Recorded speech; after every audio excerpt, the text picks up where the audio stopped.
A person of your own experience and expertise, or even sometimes better, if you have him or her with you, then that is a real boon at that time.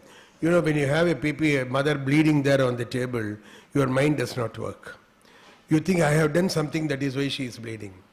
Take it from me, 70% you have not done anything. It is de novo. Hardly 30% there is a reason behind that.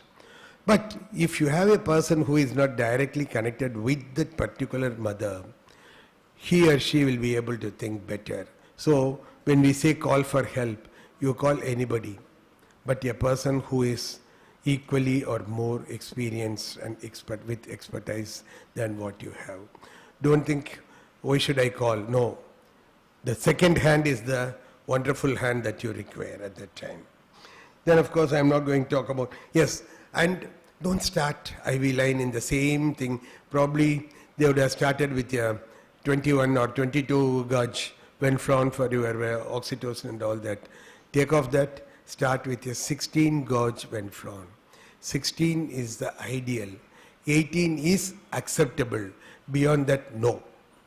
It is not for us. Give it to the least 16 and 18, grey and green. That is where with a 16 gauge you can give around 350 ml in 5 minutes time. With a 18 you can give about 250 ml in 5 minutes time. You need the rushing of the fluid into that. So that is why you start here good Venflon, and then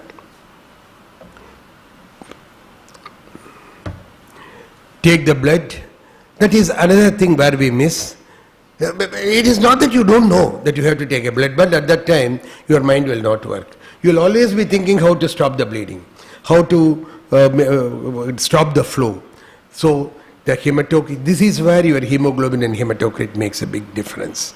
Get the blood and always make sure blood is available to you at the shortest possible time. I have one of my students in Chennai. She keeps 2 units of blood inside her hospital, inside the labor room, anytime she goes for a pregnant labor. She goes for a delivery, whether it is vaginal or cesarean section. She says, sir, the stress of waiting for the blood is more than the amount that I have to pay to the blood bank, even if I am not using it. I am not asking you to keep for everybody, but at least make sure that particular blood group is available with wherever you are getting the blood from, and it should reach you in a shortest possible time. That also you should make sure. Okay.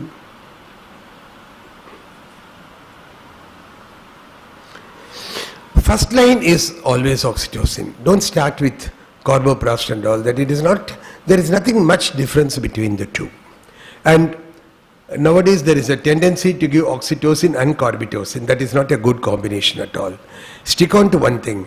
The only difference between oxytocin and carbitocin is the storage. Carbitocin can be stored at the room temperature. Oxytocin needs refrigeration. Otherwise, the outcome wise, the management wise, there is nothing much in between the two. And I think carbitocin is still expensive. The rate has not come down, if I am right. Yeah, it is still the high rate. Has it come down? I don't know. I have never used carbitocin for so start with the basic oxytocin. It is provided your oxytocin is maintaining the cold chain. It is maintained in the cold chain. This cold chain should start from your pharmacy, not in the labor room alone. Keep the oxytocin outside temperature for 1 hour, then it is as good or as bad as a distilled water. Without a cold chain, oxytocin cannot be maintained. You have to have it, that's all. I know it is difficult, but you have to have it. Otherwise, don't give oxytocin, go for carbitocin. Don't combine both. That is the only thing. Then, whatever you do, find out, do a vaginal examination, do a speculum examination. See, you might look so silly listening to me. What is this talking? He is talking. But this is what we come across. You know, I have been doing the maternal death, I think from 2010, if I remember right, it's for about 15 years. I come across so many conditions. I think this is the maximum, nothing more can happen. The very next meeting, I'll get something else, which will throw away all that maximums I have seen. So, I know people who have not even examined where is the bleeding from. Whether it is from the vagina or whether it is from the uterine cavity, they are so much worried about the bleeding. But that is why get somebody who can help you out with that. Then of course it depends on delivered placenta or not delivered. If the placenta is not delivered, it could be an adherent, don't try to remove it. And if it still bleeds in spite of all your things, yes, tranexamic acid. Tranexamic acid is not a prophylaxis. Don't start the surgery with tranexamic acid. It's not going to help you at all. It will reduce the bleeding, but that is not our intention. And tranexamic acid, don't give it after 3 hours of the bleeding started. That again is not going to help you in that. Okay? And if you want to decide hysterectomy as a life-saving procedure, of course, you have got your B-Lynch sutures and intrauterine balloon V-Lynch and that suture, this suture, so many things. But if all that fails, don't keep on having it like that. At one point of time, and at the earliest point of time, you will have to take a decision, go for a hysterectomy. Pregnancy is not a contraindication for doing a hysterectomy. A mother without uterus is much better than a mother going to the grave with a uterus. The child wants the mother, not her uterus. Remember that. Don't prolong the condition. At one point of time, yes, I am taking the decision. You have to pray, ask God at some point of time. Take that decision and then save the mother. That is what we are all more interested in that.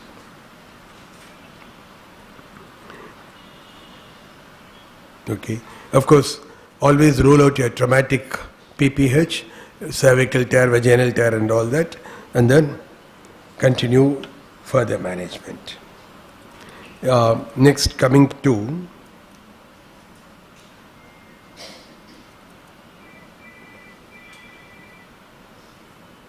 yes, the postnatal care,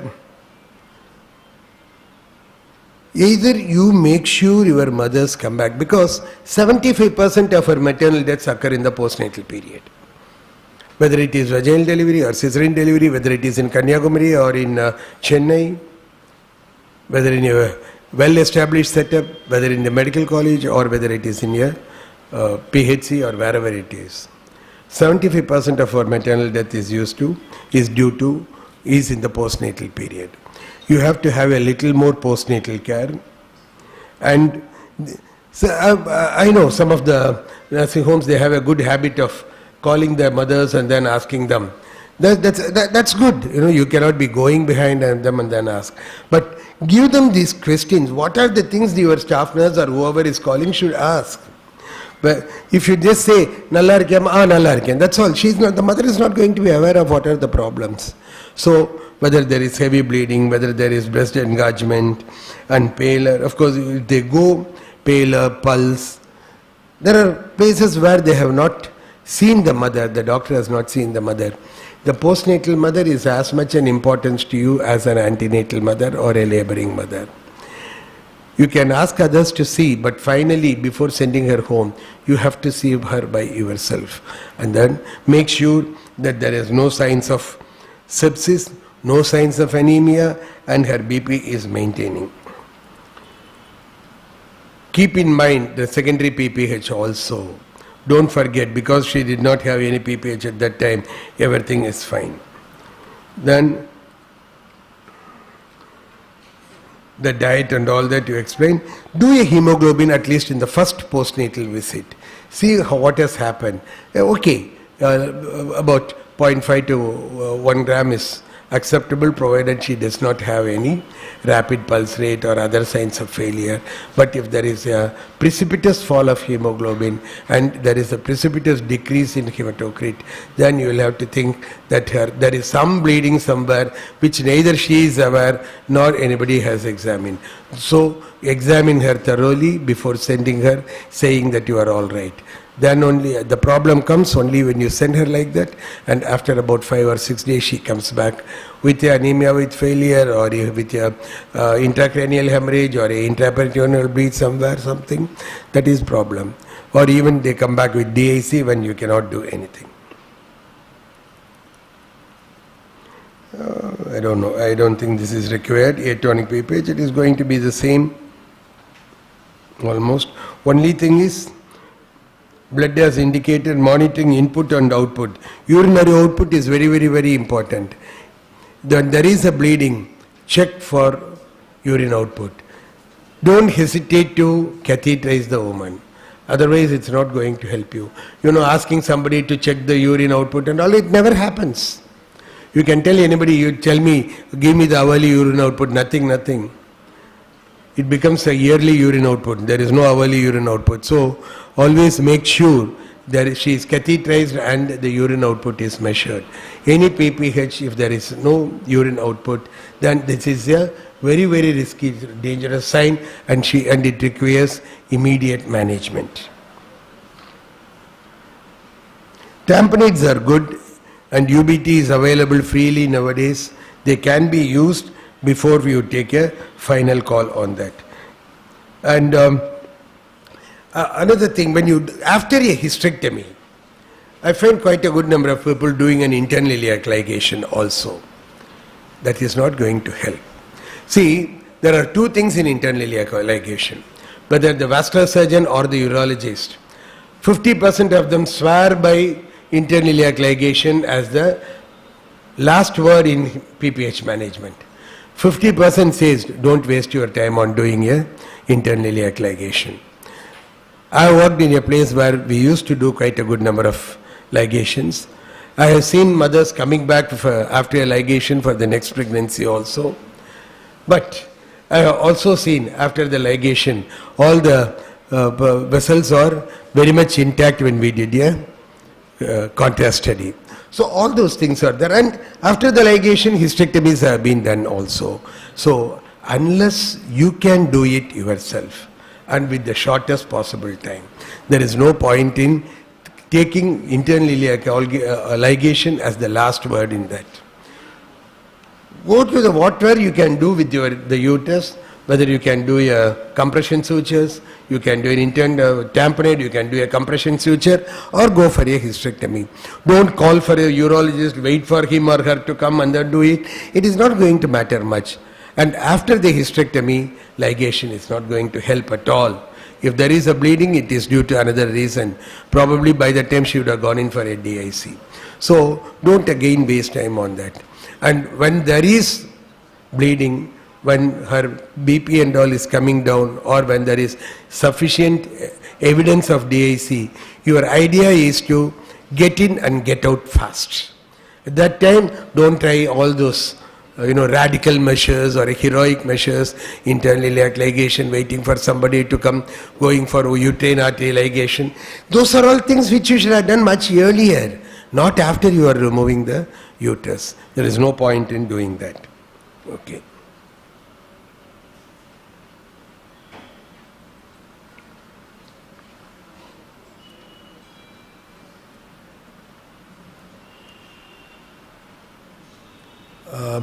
Next, previous ponga.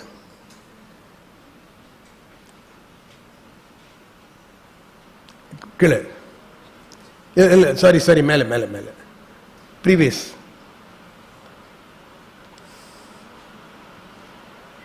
Okay, leave it. Namaste. In the partograph, no one irukku.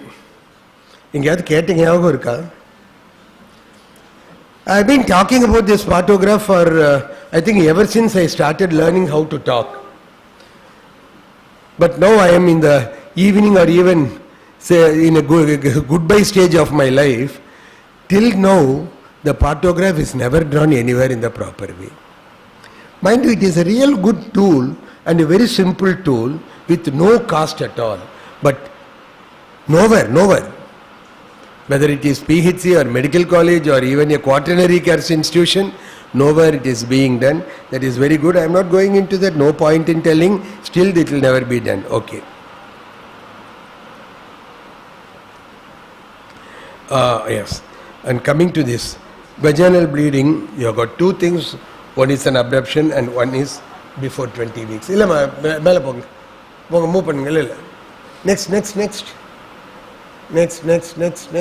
போயிட்டே இருங்க. Keep moving.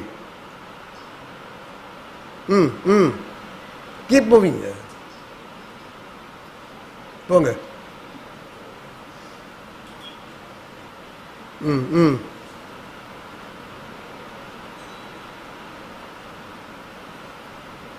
அதுக்கு அடுத்தது next.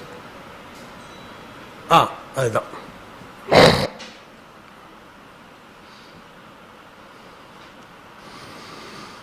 So, there are three types in which you will have to take: vaginal bleeding, with a light bleeding, with a heavy bleeding, and any bleeding with all these conditions. When the mother has bleeding, don't try all those progesteron, estrogen, that, this and all that. Evacuate the uterus before 20 weeks. Only when you are trying to do only when the mother has got a very light bleeding, you can investigate and try to salvage the fetus, but not otherwise. A threatened abortion is okay, but when it is inevitable, it is an inevitable procedure, go for evacuation. Don't keep trying all those things. And if still there is bleeding, it continues, if necessary, do a laparotomy to rule out a bowel injury. You might think it is only a bleeding associated with pregnancy. Then it could be something else also. Always keep that in mind. First, of course, is our own problem.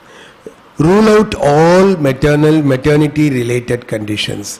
But in spite of that, if she still has, then it could be one of the most common being a mesenteric vein thrombosis. It will mimic early incomplete abortion or inevitable abortion with the pain.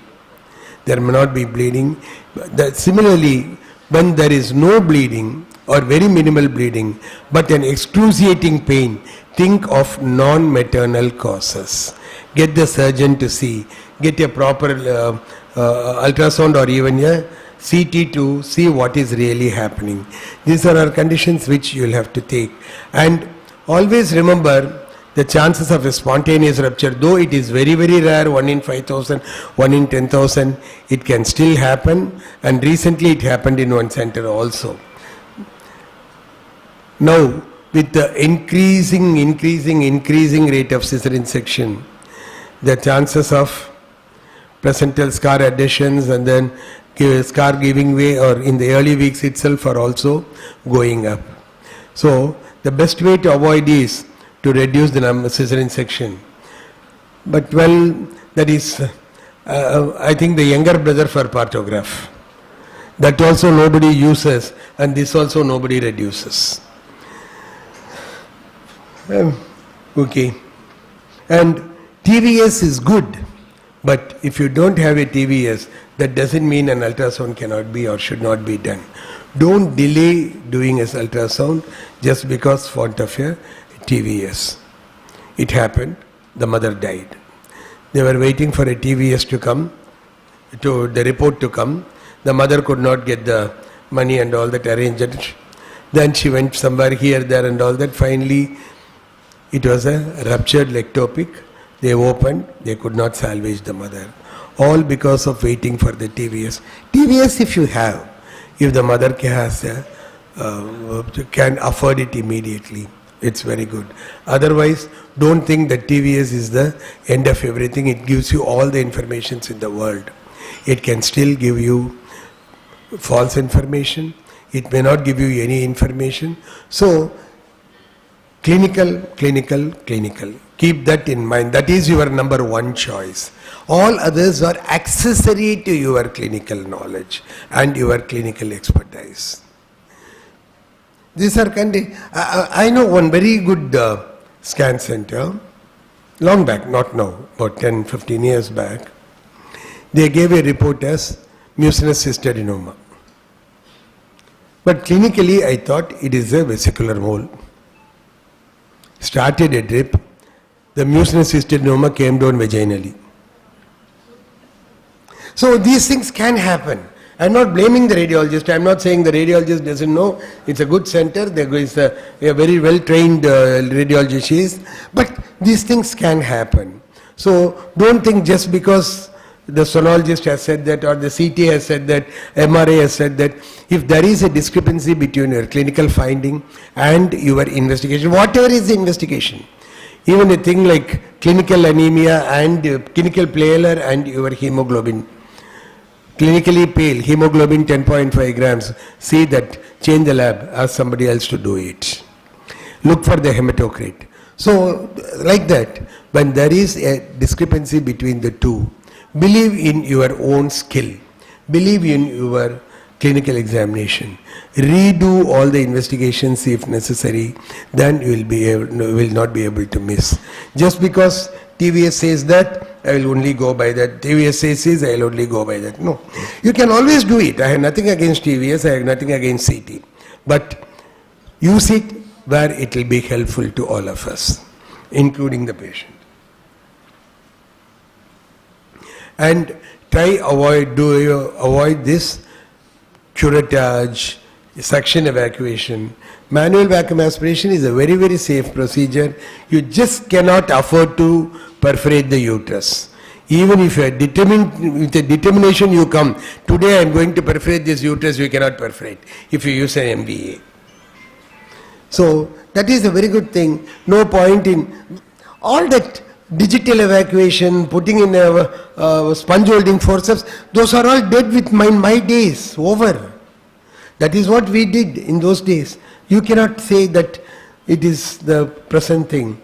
You have to change your way of managing it because you have got the facilities now.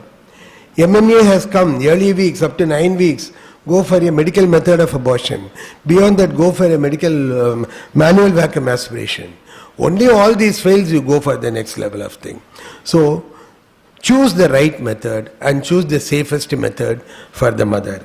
You leave it like that, then there is a problem. And there is bleeding, you feel that there is need for a transfusion, whether it is abortion or it is non-maternity cause, start Paxil. No more blood, except in very few conditions, no more whole blood. Start a Paxil. Ultimately, you need that. Then, of course, you can continue whether you need 2 units, 3 units, whether you're going for component therapy. That is a different issue. But you'll have to start early and catch them early. And all mole, you'll have to follow them up. Chest X-ray still has got a vital place in molar pregnancy. No need for CT chest as a routine in molar pregnancy. Next. Next.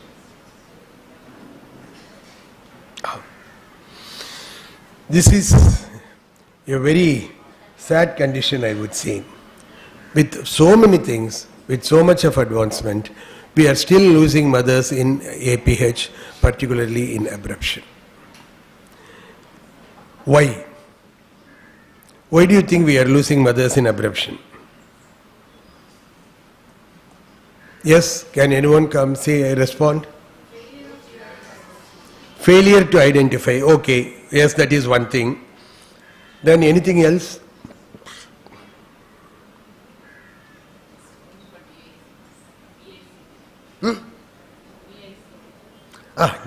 That is because we are not doing it. See, when an abruption goes for DIC, that means we have delayed managing that mother.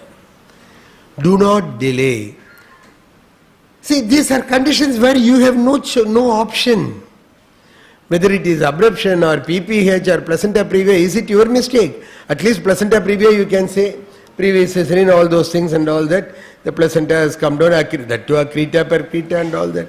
But otherwise, don't try to say it is not my condition, it is something else, something else, something else.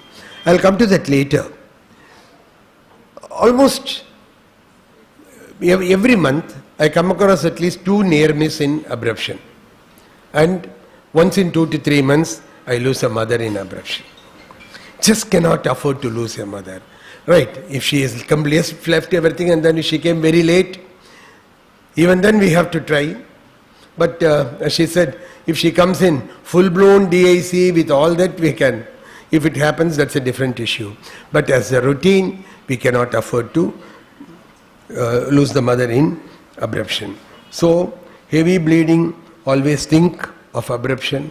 And when there is bleeding with absent fetal heart rate, if at all she is referred as IUD. And when you rate of IUD, whichever center you are referring, they take it as a gospel truth and then say it is IUD, IUD, IUD. What cause has caused that IUD? That is another place where we miss abruption. By the time you decide it is abruption and then manage, it becomes too late. This is where we are again losing mothers. So, when there is an IUD, when there is even an element of bleeding, it doesn't have to be a big pour. Think of abruption first. You think of abruption and then it is not an abruption, everybody is happy. You don't think of abruption, the mother dies, everybody is. You are in a real trouble. So, and whether you refer out or when you get a reference from somewhere else, you also reassess. Don't think just because I wrote it is say placenta previa, it need not be placenta previa always. You feel it is abruption, try to do things which will tell you abruption. And then say your judgment, your assessment is placenta previa, but I have diagnosed as abruption and I am going to manage. And absence of retroplacental clot in ultrasound does not rule out abruption. Presence is okay. And mind you, a casual sonologist, like all of us, who are doing it, because we are gynecologists also, we are obstetrician.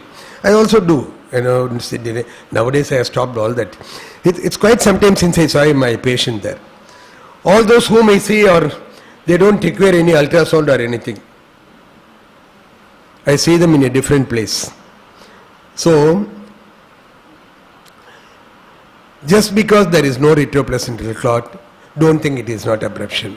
And mind you, unless you have a very good machine, unless you keep thinking about an RP clot, unless you keep thinking about abruption, it is not that easy to diagnose RP clot. If there is an RP clot, okay, it adds value to your diagnosis. But if there is no RP clot, don't say, no, there is no RP clot, it is not abruption. By the time you accept it is abruption, it is too late. So, yes, in abruption you will have RP clots, but absence of RP clots does not rule out abruption. Okay? Do the fluid management first, because it is going to take time for the blood to come. So, do the fluid management and then start blood. Look for coagulopathy. PTINR and APTT has become routine now. CT and CRT are good as a bedside test till you get the PTINR. But clotting time and clot retraction time alone is not the choice. You cannot say I had done the clotting time, it is normal. No. You have to go for coagulation factors. Then only these things will happen. And of course, placenta previa, you know the difference between the two. If you are going to operate on a placenta previa, even with your MRA saying there is no accreta or percreta or increta or anything, keep in your mind that you have got an adherent placenta. Get the consent for hysterectomy before you put the knife. நம்ம போட்டுட்டு placenta previa open பண்ணி பாப்பாவை எடுத்த உடனே தான் தெரியும் அது உள்ள எங்கேயோ இருக்கு, அது bladderக்குள்ள போய் உட்கார்ந்திருக்கும் அந்த placenta. அப்போ you keep running to the attenders and then ask for a consent, they will start shouting. You never told us anything. திடீர்னு என்னமோ நீங்க ஏதோ தப்பு பண்ணீங்க, அதனால தான் இப்போ வந்து சொல்றீங்க. Any placenta previa, get the consent for hysterectomy also. SOS, if necessary போடுங்க. அதுக்காக எல்லாத்தையும் போய் உனக்கு யூஸ்லெஸ் எடுத்துருவேன்னு சொல்லிட்டு இருக்க முடியாது. இதுல பிரச்சனை வரலாம், அதனால வந்ததுன்னா நான் வந்து யூட்ரஸை எடுப்பேன், உனக்கு இன்ஃபார்ம் பண்ணுவேன், அந்த நேரத்தில் உன்ன தேடிட்டு இருக்க முடியாது. You go and ask for a consent. அப்பதான் இல்லை ஹஸ்பண்ட் தான் வந்து கொடுக்கணும். அது வரைக்கும் அந்த ஹஸ்பண்டே மறந்துருப்பாங்க, அந்த நேரத்தில் தான் ஞாபகம் வரும் ஹஸ்பண்ட் தான் வந்து கொடுக்கணும்னு. So these are all the things which have to take into account. So any placenta previa, always think of the possibility of an adherent placenta. Keep the blood ready, not in the blood bank or your place which is giving you blood. No, it should be on the theatre. And if the hemoglobin is 10.5, start 1 unit of blood and then go take her to the theatre. 9 and all that is not sufficient in placenta previa or abruption or anything. Abruption, yes, we will give, there is no issue on that. But placenta previa 9.5, நான் MRI பண்ணிட்டேன், CT பண்ணிட்டேன், எல்லாம் பண்ணிட்டேன், ஒண்ணுமே இல்லை, உள்ள open பண்ணா நான் சொன்னதுதான் placenta into the bladder. Madam,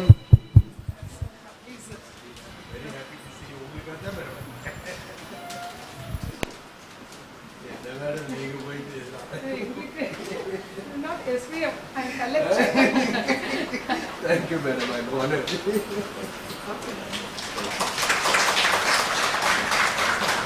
Thank you so much. Thank you.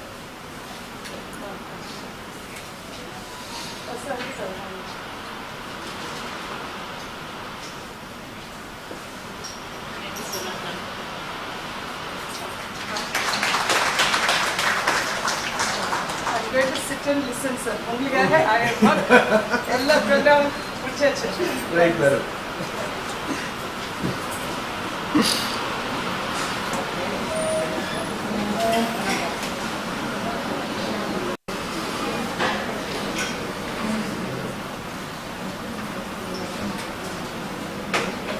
Right.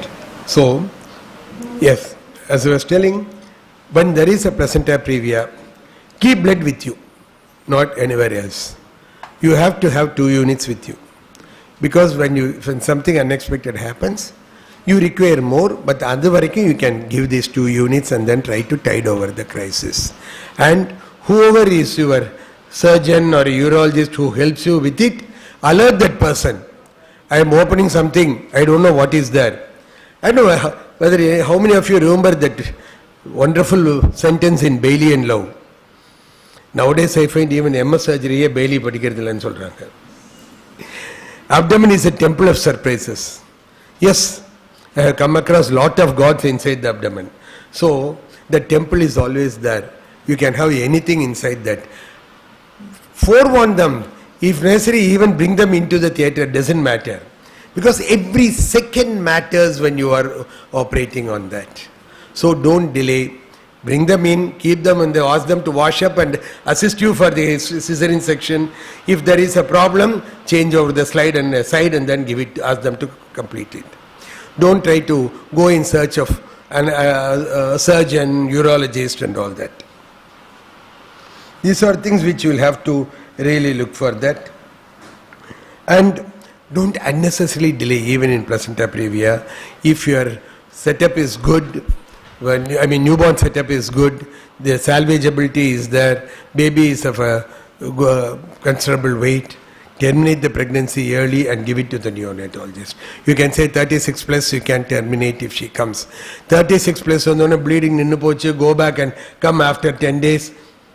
By the time she comes, she will be in a different state. So don't unnecessarily delay that. Okay, 24 weeks will now operate pandavan, not the other extreme. So you have a balance somewhere around 35 plus, 36 plus. If she comes with bleeding, or even take her to a place where the Nicole setup is good and then do the surgery. Next.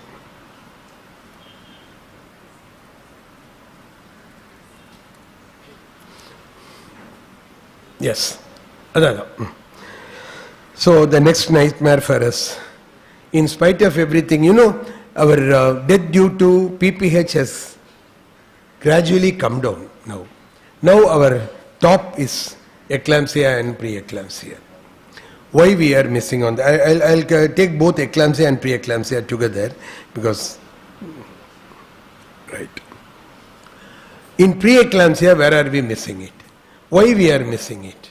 How we are missing it? Yeah, are there any factors which will tell you this mother has got a potential risk for developing preeclampsia? Any response? Weight gain. See, everywhere we check the weight. Right from health sub-center up to the medical college, the weight is promptly taken and correctly taken. But nobody sees what is happening into the weight. And the weight gain increase of Pakardi illa. Within 3 weeks, she has a increase of 6 kg, 5 kg, 6 kg. That is a very, very early sign of preeclampsia. The potential for developing preeclampsia. Yes, very good. Next. Anything else? அது முதல்ல நமக்கு வந்து pre-pregnancy BP என்னன்னு தெரிஞ்சிருக்கணும். அப்புறம் they must be coming regularly and then only you can check the mid-trimester fall. Most of them you won't know what is the pre-pregnancy weight, BP. So that is a little difficult. Okay. But பார்த்தோன்னே நமக்கு 20 yearsல தான் முதல்ல preeclampsia ஜாஸ்தியா வருது. See, there are two things. The typical preeclampsia is one thing which nobody is going to miss. But you have got a normotensive proteinuric hypertension. Preeclampsia. BP will be normal. There will be proteinuria. Then you will have to, other than ruling out the renal causes, you will have to think of a preeclamptic condition also. Similarly, there will be a hypertensive non-proteinuric preeclampsia. That possibility is also there. Here you will have to think of whether she has got a chronic hypertension even before her pregnancy and then analyze that. These are the two conditions which we miss. Just because there is proteinuria, there is no proteinuria, you think no, there is no proteinuria. No. Similarly, when there is no BP, you say there is no BP, I will not do anything. And start labetalol when it is 130/90 itself. And please don't give this half labetalol, half OD, half BD. So many prescriptions I come across. 1 BD is the standard. Then you will have to titrate according to that. If you are going to add nifedipine, if the BP is not controlled, you are going to add nifedipine, make sure your center has got the facility to manage any eventuality. If you think you cannot manage beyond some level, refer her to a place, whether private or government, that and all, I am not going into that. You have got good private centers, you can refer there, or you refer them to a good tertiary care center, government center, whichever it is. Refer her early. Don't keep her until the end and then refer her when she starts throwing fits. So you have to decide. You are the best person to decide. You know about your center. You know about what is possible in your center, what is not possible in your center. And nifedipine, in spite of telling, still there are people who are giving sublingual nifedipine. It is a lethal combination. Sublingual nifedipine will reduce the BP, but sometimes it will go for cardiac arrest also. So no sublingual nifedipine at any cost. If at all the BP is uncontrolled, get your anesthetist, go for NTG. NTG is much better. Even when there is a pulmonary edema, NTG can be given. And if you are like preeclampsia, if you are starting max self, or if you are giving an NTG, or if the BP is high, and then the 20 milligram labetalol IV is of absolutely no use, I am telling you. If you want to give a parenteral labetalol, go for an infusion. You have got a control over your infusion. Not with this 20 milligram, 10 minutes, 20 milligram. Every half an hour you will have to monitor and then double the dose. That is the typical parenteral labetalol thing. As none of us will do. 20, 40, 80, 160. No. I don't think anybody can do anywhere else. So, best thing is go for a IV infusion. That is much better than these things. Whether you are giving a Levitral infusion, whether you are giving an Maxelf infusion, use a syringe infusion pump. Chumma kaila kudukara days are over. Syringe infusion pump and volumetric pumps are not at all expensive. The rate has come down drastically because our demand is more. It is only demand and supply. It is not that high. You know, when I was an assistant, I remember the first time we got it in the hospital. It was costing around 30 to 40,000 rupees. Nowadays, it is even a very good variety brand. It costs about 10,000 only. So you have got a syringe infusion for as low as 6,000 to 7,000. You have to have syringe infusion and volumetric infusion pump in your place. Don't overload the mother. That is another issue with preeclampsia. She will develop pulmonary edema in no time if the volume is not controlled properly. That is also you will have to take into consideration. And if you are going to, if you are already referred, somebody is referred to you with a Maxelf, if you are going to give labetalol infusion or IV labetalol, keep the anesthetist with you. They can go in for an arrest. So make sure anesthetist is available with facility to resuscitate the mother. I am not saying you should not give, but you must make sure persons are available with you to monitor when these things happen. Because sometimes they will send, refer பண்ணுவாங்க, another smaller place, even to the private, they will give the Maxelf, they are right. அவங்க ஒரு fit வந்த உடனே transport அப்போ அவங்க ஒரு Maxelf கொடுத்து பண்ணலாம், there is absolutely nothing wrong. But if you don't realize that they had already given the Maxelf and then given a labetalol IV or infusion, then there is a small possibility of arrest and we have lost mothers. So always make sure your anesthetist is available to resuscitate the mother. And in eclampsia, deliver the fetus. That's all. We are not bothered about 12 weeks, 20 weeks, 24 weeks, 38 weeks, waiting for the mother to cross that viability and all that. No. The mother's life is more important. Probably if you have a good setup, you can take it. And I won't even advise you to transfer the mother in utero to another setup and all that. Don't waste time. Deliver the mother and you can even transport the baby to the new setup. That is a different issue. I mean, a better setup for NICU. But don't wait for the baby. Now, baby ke Maxelf kuduthu, neuroprotection kuduthirken, adu mudiyitto. Never wait for the Maxelf neuroprotection to be over if there is an indication for delivering. That is something which is very, very true. And of course, Maxelf and all, monitor the urine output. Please monitor. Again, catheterization, hourly urine output. Not 24 hours urine output, not 6 hours urine output. It should be hourly urine output.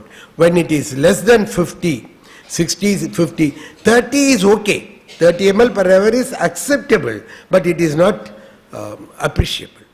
So anything less than 50, there should be a red alert. You should realize that there is something wrong and then start managing accordingly. I can stop now. Please switch off all your mobiles. Don't attend mobiles unless it is so emergency. Keep it in silent.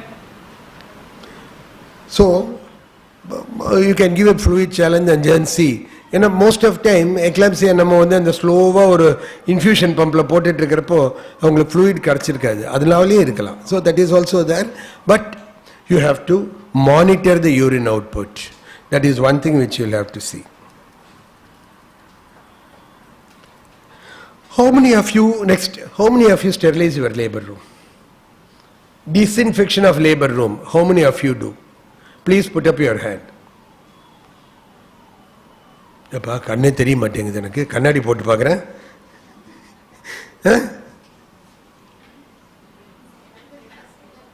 எல்லாருமே swap நீங்க disinfect பண்ணாம swap எடுக்கிறதுல purpose இல்லைம்மா.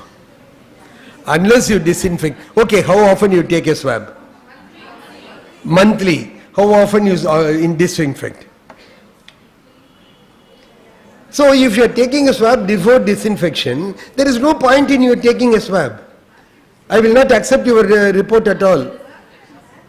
But nobody said they will you are disinfecting when I asked. Now swab then get us all. See, even that monthly I am telling you, it is not a standard. It depends on your load. The rule of thumb, if you are having one delivery on alternate day, that is about 15 deliveries a month. Take it, so disinfect. Cleaning is every day. That I am not talking about every day, and soap and water cleaning board and all that. That is different. But disinfection, what do you use for disinfection? Panakaranga bacillus use panna. Okay, nothing like in bacillus you can use bacillus, there is nothing like that, or you can use Eco Shield, which is a little less expensive. But only thing with bacillus, you need a half an hour close time of your labor room. With Eco Shield, you don't require closing down of the labor room. I have nothing for Eco Shield or against bacillus, I am just giving you the hard fact about these two things. Okay. If you are having deliveries of 15 deliveries a month, every week you are required to disinfect your labor room, either with bacillocid or whichever solution you are using it. Once a month is not the standard. Once a month, if you have only 2 or 3 deliveries a month, then once a month is sufficient. Otherwise, because labor room, half the problem both for the mother and the fetus is because of non-disinfection. Cleaning and swabbing is a routine thing. Don't consider that as this. There is sepsis. In the sepsis, nama paaka matom. At least papa immediately you will see. But for the mother, if it happens, she also doesn't think. By the time she comes with a florid sepsis, it becomes too late. So that is another thing which you'll have to consider. You can use either bacillocid or EcoShield or anything with silver nitrate and hydrogen peroxide. That is the combination which is to be used. You can use whichever thing is available, and it depends on the volume depends on the size of your room. I know no labor room is going to be of this size. Let us say of this size, of the size of 3/4 of the dais. Then you will have to take 300 to 400 ml of your fluid in 1 liter of water. That is the volume that you should use. Half the size of this dais.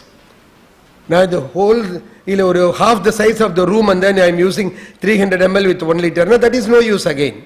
It is like keeping the oxytocin outside temperature and then trying to give it for ppH. So the volume is important. The volume is, you must know the dimensions of your labor ward. See how big it is, how small it is, then use it. This is the rough thing, 400 ml in 1 liter, provided this is of this size. That's probably about 15 into 10 and the Mary 10 into 10 or 15 into 10. And the Mary, that is the volume which you will have to use. Bacillocid, half an hour close time is required. Formaldehyde should never come near the labor room. It will affect the baby also, and the smell will not go out. Now, urna fulla close pandrikena arthanal ponona namakke mookla adikkum, and it is dangerous for the baby. So never use. Even in the theatre they have stopped using it. Okay, the same thing in the theatre again. There of course you can go for bacillocid directly. Next.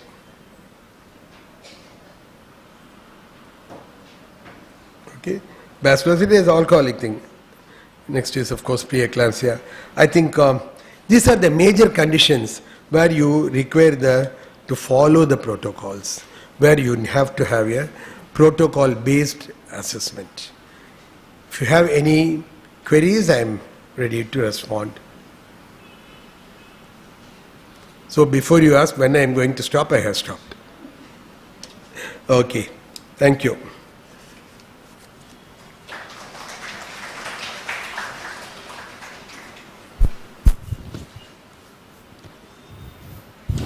Thank you, sir, for the detailed and comprehensive overview of NHM guidelines. Next, the next section focuses on management of HELLP syndrome. I request once again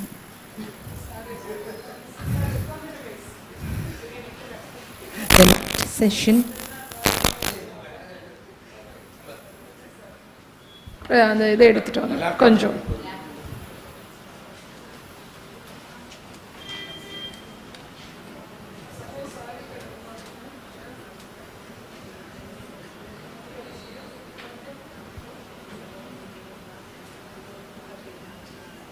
நடுவில் ஒரு சின்ன இதுதான். I hope doctors எல்லாம் கொஞ்சம் அட்டென்டிவாக இருங்க. இவங்க 2 பேரும் வந்திருக்கிறது வந்து நமக்கு மிகப்பெரிய பிளெஸ்ஸிங்ஸ். ஆக்சுவலி நம்மளுடைய கவர்மெண்ட்லேருந்து ஸ்பேர் பண்ணுறது இவ்வளோ தூரம் பெரிய விஷயம். அவங்க வந்திருக்காங்க. ஸோ அவங்களுடைய எக்ஸ்பர்டீஸை வந்து யூஸ் பண்ணுறதுக்கு பாருங்கள். ஓகே, கொஞ்சம் அட்டென்டிவாக நீங்கள் ஒரு half a day இன்றைக்கி இருந்தீங்கன்னா it will be helpful through out your career. So இந்த மாதிரி ஒரு சீனியர் சாரை வந்து நான் கூட இருந்து ஆல்மோஸ்ட் 4 இயர்ஸுங்க சார், 2.25 அப்புறம் ஒரு 1.25 வருஷம்னு நினைக்கிறேன். ஆல்மோஸ்ட் 4 இயர்ஸ் கூடவே இருந்து பார்த்த ஒரு பர்சன் நான். ஓகே, ஸோ அதனால் நீங்கள் வந்து இவங்களுடைய வார்த்தைகளை வந்து ரொம்ப ரொம்ப முக்கியமாக எடுத்துக்கோங்க. அட்டென்டிவாக இருங்க. That is my request. So நான் இது எதுக்காக நாம் ஆர்கனைஸ் பண்ணியிருக்கோன்னா, அட்லீஸ்ட் இவங்க 2 பேரும் வந்துட்டு போனதுக்கப்புறம் நம்மளுடைய என்ன சொல்கிறது, கேர் டு த மதர்ஸ் வந்து should improve. It must improve in the both government and private institutions, particularly in private institutions. So அதுதான் ஒரே பர்பஸ். ஸோ அதனால் கொஞ்சம் கரெக்டாக நீங்கள் பி வெரி க்ளோஸ். அதான் இந்த மொபைல்லாம் கொஞ்சம் டிஸ்ட்ராக்ஷன்ஸ், வெரி எமர்ஜென்சினா அட்டென்ட் பண்ணுங்கள். Otherwise keep the mobile aside. Especially madam, I don't want to mention the doctor who's sitting at the last row. கொஞ்சம் மொபைல் கீழே பார்த்துட்டே இருக்கீங்க. நான் இங்கே என்னுடைய பர்பஸ் இங்கே வந்து என்ன அப்படின்னா, யார் பார்த்துட்டு இருக்கீங்க, ஸ்கூலில் பசங்க உட்காந்துருக்க மாதிரி கிளாஸ் ரூமில் மாதிரி தான், யார் மொபைல் பார்த்துட்ருக்கீங்க, யார் சார் பேசுகிறத கவனிக்கிறீங்கன்றதை பார்க்குறது தான் என்னோட வேலை. Okay, thank you sir. The next session focuses on management of HELLP syndrome. I request once again respected Dr. Ratna Kumar sir to take us through this important topic. Well, you can't help it. You are destined to listen to me once again. Right, next. You all know what is a HELLP syndrome. I'm not going to tell you. Hemolysis, elevated liver enzymes and low platelet count. Next.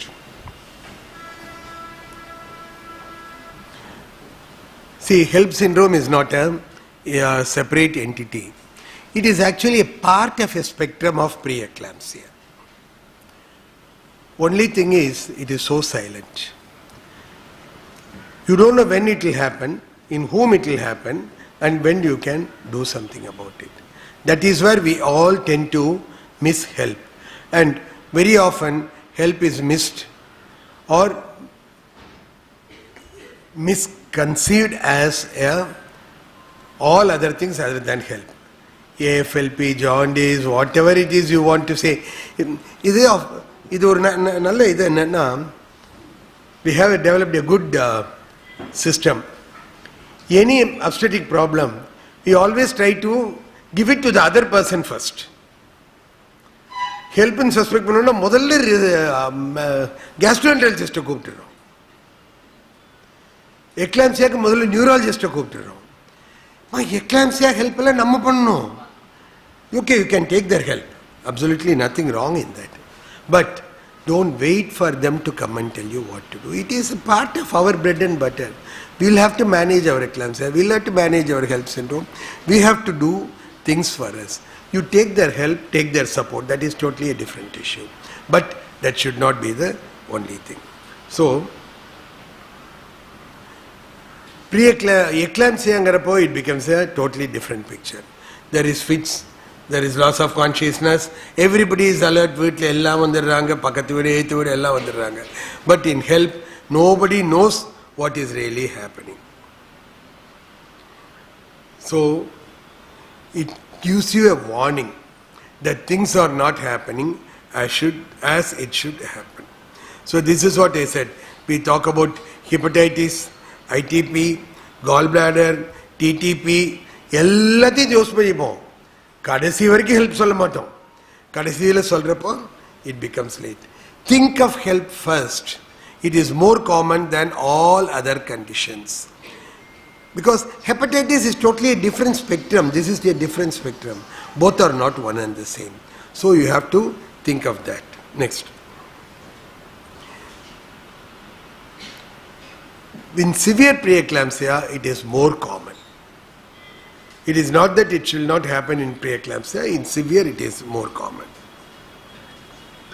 That is why the age also is in a higher age group for the woman. Next.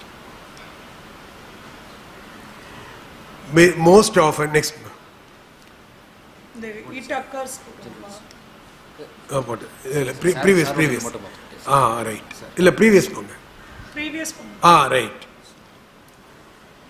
It occurs before delivery. Generally, after 20 weeks, about 24 to 25 weeks, it will start, and it can go up to 37 weeks. Even postpartum, you can get help. Postpartum help or concept you realize there is a postpartum eclampsia, but you don't realize there is a postpartum help. It can happen in the postpartum period also. But it usually occurs within the first 48 hours. Then you have to think your first thought should be for help and not for again. Particularly in those women who had a typical preeclamptic features, high BP, proteinuria with or without edema feet, that if she develops the symptoms of liver low platelet count and HELLP, all the symptoms of HELLP, then always think of HELLP as the first diagnosis if it occurs within 48 hours. That is more important. Don't keep thinking about other things. ITP is not that common at that time. It takes a little longer. TTP is not that common at that time. It takes longer. But HELLP can occur within that time. Next. You know the symptoms, tiredness. Some amount of tiredness will be there in the postpartum period, I don't deny that.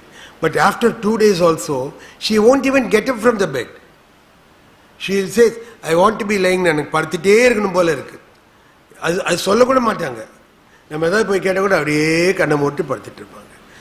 is very, very typical. I don't want you to see that, but if at all you have a chance, go get that, see that condition. Once you see it, then you will never miss HELLP in the postpartum period, particularly in the postpartum period. It will drain off everything, as if all the energy is drained from the body. That is how it will be. Of course, the epigastric pain will be there, nausea, vomiting, headache, all the symptoms of imminent eclampsia will be there.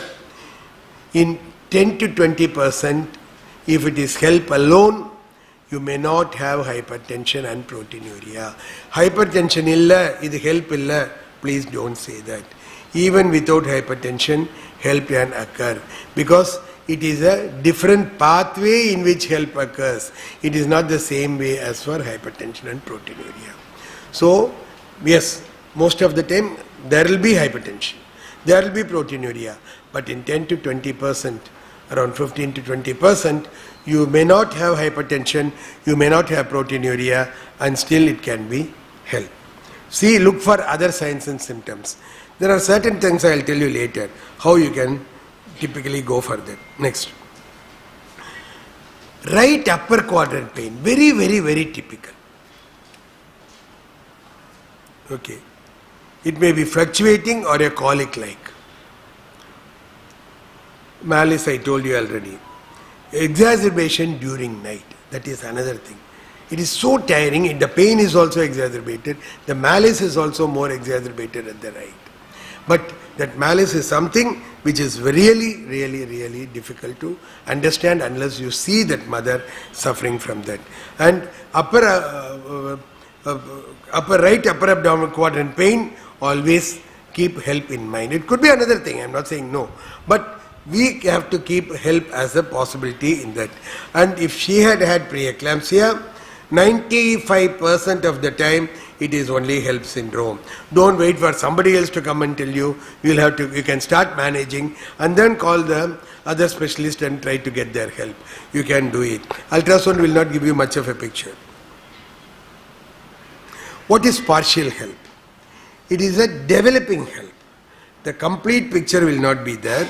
They will have fewer of the symptoms and it is less complicated. But unfortunately, if we don't recognize it as partial HELP, it will become a full-blown HELP, and then all the problems associated with HELP will come.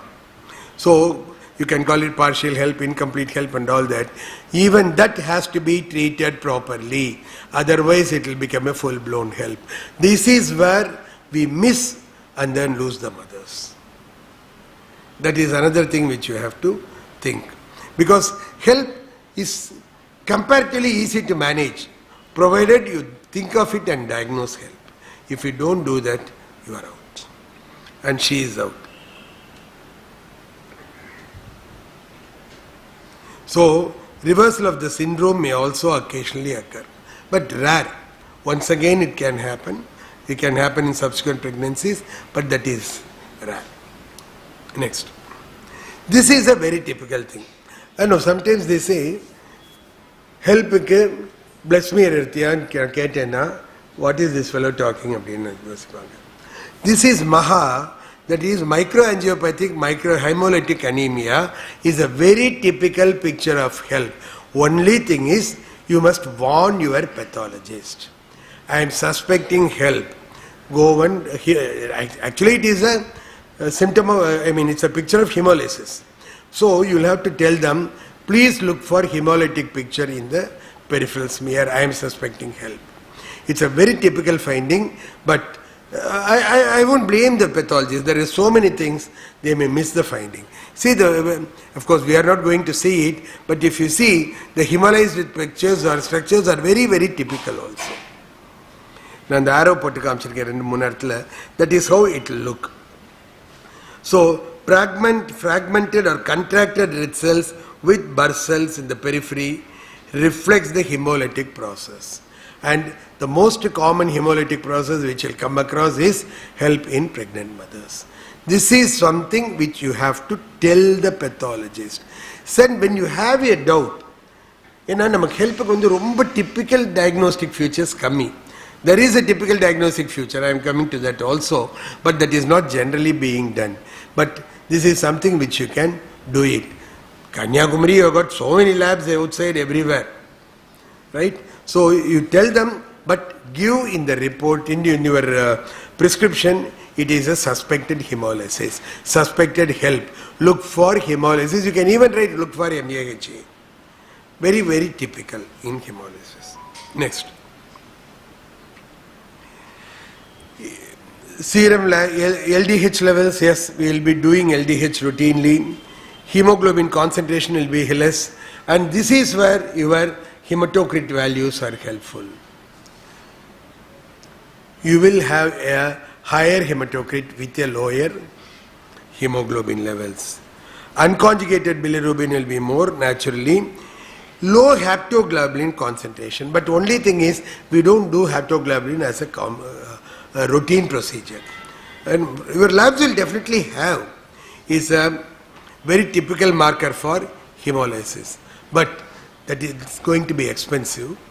You may get results after 2 or 3 days, but a peripheral smear looking for microangiopathic hemolytic anemia is much more easier to find, less expensive, and you will get the report within 4 to 5 hours.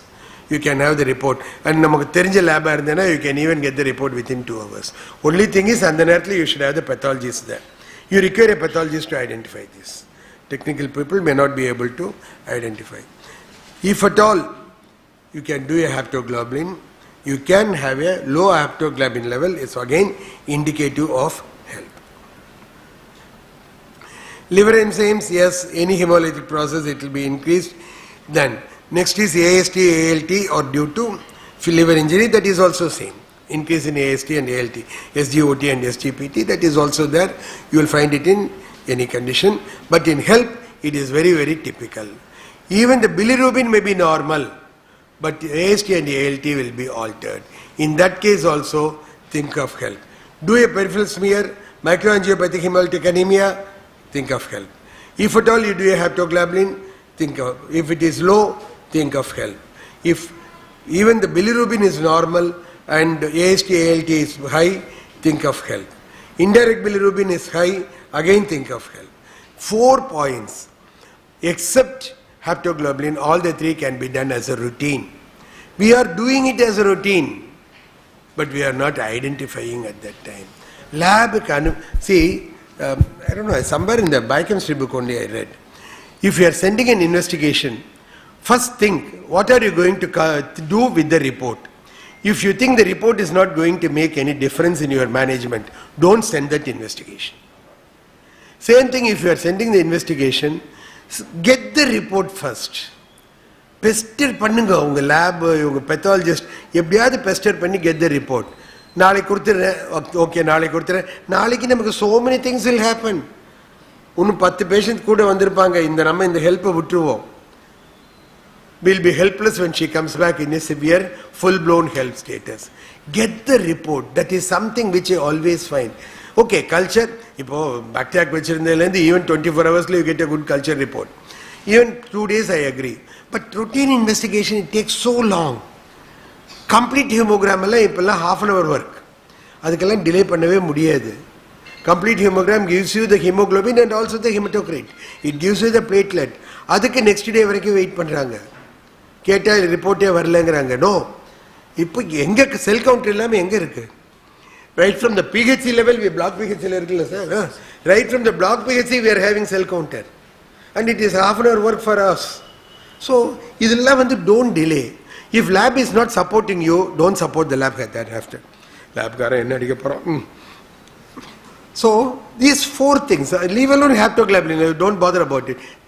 These three things, AST, ALT, indirect bilirubin high and peripheral smear. In the 4 saying, you will get a definite picture of HELLP. You will get a definite confirmation of the HELLP. That is what is more. This is very next. This is very typical. Alpha glutathione S transferase. It is more as a research oriented thing. But if at all any good center is doing, this is a 100% sensitive indicator, much better than AST and ALT. Alpha GST or GST alpha 1 is a much better sensitive indicator. There might be some lab, I am not saying in the lab it will be expensive, but there might be some lab which they will be doing it. You can take that also. Only thing is, it is not a routine diagnostic procedure, but ஒரு confused stateல இருப்போம். இது ஹெல்ப்பா என்ன, இது ஹெப்படைட்டிஸா ஹெல்ப்பா ஒன்றும் புரியாத ஒரு ஸ்டேட்ல இருப்போம். அங்கே definitely alpha GST helps you in that. This is a very good investigation which you can do. Don't do it as a routine. Keep it for your most difficult diagnostic cases. But the results are really reliable. Thrombocytopenia, என்ன நம்மளோட cut off வச்சுக்கலாம்? அதுலயே போட்டேன்ல. Next இருக்கா? போட்டேன். Less than 1.5. That indicates hemoglobin, platelet has started falling down. So, this is the borderline condition. This is the partial HELLP. இது 2 நாள் பொறுத்து பாருங்கன்னா 1.5 will become 0.5. 50,000 வந்த உடனே தான் நம்ம முடிச்சுப்போம். 1.5 இருக்கே, நல்லா இருக்கே, இது நல்லா இல்லை, இது மோசமாக தான் இருக்கு. But we don't give that much importance. It is a consumptive situation. The platelets are being destroyed. There is no increase in production at that time. That is why the platelets are coming down. This is something like half dengue. So you will have to really do it. And நம்ம யூஸ்ல physician கேட்டால் நீங்கள் 30,000 வரைக்கும் கொண்டு போகலாம், 10,000 வரைக்கும் கொண்டு போகலாம், platelet கொடுக்காதுங்கன்னு சொல்லுவாங்க. பட் நம்மளோட கட் ஆஃப் 50 வச்சுக்கோங்க. ஏன்னா நமக்கு எப்போ நம்ம சிசரின் எடுப்போம் தெரியாது. நம்ம 10,000 வரைக்கும் வெயிட் பண்ணிட்டு சிசரின் எடுக்க முடியாது. Have a cut off as 50,000, beyond which you have to go in for platelets. கொஞ்சம் இது இருக்கும், destruction இருக்கும், I am not denying that. But that is much better than leaving it to 30,000 or 20,000, and if an emergency comes you have to take her up for a section, we will not be able to do it. அப்போ போய் platelet கொடுத்து அது ஒரு 3 hours பொறுத்து you don't know rupture uterus திடீர்னு வந்ததுன்னா we will have to immediately open. அதனால take 50,000 as our cut off. With all respect to your physician, keep 50 as your cut off. Beyond that you start, below that you start giving your platelets. And platelet கொடுத்தா minimum 3-4 போங்க. இந்த ஒரு platelet ஒரு FF, please don't give. 1 FFP means it is a 1 pack of FFP. A pack is 4 or 6. Most of the places 4 FFP சேர்ந்ததா ஒரு pack. அதுதான் 1:1:1 ங்கிறது. ஒரே ஒரு FFP கொடுக்கிறது 1:1:1 இல்ல. You have to give 1 PRBC, 1 pack of FFP and at least 3 to 4 platelet. That is 1:1:1. Don't think ஒரு PRBC, ஒரு FFP, ஒரு platelet கிடையாது. It is a pack. And actually blood bank should give FFP only in packs. நம்ம வந்து தெரியாம எல்லாரும் medical காலேஜ்ல இது நடக்குது. 2 யூனிட் FFP ன்னு போட்டு வாங்குறாங்க. You are wasting FFP. That's what I'll simply say. 2 unit 1 யூனிட்லாம் கொடுத்தா it is a waste of FFP. நாளைக்கு ஒரு உபயோகமான ஒரு இதை விட சீரியஸ் பர்சனுக்கு அந்த FFP போயிருக்கும். Don't waste FFP. Don't waste platelets.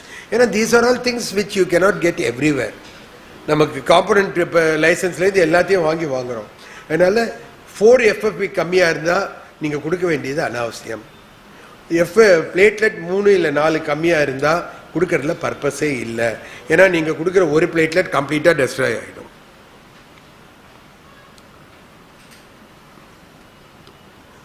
So of course platelet, the lifespan will be reduced. அதனால தான் உங்களுக்கு platelet குறையுது. That is why you will have to compensate for that also. That's why I said don't give single platelets, don't give single FFP and all that. Give 3 to 4 platelets if it is less than 50. Next. There are 2 definitions. There is a complete HELLP syndrome, which is what we generally use. That is a true or complete. So in Mississippi, is disorder based on the platelet count. Why this platelet count is coming down? This is more theoretical. It is not going to help us very practically.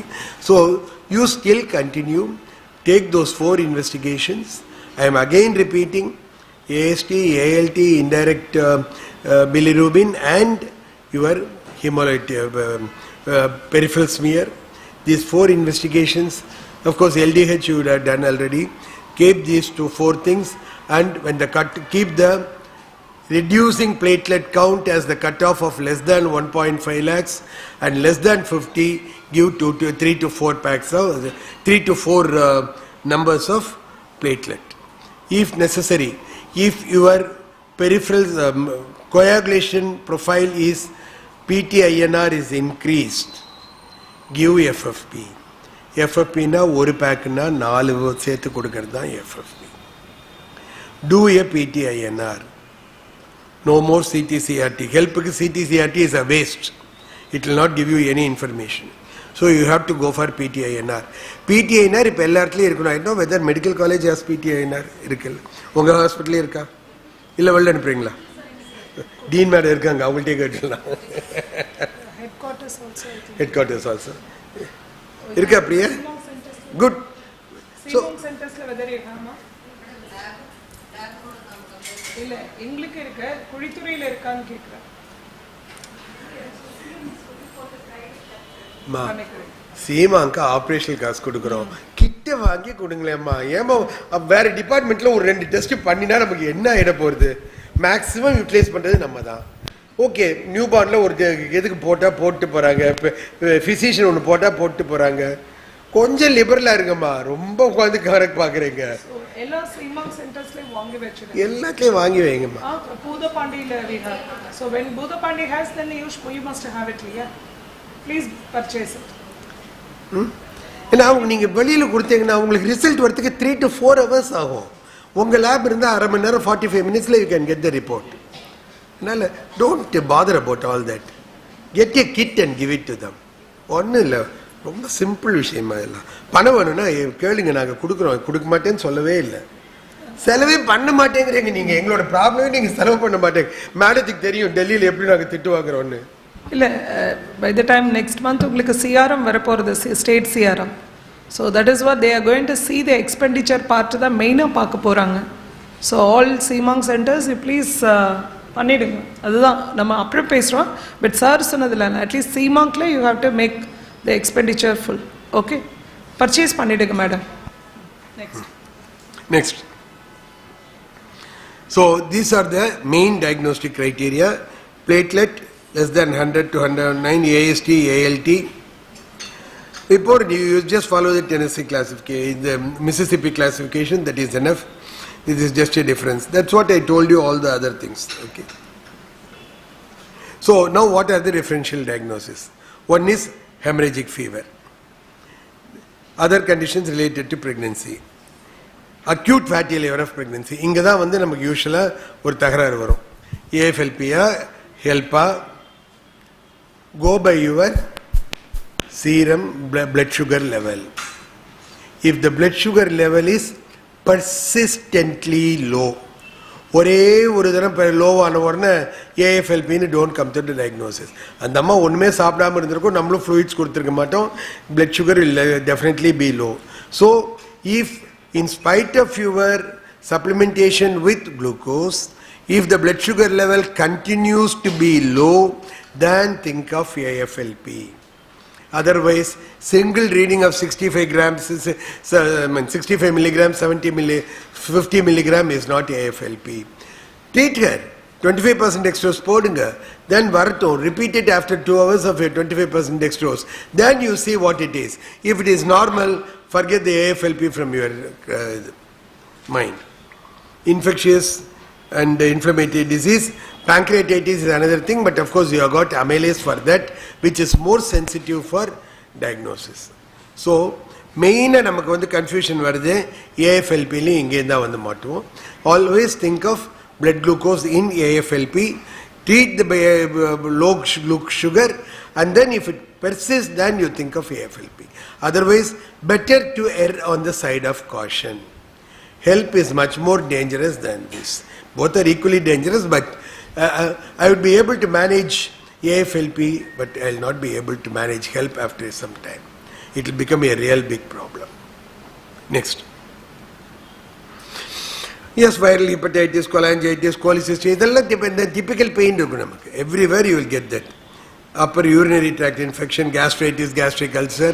These are all you have got very, very specific symptoms and signs for this. Though you cannot afford to have a confusion. That too when you have the biochemical parameters more in favor of HELLP. Next. I told you ITP, TTP, thrombocytopenia, folate deficiency. Yes. This is something which we don't think. Of course, ellarku IFA kuduthiranaala avlo idu varudilla. But particularly in anemic mothers, folate deficiency and HELLP syndrome, the features are very, very typical. Rendu almost same argo. Only thing is platelet reduction kammiya irukkum. Jastiya irukkum HELLP la, folate la kammiya irukkum. Adu onnu thavara other things pathina you will have the same indirect bilirubin konja high irukkum, AST ALT high irukkum, but platelets will be almost the same, and hemolytic picture may not be that specific as a HELLP. So always think in the borderline partial HELLP, incomplete HELP, think of folate deficiency also. SLE, APLE la romba jaasti aayittu varudhu. Please keep that in mind. ANA, APLE la modalla rule out pannidunga. It is becoming really high, and actually the next MDSR la vandu classification we have included ALA as part of APLA as part of classification. Now current classification it is rare, but future include panniyachu. So that is also antiphospholipid syndrome. You will have to be really careful. Hemolytic uremic syndrome, that's another thing, not so. So what are the complications? Major complication is abruption, because eclampsia can occur even without that. Then the next is DIC. Once she gets into DIC, it is very, very difficult to get her back. DIC poi HELP DIC nu poiruchina romba kashtam kondu varudhu. So you have to catch it before she goes for DIC. Renal failure can occur. Then finally maternal death. HELP, the maternal death is somewhere around 15 to 20% of preeclampsia can go for HELP. Preeclampsia and HELP both. I am sorry. Preeclampsia and eclampsia can go for HELP. And apart from that, as I said, non-proteinuric preeclampsia, normotensive proteinuric preeclampsia also can go for HELP. So it is as high as 15 to 20%. Don't leave it like that. Treat HELP even if you are over treating it.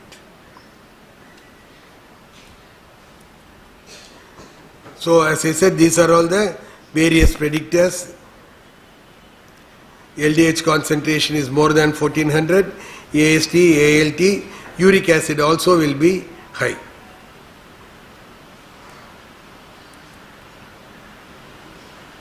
So what are the management options? You have got three options. Immediate delivery in the more than 34 la venama.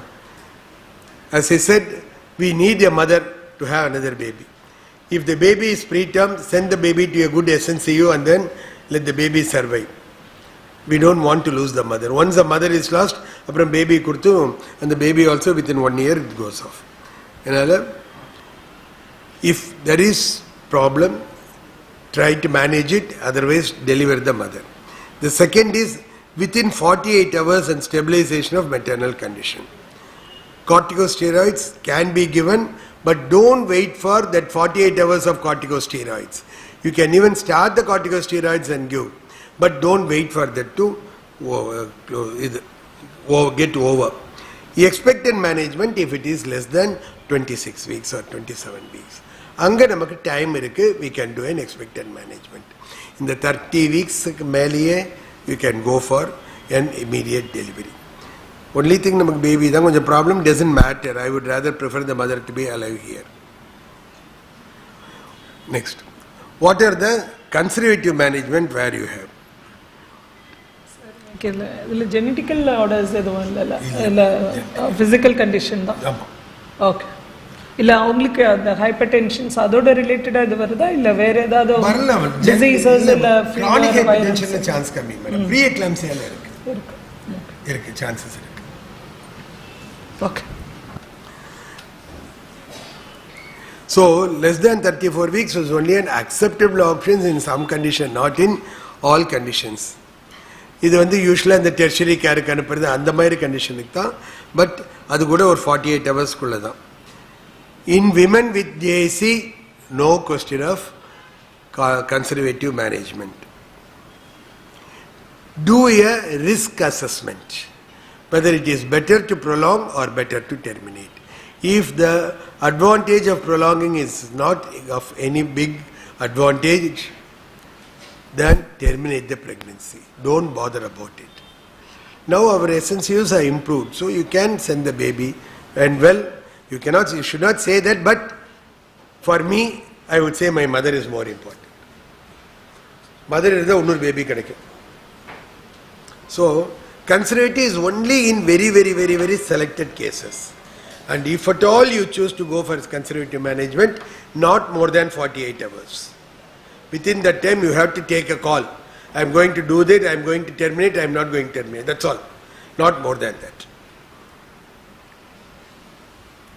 Next. So, what are all the practical things which I do? First, evaluate the patient. Clinical status, gestational age, then Bishop score. Then do a complete blood count, platelet count, coagulation parameters, all your PTA, PTP, everything, AST, ALT, LDH, and wherever possible, haptoglobulin. Vanda, haptoglobulin irukadhu. Go for the urine examination also. Next. Blood pressure measurement, ultrasound examination and fetal assessment. Idhilla time irundal. If she is coming in a condition where she is platelet is around 70 to 80,000 and she has got all possibilities of going for a DAC, PT is increasing 21, 22, 23, the INR is around 1.2, 1.3. Don't bother about all those things. Terminate the pregnancy. That's all. Gestational age and all that is to a mother who is giving us some time. And the mother on there, fine, you can do that. Otherwise, it is not a must. You can give vaginal delivery also, provided it is a partial HELLP, parameters are normal, and your Bishop score is good. In the 1 centimeter dilated, 25% effaced எல்லாம் வச்சிட்டு don't try to give a vaginal examination, vaginal delivery. எவ்வளவோ இதுக்கு we are doing cesarean. இங்கேயும் போய் இது பண்ணணும். So, but preference is you have to individualize the mother. If she gives you some time, if there is some time for you to treat all those conditions, mother is quite stable, that's just a partial help, within 24 hours you can wait and then see.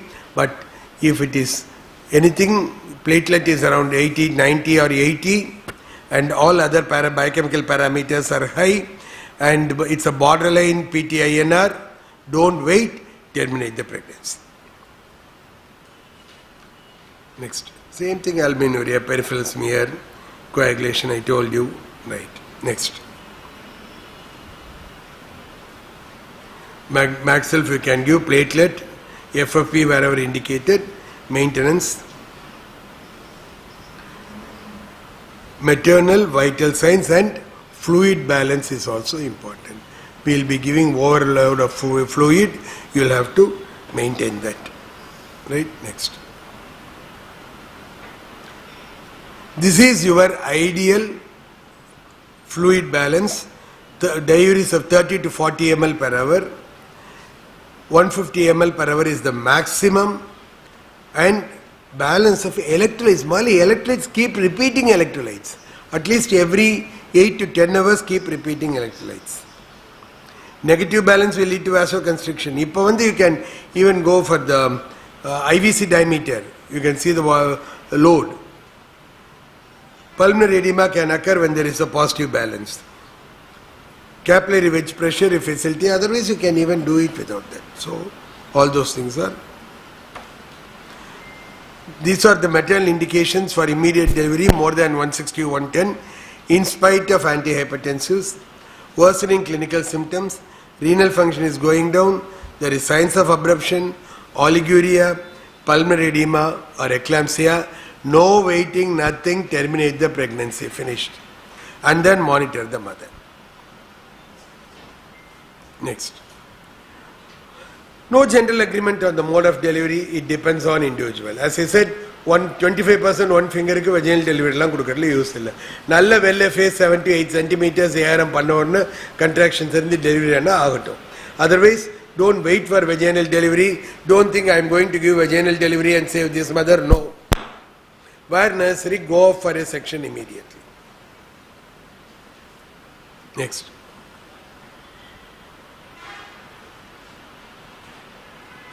This is what I told. Okay.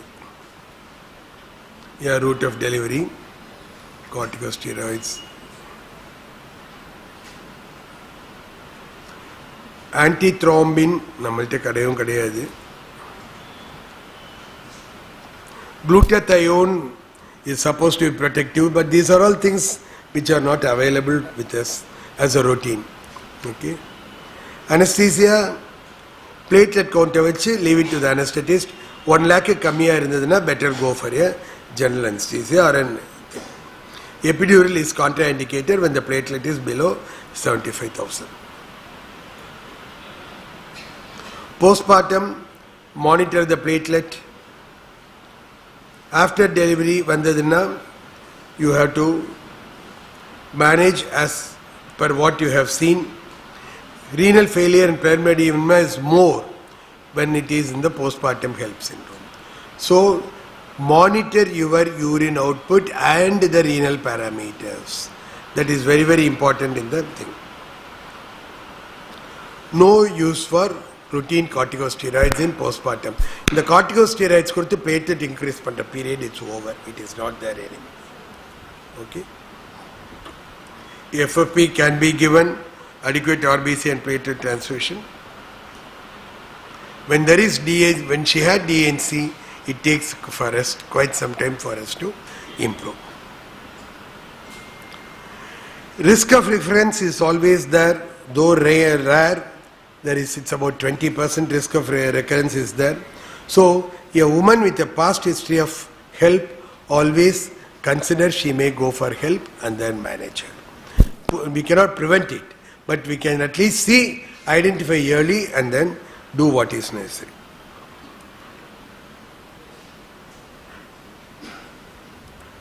Yeah.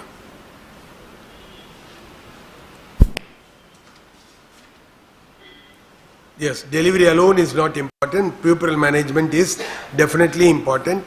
HELP vandavangalaku sari, delivery aaneka appuram puerperal HELLP can occur. Okay, right. I think that's all. Yes. Thank you. Thank you, respected sir, for explaining this complex topic with clarity. நம்மளுடைய medical காலேஜில் இந்த syndrome experience பண்ணியிருக்கீங்களாமா? You have diagnosed, you have treated, போட்டிருக்கீங்க HELLP syndrome. எங்க ma'am டிஹெச்கியூவில் are you managing பண்ணுறீங்களா? HELLP syndrome cases identify பண்ணி management பண்ணுறீங்களா? You are doing. ஓகே. கிடைக்கல உங்களுக்கு இப்போ ரீசெண்டாக எதுவும் இல்லை? எனி அதர் சிமாங் சென்டர்ஸில் இல்லை. ஸோ மெடிக்கல் காலேஜில் மட்டும்தான் இங்கே பண்ணுறாங்க சார். யூஸ்வலாக இங்கே அனுப்பிச்சிடுறாங்க மேடம். ஓகே. டிஸ்ட்ரிக்டில் இருந்தாலும் they will send it to the medical. Okay. But they are able to identify and send the மதர்ஸ்மா உங்களுக்கு? Okay.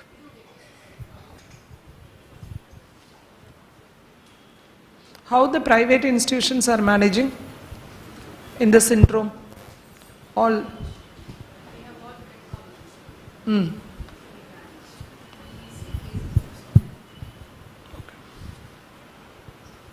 Okay.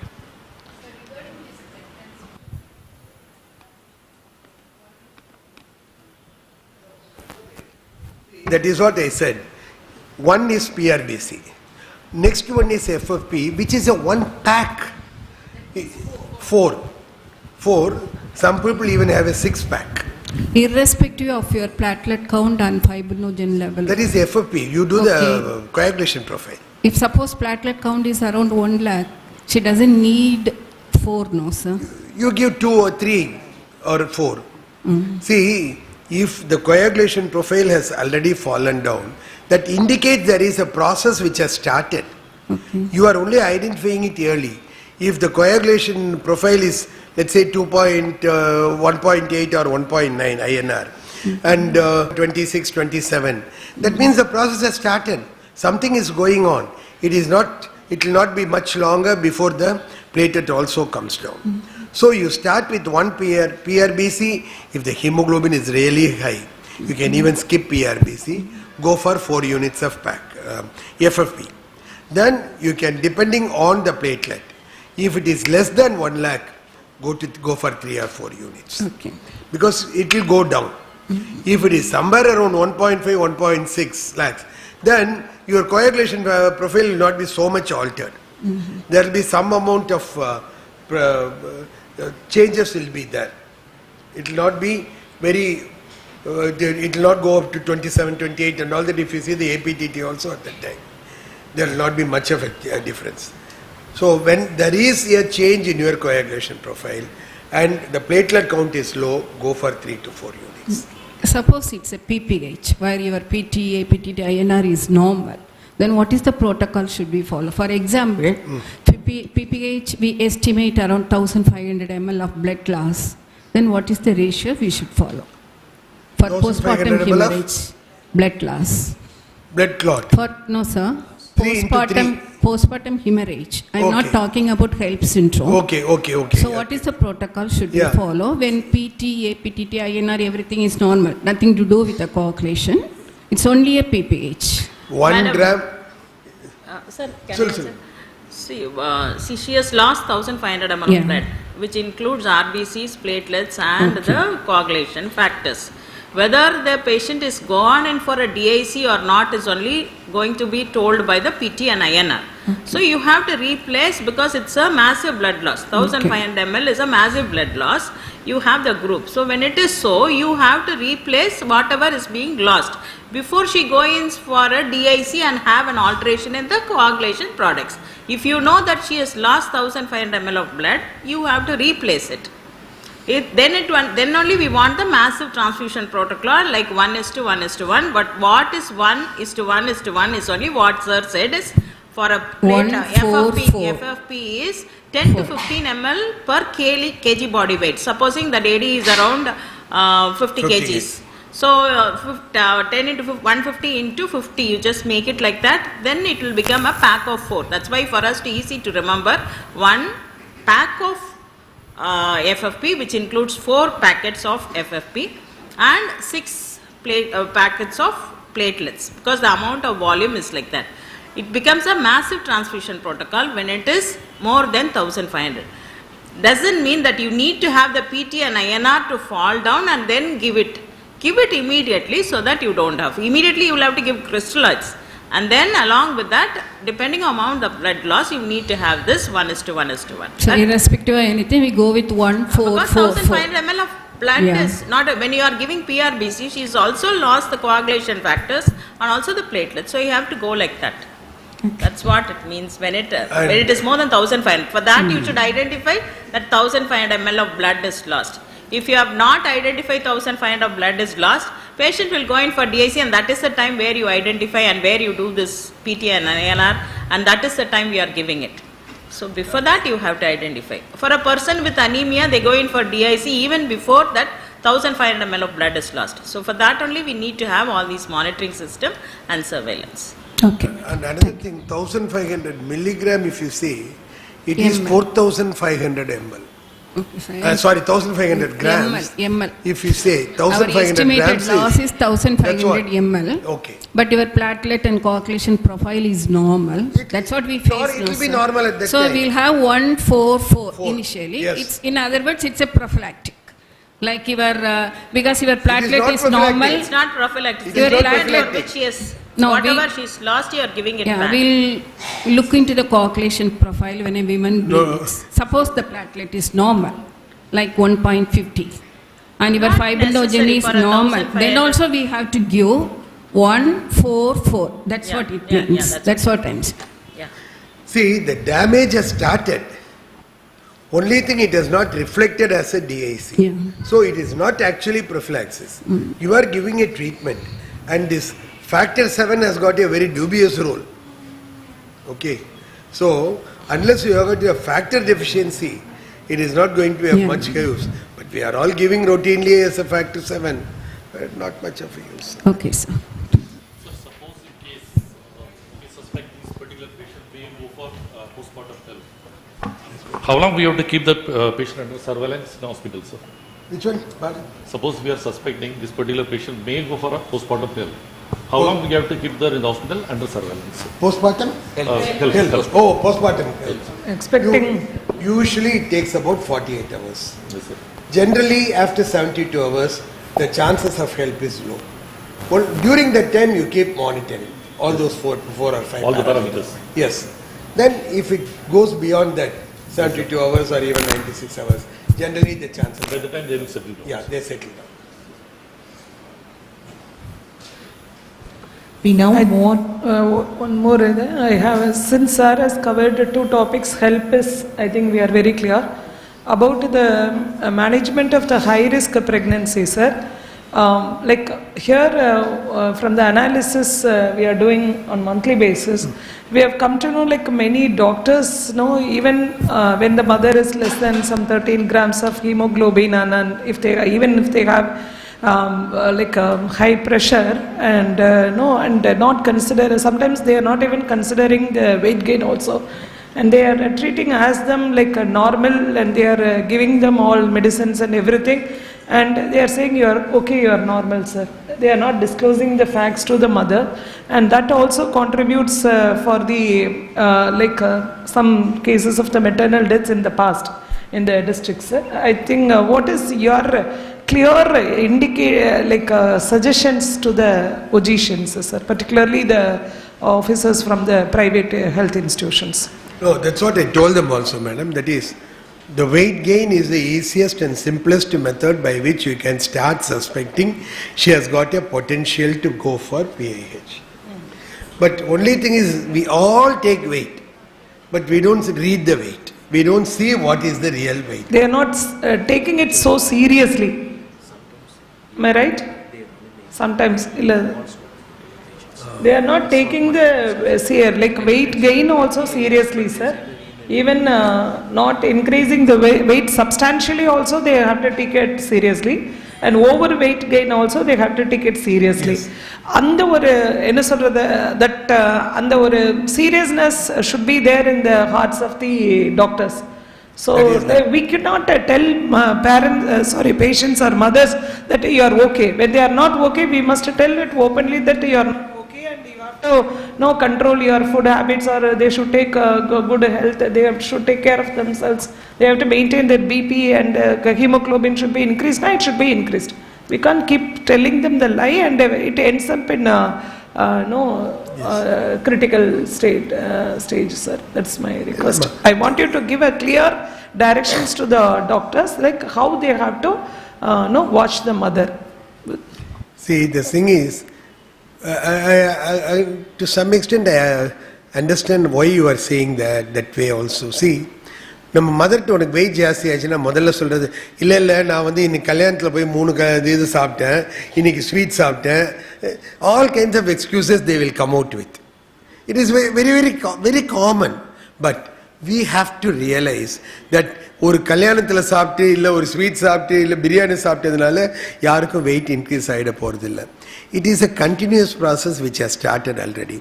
So you have to tell them, எல்லாம் கரெக்ட் தாம்மா, நீ கல்யாணம் சாப்பிட்டெல்லாம் it's okay, but your weight is increasing. If you have weight increase you may get into BP. இந்த BP மட்டும் சொல்லலாம். எடுத்தோடனே உனக்கு ஃபிட்ஸ் வரும், கீழே விழுந்துருவேன், தலை சுத்துன்னு சொன்னால் then they won't come to you, they won't go anywhere else, they'll go home and then come back with eclampsia to us. Give them an indication that it is not right to have an increase of weight. For that we should first realize whether there is an increase of weight. அங்கே தான் நம்ம miss பண்ணுறது. இது again என்ன பண்ணுறோம், weight increase ஆன உடனே 2 kilo தானே பரவாயில்ல, இந்த 2 கிலோ இது கண்டினியூஸாக ஆகிட்டே இருக்கு. அண்ட் யாருக்கு 2 கிலோ? இப்போது 85 kg வரப்போ you can if beginning of the ப்ரெக்னன்சியில் 85 kg இருந்ததுன்னா நம்ம அது வரைக்கும் 95 போகிற வரைக்கும் 10 kg நம்ம வெயிட் பண்ணிட்டு இருக்க முடியாது. There is a difference between a woman who is a 50 kg or a 60 kg normal weight to have a 10 kg or 11 kg weight gain throughout pregnancy is acceptable. But when she starts with 85 kg and she keeps on putting it every 2 kg every month, though we talk about 2 kg a month is okay, for her definitely that is not acceptable. She will land up somewhere around 100 kg. So you will have to choose the mother. அவங்களுக்கு weight நம்ம reduction தான் காமிக்கணும். இல்லை அந்த கொஞ்சம் weight கெயின்லேயே you will have to investigate them thoroughly to rule out a pregnancy induced hypertension condition. The reverse, 35 kg, you have ruled out other conditions, cardiac condition, tuberculosis and all that you have ruled out. There you need to have a more of a weight, 10 kg, but the 10 kg வந்து the 33 kg will become 43 kg at the time of delivery. That again will not be helpful. There you will have to have more. There it is most often what will happen, it will be a nutritious one. The nutrition பார்க்குற பார்த்தா நிச்சயமா அவங்க அனீமிக்காவும் இருந்துட்டு இருப்பாங்க. So you get into two problems there. One is the anemia, other one is nutrition. So for that you will have to manage. ICDSல that thing is really good. ஏன் நம்ம யாருமே அதை என்கரேஜ் பண்ணுறது இல்லைன்னு எனக்கு தெரியறதில்லை. It can be given to, it is given to everybody. Any pregnant woman can have that sattamavu, that dry ration they are giving. It is really good. It's really helpful. We are giving, sir, every month we are giving 4 packets to all the mothers. So that is one thing. And invariably பார்த்தீங்கன்னா அவங்களுக்கு ஒரு anaemia இருக்கும். And please, அனீமியானா peripheral smear should be done. இது நான் பிஹெச்சிலேருந்து medical college private practitioners எல்லாருக்கும் சொல்கிறேன். Peripheral smear is part of the investigation for anemia. That's all. There are no two options on that. I am sorry, medical collegesலேயே miss பண்ணுறாங்க இதை. இங்கே பண்ணுறாங்க பண்ணலன்னு சொல்கிறேன், டெல்ஃபின் எப்படி என்ன மறைக்கிறாங்க. But it is happening. That is why I am telling you. Do it as a routine. Sometimes you get வேற என்னென்னமோ வருது, ஹீமோகுளோபினோபத்தியில் வந்து நிற்குது, அது சிக்கிள் செல் அனீமியாவில் வருது. நம்ம சிக்கிள் செல் தெரியாமல் வேற அயன் சுக்ரோஸை போட்டுட்டே இருப்போம், தாள்னு தெரியாமல் போட்டுட்டு இருப்போம். We lost a mother recently last month. அவங்க யாரும் அது யோசிக்கவே இல்லை. டெத் ஆன உடனே I got to know about it. Then I said go and find out this. It was a thal.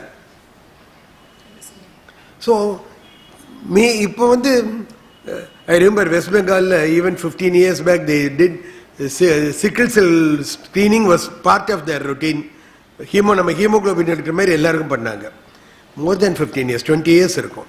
ஏன்னா அங்கே வந்து incidence was very high. Our incidence is also going up. So you have to have peripheral smear as a preliminary investigation.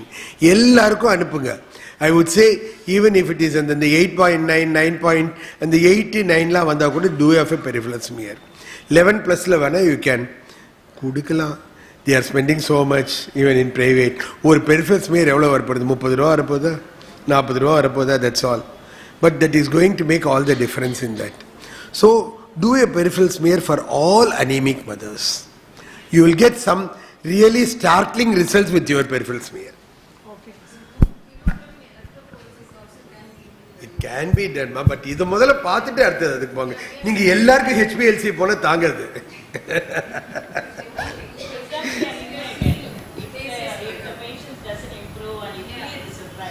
ஆமா, அந்த மாதிரி கண்டிஷனுக்கு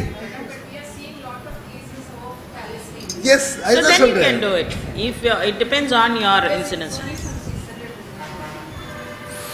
Money is not a matter, madam. Please do the test. That's all. அதுதான் நாங்கள் இங்கே சொல்ல வரோம். நாங்கள் என்ன சொல்ல வரேனாக்க, please be very open. Okay, 100% டிரான்ஸ்பரண்ட்டாக இருங்க. சார் சொல்கிற மாதிரி நீங்கள் 2 கிலோ வெயிட் ஒரு மாதத்துக்கு ஏறுறமா, உனக்கு இந்த மாதிரி விஷயங்கள் பின்னாடி வரும். ஸோ வி டூ இட், அவ்வளோதான் சொல்லிவிட்டு நீங்கள் டெஸ்ட் எழுதினீங்கன்னா அவங்க யாரும் வேண்டான்னு சொல்ல போகிறதில்ல. ப்ளீஸ் டூன்னு தான் சொல்லுவாங்க, செய்யுங்கம்மான்னு தான் சொல்லுவாங்க. ஸோ அதனால் நீங்கள் டெஸ்ட்டை வந்து பண்ணிவிடுங்க. நமக்கு நம்மளுடைய மாவட்டத்தில் இந்த என்ன சொல்கிறதுனாக்க, இந்த மேனேஜ் பண்ணும்போது பிபி ஜாஸ்தி இருந்தது சொல்லலை, பிள்ளை மாத்திரை வந்து அவங்களுக்கு தெரியாமல் கொடுத்துட்ருக்கிறது, அவங்ககிட்ட சொல்கிறது இல்லை. உனக்கு பிபி இருக்குன்னு தெரியாமல் இங்கே வெறும் மெடிசனை மட்டும் சேர்த்து விட்டா அவங்களுக்கு அது புரியாது. ஸோ அதனால தான் சொல்கிறேன், எங்களுக்கு பிபியையும் இந்த இதுவையும் வந்து தட் இஸ் ஹீமோக்ளோபினையும் கரெக்டாக வாட்ச் பண்ணிவிட்டு, 3வது வந்து வெயிட் கெயின். இதுதான் 3 டாப் 3 இண்டிகேட்டர்ஸ். இதை நீங்கள் கரெக்டாக பண்ணிட்டாலே நமக்கு 0 MMR அப்படிங்கிறது. மேம் 0 MMRனா என்ன? சாருக்கும் தெரியும், எல்லாருக்கும் தெரியும். மெட்டர்னல் மார்டாலிட்டிங்கிறது நாம் கவனிக்காமல் விடும்போது நடக்கிறக்கூடிய ஒரு நிகழ்வு தானே தவிர, மெட்டர்னட்டல் எம்எம்ஆர்ன்றது ஒரு விஷயமே கிடையாது. எந்த ஒரு அட்வான்ஸ்டு நேஷன்லேயும் it is always for decades together they are in 0 MMR. அப்படின்னா அவங்க அந்தளவுக்கு மதர்ஸை பார்த்துக்கிறாங்கன்னு அர்த்தம். அதுதான் இன்றைக்கி நம்மளுடைய தமிழ்நாடும் இன்றைக்கி வந்து சொல்லிட்டுருக்காங்க. There are many districts which have already proved to the state government that it is possible. So இந்த இடத்துல நான் அதுதான் உங்ககிட்ட ரிக்வெஸ்ட் பண்ணுறேன். I am requesting you to be very very ஓப்பனாக இருங்க. நல்லா பார்த்துக்கோங்க மதர்ஸை. எக்காரணம் கொண்டு ஒரு ஸ்மால் இதில் கூட சார் சொல்கிற மாதிரி எல்லா ஆஸ்பெக்ட்ஸையும் கவனித்து பாருங்கள். சின்ன தவறு கூட நம்ம செய்யக்கூடாது அப்படிங்கிறதுக்காக தான் நான் திரும்ப சொல்கிறோம். ஸோ பர்டிகுலர்லி ஆல் த நீங்கள் சீனியர் இருக்கீங்க, இன்னைக்கும் நிறைய பேர் சொல்லியும் சில பேர் absent ஆகிருக்காங்க. We will call them again definitely, and we definitely either you and inga irukkudiya nama medical college doctor senior doctors are going to repeat the same session getting the presentation from sir. So we will not leave. We want to educate 100% to the doctors, private doctors about this enna solradhanga like information. So adanal da solren, please be very very careful, okay, in managing the mothers.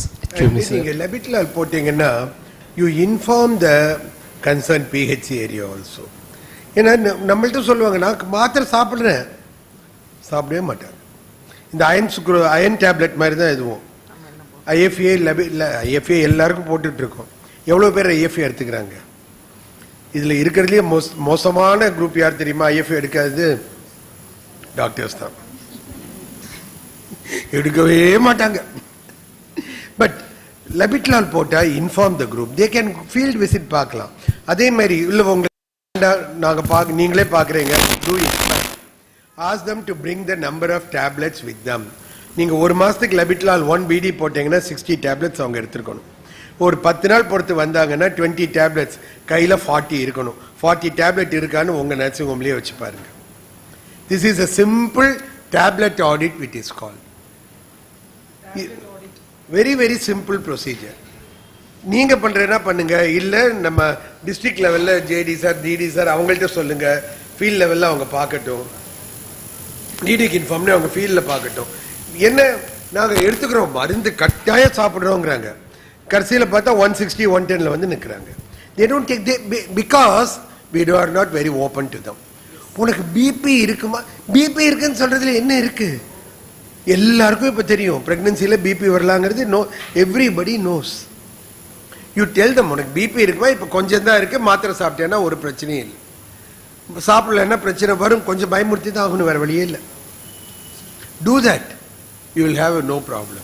And inform the district team, inform your DMCHO, inform the PHC director, BMO number இருந்தா BMOக்கு inform பண்ணுங்க. இந்த mother உங்க area இருக்காங்க, அவங்களுக்கு நாங்கள் லெபிட்டல் start பண்ணிருக்கோம், follow பண்ணிக்கோங்க. Do the tablet audit. If they are not doing anything, you do it when you come back to your. சில பேர் நாங்கள் இல்லை நாங்கள் இவங்க தான் பார்த்துப்போம் நீ வர வேண்டாம் பாங்க, okay, that is their wish. Then you do the audit yourself. அவ்வளோதான். நீ வரப்போ வர்றது ஒவ்வொரு தடவை நீ வரப்போ இன்னைக்கு நீ வந்து லெபிட்டல் டேப்லெட் நீ எவ்வளோ இருக்குன்னு என்கிட்ட கொண்டு வந்து தரும். Don't tell them what you are going to do. கடையில் வாங்கி 4 போட்டு கொண்டு வந்துடுவாங்க.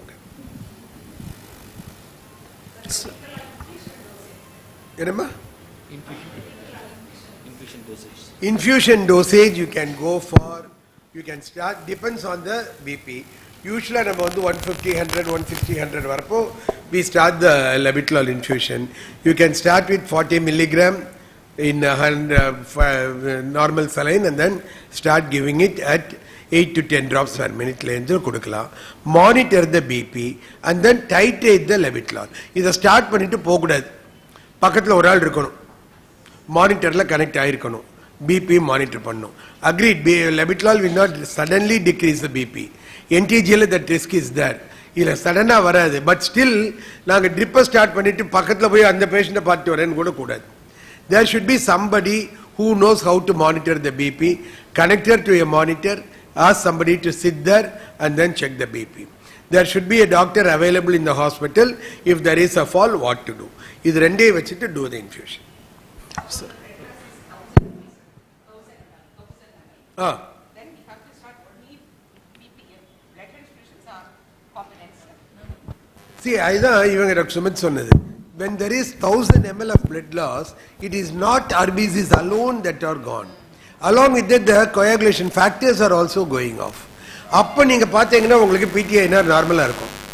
But over a period of time, இன்னொரு 1 hour பொறுத்து பார்த்தா the same PTINR will be deranged.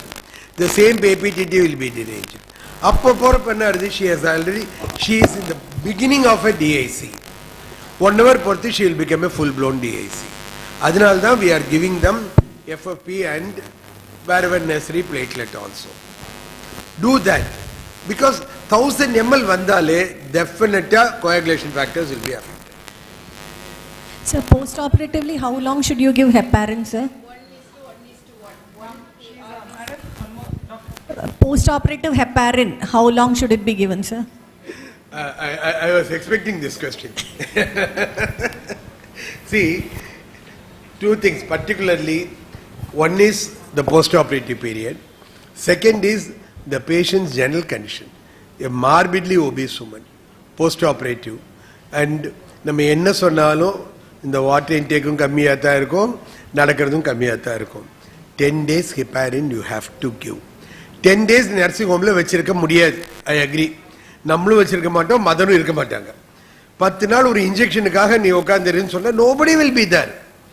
Then it is your responsibility. Either they can come to your nursing home and get the injection, or you can depute to some other place who will give the injection for them, or inform the district people that this mother is taking, she should have heparin for 10 days. 10 days, there is no compromise on that. How she is getting, that is on the individual basis you will have to take. That's all. But don't compromise on 10 days. Particularly when other factors are also there, never compromise. நிறைய வருது. DVT is coming up like anything. எங்க டேஸ்ல நாங்கள் டிவிடியை Discord பண்ணுவோம், படிக்கவே மாட்டோம். எங்களுக்கு டிவிடியை பார்த்தது கிடையாது என் ஸ்டூடெண்ட் டேஸில். இப்போ so many cases and we are losing like that. Some others இன்னும் அந்த அளவுக்கு போல, somehow we catch them before they die. But the process has started, you have to have that. Whether we have to switch on any other oral anticoagulants or...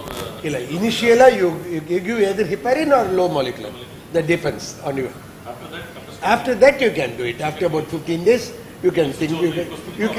Then you can go for other things. So regarding the weight gain, sir, which one we have to give more importance, sir? Whether it is a rate of weight gain or cumulative weight gain over a period of... Rate is more important than cumulative. How the weight gain grows. See, cumulative total 12 kilo irundirukum. Okay, that is one thing. But I think எடுத்து பாத்தீங்கன்னா ஒரு மாசத்துல 4 kilo வந்திருக்கும். இன்னொரு மாசத்துல 3 kilo வந்திருக்கும். கடைசி ஒரு மாசத்துல மட்டும் 1 கிலோ இருந்திருக்கும். So that 7 kg அங்கேயே you have missed. And the 4 plus 3 7 liye you have missed to catch the weight gain. So that is why cumulative விட the gradual thing itself is important, more important. Sir, இந்த weight gain வந்து like physiciansக்கு மட்டும் தெரிஞ்சது இல்லாம இது ஒரு public health information-ஆ நம்ம mothersக்கு கொடுக்கலாம் இல்ல? கொடுக்கலாம் மேடம், டெஃபினட்டா கொடுக்கலாம். இப்ப DMCHO இது IAS-ஆ போகணும். IAS-ஆ போகணும். ஓகே, அவங்களுக்கு ஐடியல் வந்து இது வந்து பிபி என்ன இருக்கணும், ஐடியல் வெயிட் கெயின் என்ன இருக்கணும், ஓகேங்களா, ஐடியல் வந்து இது ஹீமோகுளோபின் என்ன இருக்கணும், இது மூணையும் சொல்லிட்டு இது ஒரு நாலேஜ் பாயிண்ட் தான் இதுல வருது பாருங்க வந்துட்டு, சரிங்களா. அது மாதிரி மெடிசன்ஸ் டாக்டர்ஸ் ஒஜிஷியன்ஸ் என்ன மெடிசன் கொடுத்துருக்காங்க, இப்போ சார் சொல்றாங்க இல்லையா இந்த ஹெப்பாரின் ஒரு மெடிசன் கொடுத்தாங்கன்னா 10 நாளைக்கு தொடர்ந்து சாப்பிடணும். இவ்வளவு தான் ஒரு 10 பாயிண்ட்டை வந்து ஸ்டாண்டர்டா ஒரு நீங்க ஒரு ஐஇசி பண்ணிட்டு இதை ஃபிக்ஸ் பண்ணிட்டு இது த்ரூ விஹெச்என்ஸ் மூலமா நீங்க வந்து இது லைக் நம்மளுக்கு எப்படி ஒரு டெங்குக்கு ஒரு அவேர்னஸ் கொடுக்குறோமோ அதே மாதிரி இது ஒரு அவேர்னஸ் வந்து அமங் ஆல் உமன் கொடுத்துட்டீங்கன்னா மைண்ட்ல ஃபிக்ஸ் ஆயிடும் வந்து. ஓகே, கேபிள் டிவி நம்ம சேனல்ஸ் இருக்கு இல்லையா, கேபிள் டிவி சேனல்ஸ்ல ஓட விடலாம். இல்லை இதை நீங்க ஒரு இது மாதிரி ஸ்லைடு மாதிரி பண்ணி கொடுத்துட்டீங்கன்னா நம்ம ஒரு தியேட்டர்ஸ்ல வருஷம் முழுக்க போட சொல்லலாம். எல்லா தியேட்டர்ஸ்லயும் எல்லா ஷோஸ்லயும் அது சும்மா ஒரு ஸ்லைடு 10 பாயிண்ட் வரும். ஸோ என்ன சொல்றேன்னா this should go as a public information, not only to the mothers who are already pregnant, அவங்களுக்கு மட்டும் கொடுக்க கூடாது. இல்ல பிரெக்னென்ட் ஆயிருக்கிறவங்க டெலிவரி ஆகுறவங்களுக்கு மட்டும் கிடையாது, ஆல் கேர்ள்ஸ்க்கே போகணும், அடலசன்ட் கேர்ள்ஸ்க்கே should reach this message. So எனக்கு தெரிஞ்ச you make us a poster, அதுதான் சொல்றேன். This is common which you have to spread among the mothers. No, madam has raised a very valid, important point. The problem is starting at the time from adolescent. நம்ம pregnant ஆன உடனே பேசிட்டு இருக்கோம். Anaemia எங்க problem ஆரம்பிக்குது? Not at the time of pregnancy. The day she starts menstruating, the problem of anemia starts. நம்ம எழுந்து I think we should strengthen our RKSK also. Yes, definitely sir. RKSK and RBSK also we must focus on giving the adolescent health to the children sir. இப்போ நம்ம வேற இதுல பண்றோம், the reproductive health to the girls particularly வந்து RBSK டீம்ல இருக்கணும் sir. எனக்கு தெரிஞ்சு இங்க மிஸ் ஆகுறது நம்ம அங்கேயும் பார்த்தோம், இங்க மிஸ் ஆகுறது பிராக்டிக்கலா நம்ம ஃபீல்ட்ல வந்து மிஸ் ஆகுறது வந்து இன்ஃபர்மேஷன் இல்ல மதர்ஸ் வந்து சாதாரணமா பிரெக்னன்சியும் சாதாரணமா எடுத்துக்கிறாங்க. பிரெக்னன்சிக்கு இன்ஃபேக்ட் நீங்க மத்தியானம் தான் you are going to cover this இதுன்னு நினைக்கிறேன், ஆர்டிஃபிஷியல் ரீப்ரொடக்ஷன் டெக்னாலஜி வந்துட்டு. ஸோ எல்லாத்தையும் சாதாரணமா அதுவே ஒரு ரேரஸ்ட் ஆஃப் த ரேர் ஒரு விஷயத்துக்கு நம்ம வந்திருக்கோம்.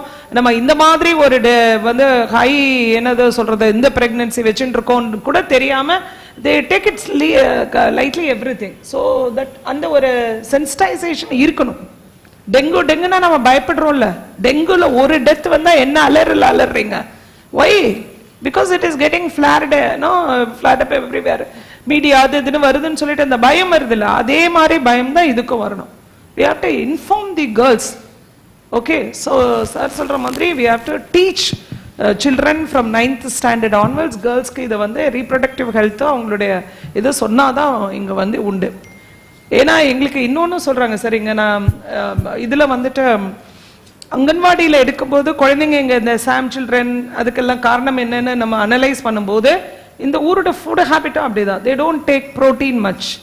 அது ஃபுட்டே வந்து without protein except some fish நினைக்கிறேன், அவ்வளவுதான் வந்துட்டு இந்த பருப்பு இந்த கீரைகள் இந்த மாதிரி ஃப்ரூட்ஸ் ஃப்ரூட்ஸ் எடுக்கிற பழக்கம் ரொம்ப கம்மின்னு நினைக்கிறேன். அதே மாதிரி கீரைகள் எடுக்கிற பழக்கம் அண்ட் பருப்புகள் எடுக்கிற பழக்கம் வந்து சுத்தமாக கம்மி. அதுதான் எனக்கு வந்து அங்கன்வாடியோட ஒர்க்கர்ஸும் சரி அங்கன்வாடி சிடிபிஓஸோடைய ஃபீட்பேக்கும் அதுதான். அவங்கள many of them are nutritionist. அவங்க சொல்கிறதே அதான், மேடம் இங்கே ப்ரோட்டீனே இல்லை மேடம், ப்ரோட்டீன் இருந்தால் தானே மேடம் பிள்ளைங்க வெயிட் கெயின், பிள்ளைங்களுக்கு வெயிட் கெயின் ஆகாது காரணமாக அது வந்து ஒரு விஷயம். ஸோ இங்கே ஃபுட் ஹேபிட் இஸ் ஆல்சோ ரொம்ப ரொம்ப வித்தியாசமாக தான் இருக்குது.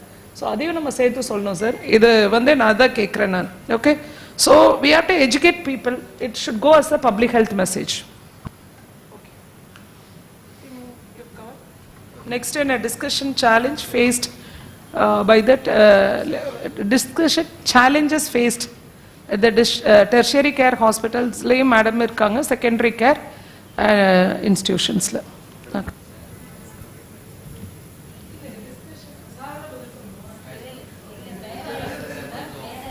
இல்லை அதுக்கு தான் கொஷின் ஆன்சர்ஸ்.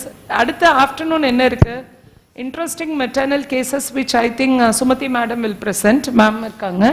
அடுத்து வந்து risk associated with artificial reproduction technology and discussion Q&A தான் இருக்கு. ஆர்டிஃபிஷியல் ரீப்ரொடக்ஷன் டெக்னாலஜி மேபி எடுக்கலாம், பிகாஸ் தே ஆர் ப்ரீ லஞ்சுக்கு முன்னாடி கொஞ்சம் பேசினீங்கன்னா நல்லா இருக்கும். We now move on to the session on the risks associated with artificial reproduction technology. We welcome respected Dr. Narayanan sir, President, Nagercoil Obstetrics and Gynecological Society, to take us through this critical topic.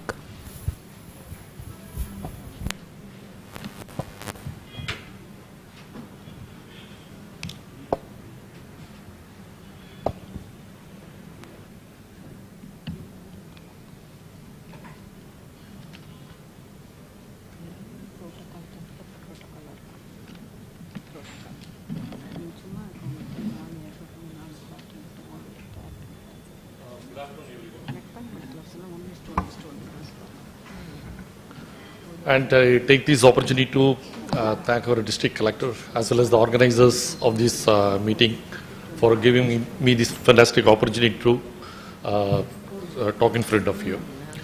Why IVF is so important? It's too far off. Can I have my laptop?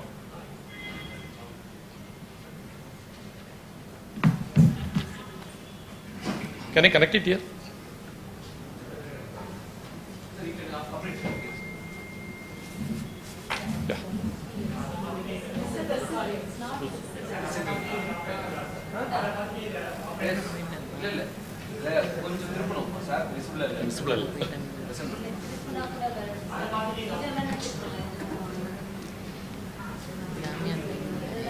Yeah, this will be fine. One chocolate. Yeah, fine. Thank you. So, it is so artificial reproduction is so important because, according to UNICEF, there are over 12 million babies are born worldwide through ART since its inception in the year 1978, and on an average of about 2.5 million cycles are performed worldwide each year. And India is not lagging behind, and ART pregnancies are so common in India also. And an estimated 2 to 2.5 lakh IVF cycles are performed annually in India, and it is showing a rising trend. And if we take the average success rate of something around 20 to 30%, we are having almost about 50 to 60,000 IVF deliveries every year. This particular surge of IVF in India is multifaceted phenomenon fueled by changing social dynamics, delayed pregnancies, increased awareness, and advances in medical technology. IVF is having its unique complications like ovarian hyperstimulation syndrome, increased first trimester bleeding and miscarriage, mainly due to placental implantation failure, and unlike like a common belief, ectopic pregnancy as well as heterotropic pregnancy are on the high in IVF compared to even normal pregnancies. And these particular mothers are mainly prone to hypertension, preeclampsia, and GDM, mainly because of the age factor. And there is an increased incidence of placenta previa, preterm labor, and venous thromboembolism, obviously, which all results in increased number of surgical deliveries. The fetus is having its unique complication, mainly due to multiple pregnancy, which may result in a preterm labor with increased NICU admission, and there is an increased chance of molar pregnancy and increased congenital abnormality as well as FGR and macrosomia. Multiple gestation. In normal pregnancy, the incidence of twins is something around 1:80. But in IVF pregnancies, it comes around 1:6, which is almost more than 5 times. And 35% of IVF babies are of higher order births. And high incidence can be reduced by electric single embryo transfer, blast culture, and pre-implantation genetic diagnosis. And don't take into confidence that if you do transfer a single or a double embryo, still it may result only in a single or a twin pregnancy. Even a single embryo transfer may result in a double or a triplet pregnancy, mainly due to embryo splitting. So that risk is always there. And we have to try to reduce the number of embryos transferred as least as possible. Though the ART procedures allows for you to transfer up to 3 embryos, better to transfer either a single or a double embryo, don't go beyond that. And the role of cervical length measurements and prophylactic insert clutch can be considered for these patients in warranted cases. And compared to a normal pregnancies, a preterm deliveries are quite common in IVF pregnancies, and for each higher order of pregnancy, the chances of preterm labor is less than by 3 weeks. Miscarriages. The incidence is very high in view of advanced maternal and paternal ages. And in less than 30 years of age, if it is 1:5, in case of ART pregnancies, it is almost 1:3. And regarding ectopic pregnancy, in IVF it is 1 in 30 compared to normal pregnancies, where it is only 1 in 200 pregnancies. And in case of heterotropic pregnancy, the incidence is 1 into 100 compared to 1 into 25,000 in case of normal pregnancies. And the anomalies also on the rise. In a normal gestation, the anomalies is 1 to 3%, and in IVF pregnancy is almost double or tripled. Obviously, you know the reasons. Because most of these patients, they do conceive mainly because of some chromosomal abnormality, either from the maternal side or from the paternal side. And obviously, the risk of chromosomal anomalies to the babies is also on the rise. And the common syndromes are Beckwith-Whitman syndrome, Angelman syndrome, and Prader-Willi syndrome. Thromboembolism, sorry, talking elaborately about thromboembolism. And obviously, you know the reasons, mainly because of the advanced maternal age. Apart from that, the drugs we are using for ART also increase the risk of thromboembolism. This is one unique feature which is only for ART pregnancies. Nowadays, it has been reduced a lot, mainly because the protocol what we are following nowadays. Previously, we used to follow the long protocol, but nowadays, the antagonist protocol is the norm with agonist trigger, and we are going for freeze-out techniques. In these particular cases, the chances of late OHS is almost abolished. Still, we are having a chances of, it may go for early OHS, but it may be mild or moderate, and it has to be early diagnosed and treated accordingly. And the warning signs are, if the serum estradiol level is more than 2000 picograms, or the progesterone level is more than 30 nanogram per ml on the day of trigger. And all these patients, after assisted reproductive technique, require tertiary center care with adequate multidisciplinary approach.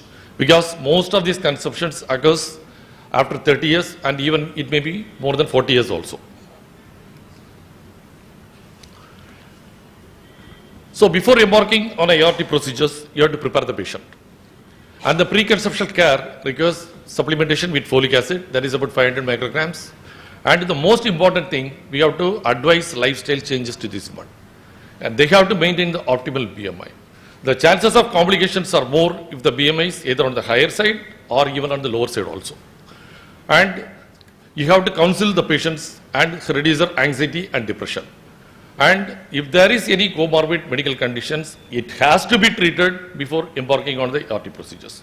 Suppose if the woman is having chronic hypertension or a chronic renal disease, or if the patient is having a hypertension or GDM, it has to be treated before you are starting with the ART procedure. Don't rush into ART procedures before correcting these particular conditions. And an imaging USG using TUS have to be done to check the antral follicular count and predict OHS. If the antral follicular count is on the higher side, these kind of patients, they may be PCOS patients, and more likely they may be going for OHS compared to the other patients. But OHS cannot be ruled out in any group of patients. And as I mentioned earlier, you have to evaluate her, and if the HbA1c levels are more than 10, unless you correct it, don't go for ART. The ideal level is something below 6 and preferably around 5.4. And regarding the ANC visits, compared to the normal pregnancy, these kind of patients require frequent antenatal visits.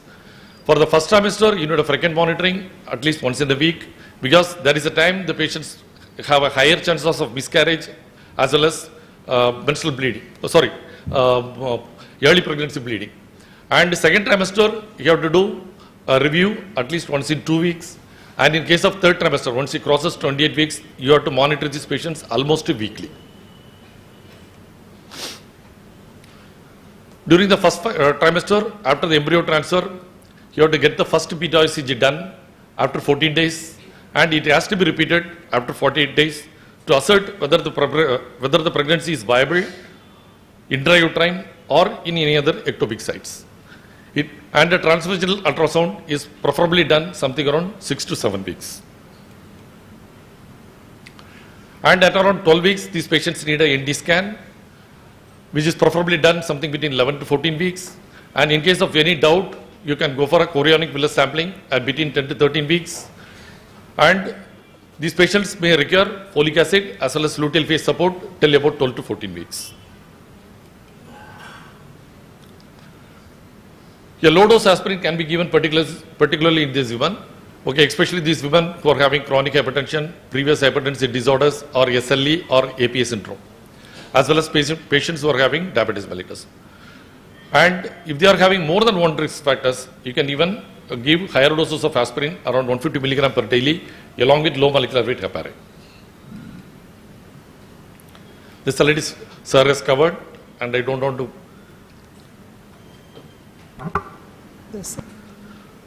In the second trimester, an anomaly scan has to be done something between 18 to 20 weeks, and preferably a fetal echo also has to be done between 22 and 24 weeks. And uterine auditory Doppler has to be started from 24 weeks onwards. Nowadays, previously we used to give steroids at around 28 weeks. Now we have advanced it because of the increased neonatal care. We can start our antenatal steroids even at 24 weeks. And it has to be repeated after 15 days. 2 doses of steroids will suffice. And cervical encerclage, in indicated cases, you can go for a cervical encerclage, but prophylactic encerclage is not routinely recommended. These are the complications of third trimester. You can see the complications are more, except for anemia, all the other complications are more in IVF pregnancy compared to the normal pregnancy. So in case of the management of hypertensive disorders, in the case of non-severe hypertension, if the systolic blood pressure is less than 160 and diastolic is less than 110, and if there is no proteinuria, no end organ damage, or no imminent symptoms, admit the patient, do all the basic investigations, fetal well-being has to be confirmed, settle the patients, and so once the patient has been settled, then you can advise her to go home, but she has to be monitored. She has to be monitored frequently, and readmit the patient something around 36 weeks, and you can plan for a delivery something around 37 weeks by the time she reaches term. In case of severe hypertensive disorders, the patient has to be definitely admitted. No way you can send her home. All the investigation has to be done. And if it is less than 24 weeks, if you feel like that the mother can't carry on beyond this particular gestation, even if it is less than 24 weeks, you may have to go for a termination, explaining all the rest to the patients. And something between 24 and 34 weeks, still the baby is salvageable, and you can start with antihypertensives, maxillary regime, and you can give steroids and go for a delivery. And if it is more than 34 weeks, still you can go for a delivery, because by the time the steroids and other thing will take over, and very well the baby can survive beyond that particular week. GDM and diabetes complicating pregnancy, you have to do a routine OGTT during the first visit, which has to be repeated around 24 to 28 weeks, and repeat once again at around 30 to 34 weeks. And the first foremost thing, we have to advise her a meal plan to control the GDM, and if it is not controlled with a meal plan, then we have to start with either metformin or insulin, which are the only drugs which has been advised to be given in pregnancy. Discuss the timing or mode of delivery with the patient in the third trimester, and anesthetic assessment done in case with obesity and autonomic neuropathy, and elective cesarean delivery is considered in case of macrosomic babies. And during labor, the blood glucose should be monitored every 16 minutes, and the baby, if needed, the baby has to be shifted to the neonatal setup. The timing of delivery in case of GDM, if it is well controlled, you can carry on the pregnancy till about 38 weeks. And if it is a macrosomic baby, you can plan for elective cesarean, something around 38 to 39 weeks. And if it is uncontrolled, then you have to add oral hypoglycemic drugs or insulin. With oral hypoglycemic drugs and the insulin, if it is well controlled, once again, you can carry on the pregnancy till about 13 weeks. And in spite of all these managements, if you can't carry along with the pregnancy, then we may have to terminate little early, explaining all the risk to the patient.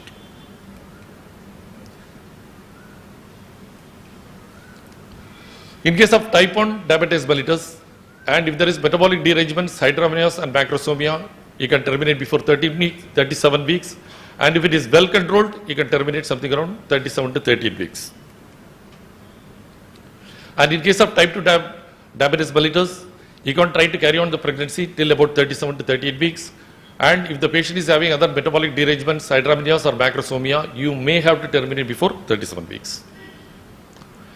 Abruptio placenta, which is another important complication, which is more common in IVF compared to the normal pregnancies. You know the reasons, obviously, mostly advanced maternal age and other factors associated with defective placentation during the first trimester of pregnancy.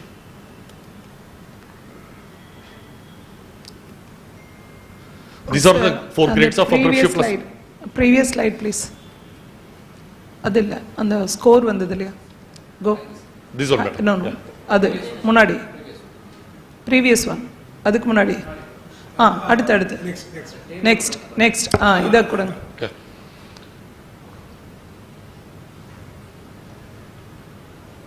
So prior abruption, adada is a high risk. Yes, madam. Preeclampsia, chronic hypertension, multiple gestation, multiple parity, hydramnios, sir. Fluid. Okay. So prior abruption. Okay.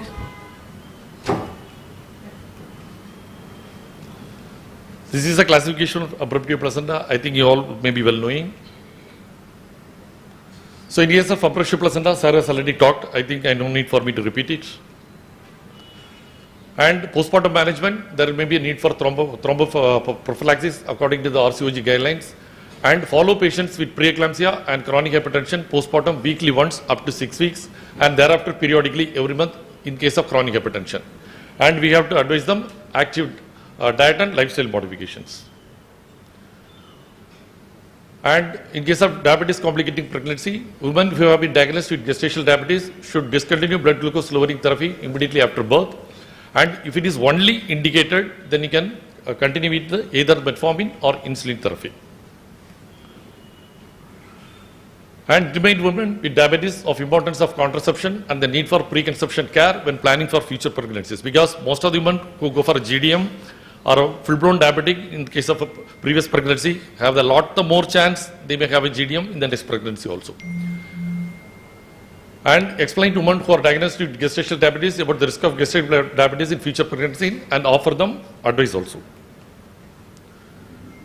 There is no need to routinely do OGTT after delivery, and only lifestyle advising is more than enough. And you can offer a fasting glucose plasma test at 6 weeks or HbA1c after 12 weeks of birth to exclude diabetes. So the take-home message is every IVF pregnancy is potentially high risk due to inherent problems of either the mother or to the fetus. And offer proper counseling explaining the risk involved before starting with ART procedures. Don't straight away start it. You have to explain them all the risk, prepare them. If there is any previous comorbid conditions, it has to be treated, and then only you can start with an ART procedures. And IVF pregnancies to be monitored preferably in a setup with multidisciplinary facilities, and a thorough and vigilant monitoring with frequent antenatal visits may be needed to take the pregnancy till term, which results in a healthy mother and a baby. Thank you.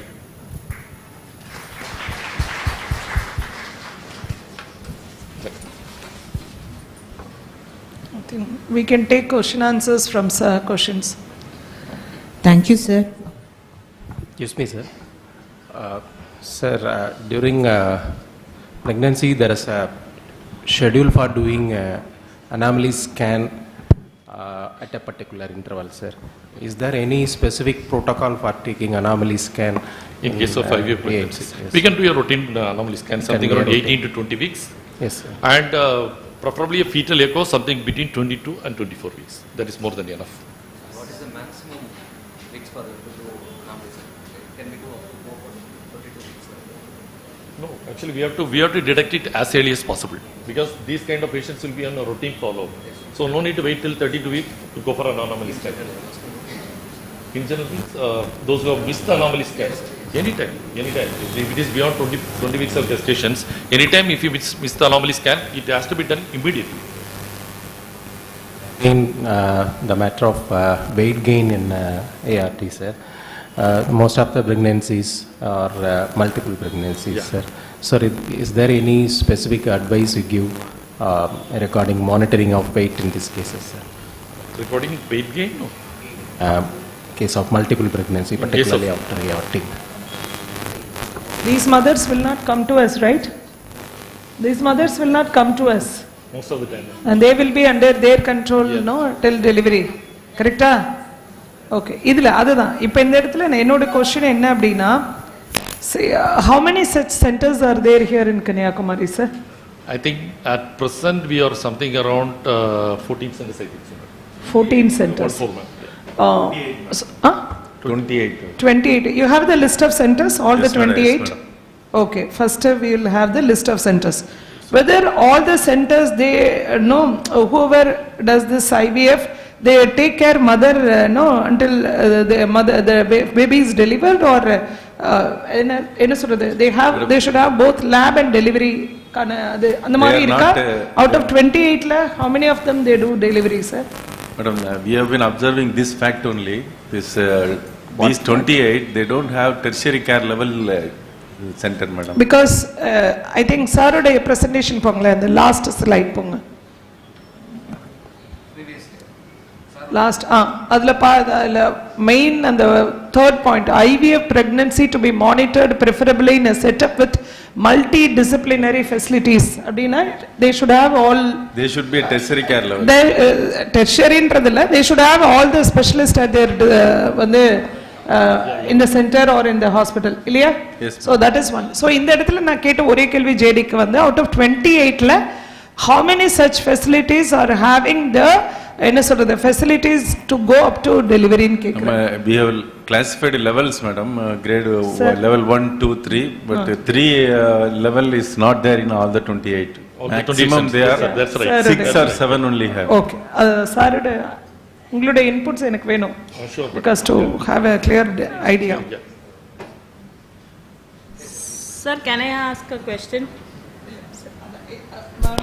Sir. Sir, Evlo facilities are having the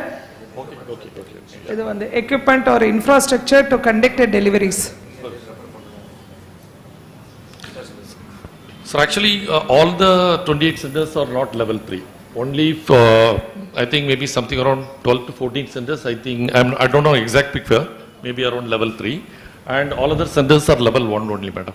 Level 1 centers, they usually do routine infertility checkup as well as intrauterine insemination, IVF procedures only. Only IVF is done only in level 3 centers, madam. Level 1 center, what they will do, they treat mothers for infertility. They do only infertility workup and they can do intrauterine insemination, madam. IVF procedure. So they IVF, make madam. the mother to conceive, somehow. Madam. Yes, madam. They will make the mother to conceive. Yes, So IVF same madam. They don't do IVF. IVF, but in the artificial panita they do and panita they will make. So that mother also is equally critical then. As like IVF mother, this mother is also she is also high risk தானே? Maybe madam. Maybe இல்ல, mostly high risk தான், because it's anyhow not natural, right? So அப்ப level 3ல வந்து எல்லா level 1ல all எல்லாம் இருக்காங்க அப்படின்னா, so then how the mothers are being sent to the next level of observation? நீங்க சொல்லிருக்கீங்க இல்லையா, all these conditions வருது, ஸ்கேன் பண்ணணும், எல்லாம் பண்ணணும், டெலிவரிக்கு வரைக்கும் பார்க்கணும்னு இருக்குதுல்ல, அது எப்படி? See, if a mother is being taken care by an institution, she should be taken care 100%. Yes, madam. Okay, so அது அந்த link or the chain எப்படி நம்ம இங்க monitor பண்றோம்? Usually the level 3 centers, they may be having either in-house consultants or consultants of call, madam. JD, your opinion? Only the problem comes, madam. One of the I.A.S centers which had problem in the 6 months back, they didn't have an anesthetist also. The anesthetist on call was not available. So they referred in the last minute to Trivandrum. This is happening in most of the IVF centers. They can't leave away the patient won't leave them. This is a conflict of interest when it comes to the doctor and the patient. என்னோட கேள்வி to the government doctors, இந்த மாதிரி treatment எடுத்த mothers maybe after 7th month நமக்கிட்ட வந்து delivery எடுத்துக்கிறாங்களா? இல்ல காம்ப்ளிகேஷன்ஸோட வர்றது இல்ல, like இல்ல I went to this fertility center madam, delivery இதுக்கு வந்து இப்ப ஹை லெவல் ஆஃப் இது இல்ல, so I am coming here for delivery, அந்த மாதிரி அப்படி வர மாட்டாங்க, அதுதான் complications. So when they have complications, sir, நான் உங்ககிட்ட, so when they have complications, when they are about to die, அப்படி காமன் மேன் லாங்குவேஜ்ல சொல்றேன், வந்து அந்த மதர் ரிஸ்க் ஆகி இறக்க போறாங்க அப்படின்ற மாதிரி ஒரு சூழ்நிலையில they are being referred to higher institutions. அது இங்க வந்து நம்மளை பொறுத்த வரைக்கும் மெடிக்கல் காலேஜ். ஸோ இந்த இடத்துல தான் நான் வந்து என்ன ரிக்வஸ்ட் பண்ணியிருக்கேன்னா சார், ஸோ லைக் ஐவிஎஃப் பண்ணுறதுல தப்பு இல்லை, இல்லை ஆர்டிஃபிஷியல் பண்ணுறதுல தப்பு இல்லை, பட் அந்த மதர்ஸை வந்து நான் என்ன சொல்கிறேன்னா, whether the institution have the capacity to monitor the மதரானு பார்க்கணும். ஸோ மானிட்டர் த மதர் எனக்கு இருக்கு. ஸோ லைக் த ஓனர்ஷிப், அவர் ஜெடி சார் சொன்ன மாதிரி the ownership is very very very crucial sir. So அந்த மதரை என்னால் பார்த்துட்டு அவங்களுக்கு டெலிவரி பண்ணி அந்த குழந்தைய அம்மாவை காப்பாற்றுறதுக்கு முடியும்ன்றதுனாக்கா நீங்கள் வச்சுட்டே போயிட்டே இருங்க. இல்லையா, நீங்கள் எத்தனை மாதம் அங்கே பார்க்குறீங்களோ பார்த்துட்டு either you have to refer the mother to the என்ன centre, level 3, level 3 is the highest center. So you refer. So you can have a like என்ன சொல்றது, like இது வந்து tie up with any private institutions, அது எங்க வேணாலும் இருக்கலாம். But kindly refer the mother at the earliest possible by 5 months. 5 monthsக்குலாம் decide பண்ணிடுங்க, இவங்களை எங்களால வச்சுக்க முடியும் வச்சுக்க முடியாதுன்றத. டெலிவரிக்கு invariably if they don't have this level 3 setup இல்ல அப்படின்னாக்க then they have to conduct 100% the delivery of the mother. வந்து நிச்சயமா 100% LSCS தான் போகும். இது வந்து நார்மல் டெலிவரிக்கு வர்றதுக்கு வாய்ப்பு ரொம்ப ரொம்ப ரொம்ப கம்மி. கரெக்டா சார்? கம்பேரிட்டிவ்லி இல்ல, சத்தியமா சொல்றேன். 4%, 3%, 1% வருதா எனக்கு தெரியாது. அதெல்லாம் வரவே வருது. அது 1%ன்றது ரொம்ப rare. See, I am practically பேசுறேன் sir. So we have to be very open. எனக்கு தகுதி இருந்தா நான் செய்யறேன், எனக்கு தகுதி இல்லப்ப நான் ஏன் ரிஸ்க் எடுக்கிறேன்? இப்போ சார் சொன்னாங்க பார்த்தீங்களா, ஒரு உயிர், ஒரு மதர்ன்றது அந்த உயிர். ஓகே, அவங்க போயிட்டாக்கா அந்த குடும்பம் போச்சு, ஜெனரேஷன் போச்சு. அதுதான் எங்களுக்கு நாங்க பொது மக்களாக இருக்கட்டும், ஒரு ஆபீசராக இருக்கட்டும், ஜெனரல் அட்மினிஸ்ட்ரேட்டிவ் ஆபீசரா இருக்கட்டும், எங்களுக்கு வந்து மதர் தான் உயிர். ஓகேங்களா? ஸோ அந்த உயிரை காப்பாத்துறதுக்கு இப்போ ஒரு மதர் மெட்டர்னல் டெத்துனாலே எங்களுக்கு அழுக வரும். முதல்ல நாங்க தான் அழுவோம். ஏன்னா தாங்க முடியாது, அந்த குடும்பம் போச்சு, பிள்ளைங்க போச்சு. ஓகே, ஸோ அதனால தான் நான் சொல்றேன், நீங்க இங்க வந்து ரொம்ப ப்ரிவிலண்டா நீங்க பண்ணிட்டு இருக்கீங்க. திஸ் ஆர்டிஃபிஷியல் இது வந்துட்டு ரீப்ரொடக்ஷன்ல நிறைய குட்டி குட்டி குட்டி சென்டர்ஸ் பண்ணிட்டு இருக்காங்க. அதான் 28 கரெக்டா கேரளா பார்டர்ல வச்சுட்டு இருக்கீங்க. இங்கிட்டு தப்புனா அங்கிட்டு ஓடிடலாம், அங்கிட்டு தப்பினா இங்கிட்டு ஓடலாம் மாதிரியான செட்டப்பும் இங்க இருக்கு சார். இந்த சொல்லுவான் இல்ல, ரோட கிராஸ் பண்ணா நான் ஆந்திரா, ரோட கிராஸ் பண்ணா நான் தமிழ்நாடுன்ற மாதிரி இங்க ரோட கிராஸ் பண்ணா கேரளா, ரோட கிராஸ் பண்ணி இங்கிட்டு வந்தேன் நான் எங்க வேணாலும் ஓடி போய் ஒழிஞ்சுக்கலாம். போலீஸ் போய் அப்படியே நின்றுடுவான்ல, அப்படியே நின்றுடுவான், அதுக்கப்புறம் போக முடியாது இல்ல. The similar situation is there here in Kanyakumari. So I'm just talking the lighter note la sonnala, I'm very much concerned, I'm very much serious about this issue. நீங்க ஒரு decision, since you are the chief, you please take a call. Okay, so எங்க எந்த மாசத்துல எத்தனை மாசம் வரைக்கும் எங்களால பார்க்க முடியும் பார்க்கட்டும், அதுக்கு அடுத்து எங்க அனுப்பணுமோ அனுப்பட்டும், பட் சேஃப் டெலிவரி நடக்கட்டும். ஒரு மதர் கூட நம்ம Can we make them have a chain of evacuation plan, madam? Yes. You evaluate protocol, sir.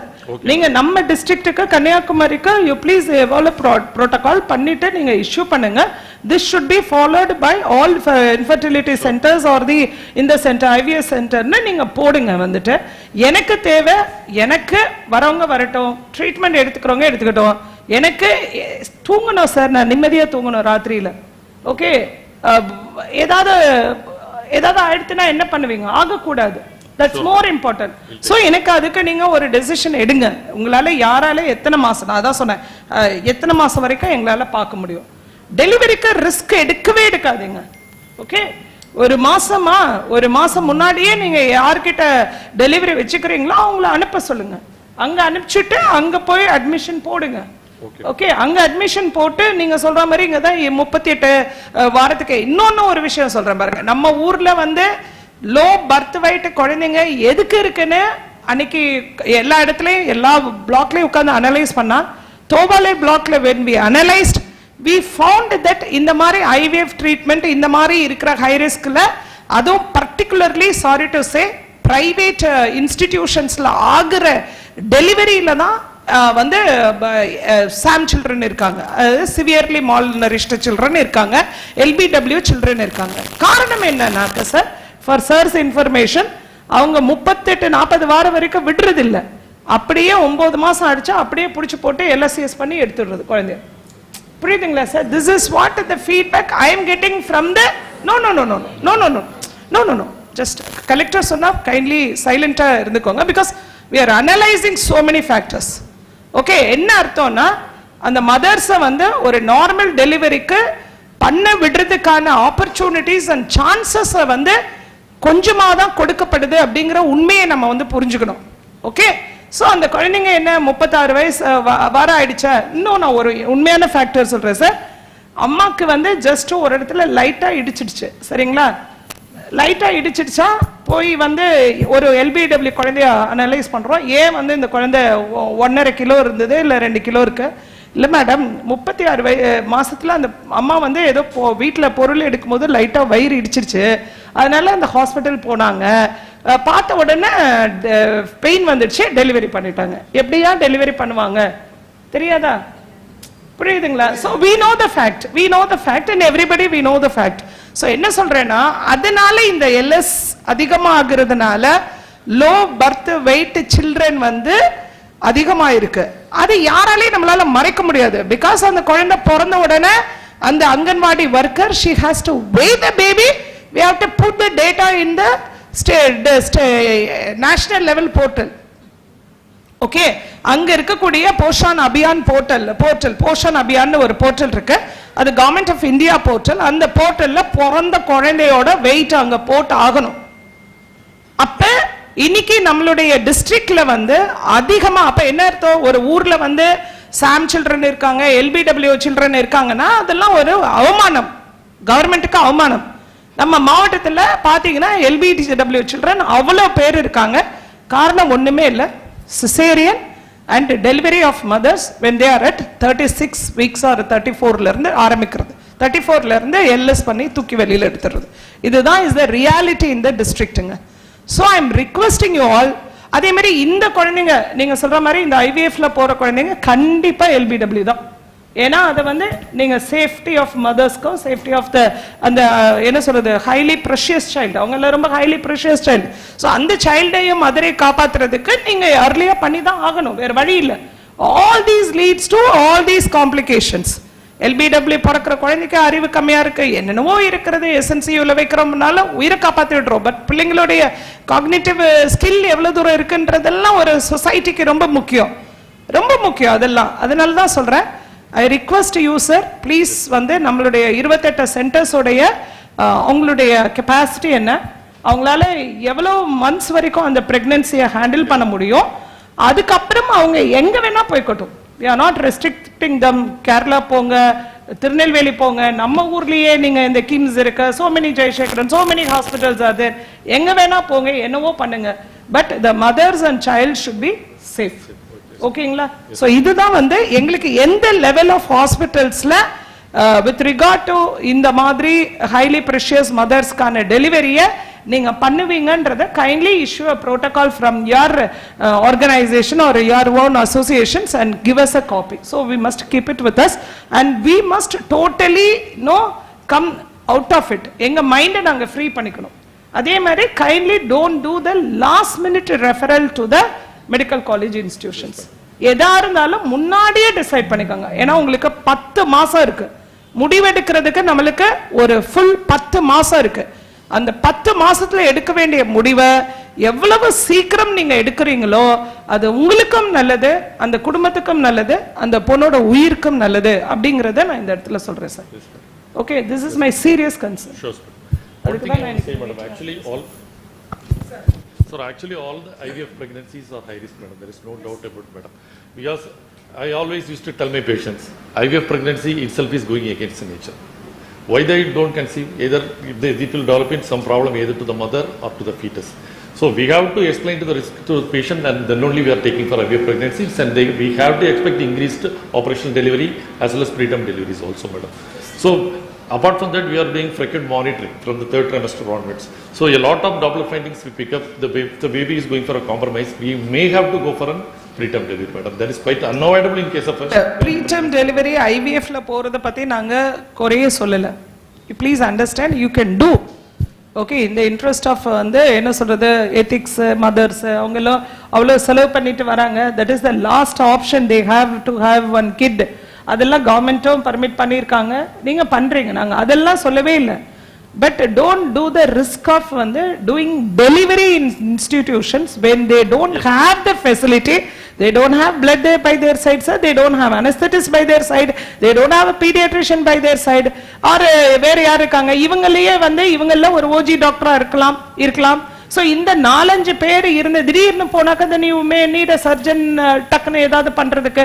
இந்த மாதிரி எந்த செட்டப்மே இல்லாம நானே ஐவிஎஃப் பண்ணேன், நானே டெலிவரி பண்றேன்றத அந்த ரிஸ்கை எடுக்காதீங்க நான் சொல்றேன் வந்துட்டு. சோ நமக்கு உயிர் முக்கியம், மற்றதெல்லாம் என்ன வேணா பண்ணிக்கிட்டோம். ஓகேங்களா?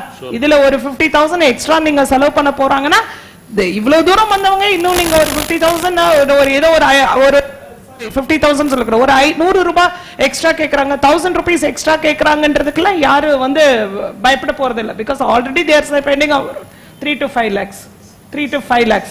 அப்படி செலவு பண்றவங்களுக்கு இது ஒன்னும் கொஞ்சம் காஸ்ட் எக்ஸ்ட்ரா போறத பத்தி அவங்களும் பேச மாட்டாங்க. பட் நம்மளுக்கு அல்டிமேட்லி என்ன வேணும்னா safety of the mother is more important to the state, to the government and to the country. Definitely.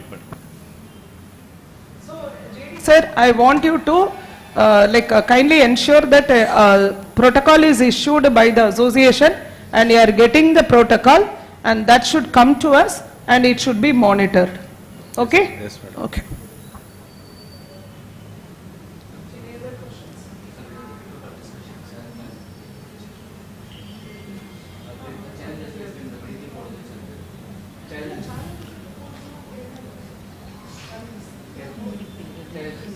Now we move on into an interactive panel discussion on challenges faced at tertiary and secondary care hospitals. I request respected Professor Dr.V.Ramalalshmi Madam, Dean, Kanniyakumari Medical College Hospital, and respected Joint Director Dr.A.Sahaya Stephen Raj Sir, along with their team members for panel discussion. Panel discussion will be chaired by respected S.Ratna Kumar Sir. Good afternoon to all. First of all, I thank respected Collector Madam, who is a catalyst and instrumental of this sensitization program, who is always thinking about the plans and strategies to improve the maternal and child health care in our district. With their continuous efforts, we all of us know that we have the chance to meet Dr.R.Ratna Kumar Sir, expert advisor, NHM Tamil Nadu. எங்கள் OG சீஃப்லாம் சொல்லுவாங்க sir, Ratna Kumar sir. So now we have a chance. ஏதாவது ஒரு guidance, ஒரு maternal death அந்த மாதிரி இருந்தால் அவங்க they have the guidance from you. அப்போ நான் கேட்பேன் sir. So now we have the chance to meet you, sir. Thank you for coming, sir. And Dr. Sumathi madam, who is the IOG director. Thank you for coming, madam. So to share your experiences in the maternal health. And sir, Dr. Sundara Narayanan sir, president of Nagercoil Obstetrics and Gynecology Society, for sharing your presentation, sir. Thank you. So under the leadership of our collector madam, all directorates, DMS, DPH and DME side, we periodically conduct coordination, CMOM coordination meeting, birth planning meeting, and maternal death audit meeting, and infant death meeting. At that time, we discussed unitedly, and where is the positive things happen, where is the negative things happen, what is the lapses we miss here. So everything we discussed. Madam is very sensitive when there is a maternal death or infant death. There was a hot arguments in the meetings. Madam சொன்ன மாதிரி ஒரு family, ஒரு maternal death எவ்வளோ சென்சிடைஸ்டாக இருக்குது. அதாவது ஒரு mother இறந்துட்டாங்கன்னா அந்த குழந்தைக்கு ஒரு அம்மா போயிட்டாங்க, அந்த ஹஸ்பண்டுக்கு மனைவி இறந்துட்டாங்க, அதே சமயம் அந்த மதர் பேரண்ட்ஸுக்கு ஒரு மகள் இறந்துட்டாங்க. ஸோ ஒரு ஃபேமிலியோடைய பீஸ் கொலாப்ஸ் ஆகிடுது உங்களுக்கு. ஸோ அந்த மாதிரி ஒரு ரொம்ப மேடம் ஸ்டெப்ஸ் எடுத்து என்னென்ன மாதிரி எல்லாம் இம்ப்ரூவ் பண்ணலாம், வாட் ஆர் த ஸ்ட்ராட்டஜிஸ்ன்னு எங்ககிட்ட எல்லாம் டிஸ்கஸ் பண்ணுவாங்க. இப்போ நாங்கள் இம்ப்ரூவ் பண்ணிகிட்ருக்கோம். கவர்மெண்ட் இன்ஸ்டியூஷனை பொறுத்த வரைக்கும், இந்த டிஸ்ட்ரிக்டை பொறுத்த வரைக்கும் இன்ஸ்டியூஷன் டெலிவரி வந்து ரொம்ப குறைவாக இருக்குது. 28% இருந்தது, இப்போ நாங்கள் ஒரு 6 to 8% இன்க்ரீஸ் பண்ணியிருக்கோம். So madam is very particular, conduct organise meeting medical காலேஜில் வைக்கனாலும் சரி, ஆன்டினேட்டல் மதர்ஸ் டிஹெச்சோட டிஸ்கஸ் பண்ணுவாங்க. ஸோ மதர்ஸ் ஆன்டினேட்டல் மதர்ஸ்லாம் உங்கள் ஜிஹெச்சுக்கு கூட்டிட்டு மெடிக்கல் காலேஜ் ஹாஸ்பிட்டல் கூட்டிகிட்டு போங்க, வாட் ஆல் த ஃபெசிலிட்டிஸ் அவைலபிள்ங்கிட்ட அவங்கள்ட்ட you should make confidence in them to promote the government institution deliveries, especially tertiary care hospital 24 hours specialist irukkranga.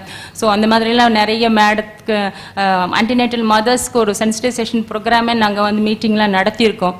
So இங்கே டெர்ஷரி கேர் ஹாஸ்பிட்டலுங்கிற நிலைமையில் இருக்கும்போது எங்களுக்கு டெலிவரிஸ் வந்து மோஸ்ட்லி காம்ப்ளிகேட்டட், அந்த ஹை-ரிஸ்க் மதர்ஸ் தான் வராங்க. ஸோ காம்ப்ளிகேட்டட் ப்ரெக்னன்சி தான் வருது. ஸோ அதில் வந்து 60% சிசேரியன் செக்ஷன் அண்ட் 40% வந்து நார்மல் டெலிவரி வருது. சம்டைம்ஸ் 50-50 வரலாம். So because of tertiary care ஹாஸ்பிட்டல்னால, so to save the mother and child we have to take a cesarean section அந்த மாதிரி இருக்குது. So I discussed with our OG chief what are all the challenges, because they are daily seeing the cases.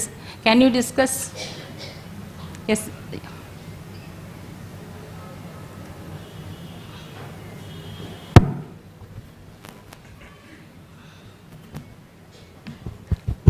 Sir, as far as medical college is concerned, what challenges we face is like we get severe pre-eclampsia, we have to induce at 34 weeks or 35 weeks. When we get consent for induction, they are not very happy to give consent, sir. Very difficult to make them understand and tell the consequences, get their consent and induce.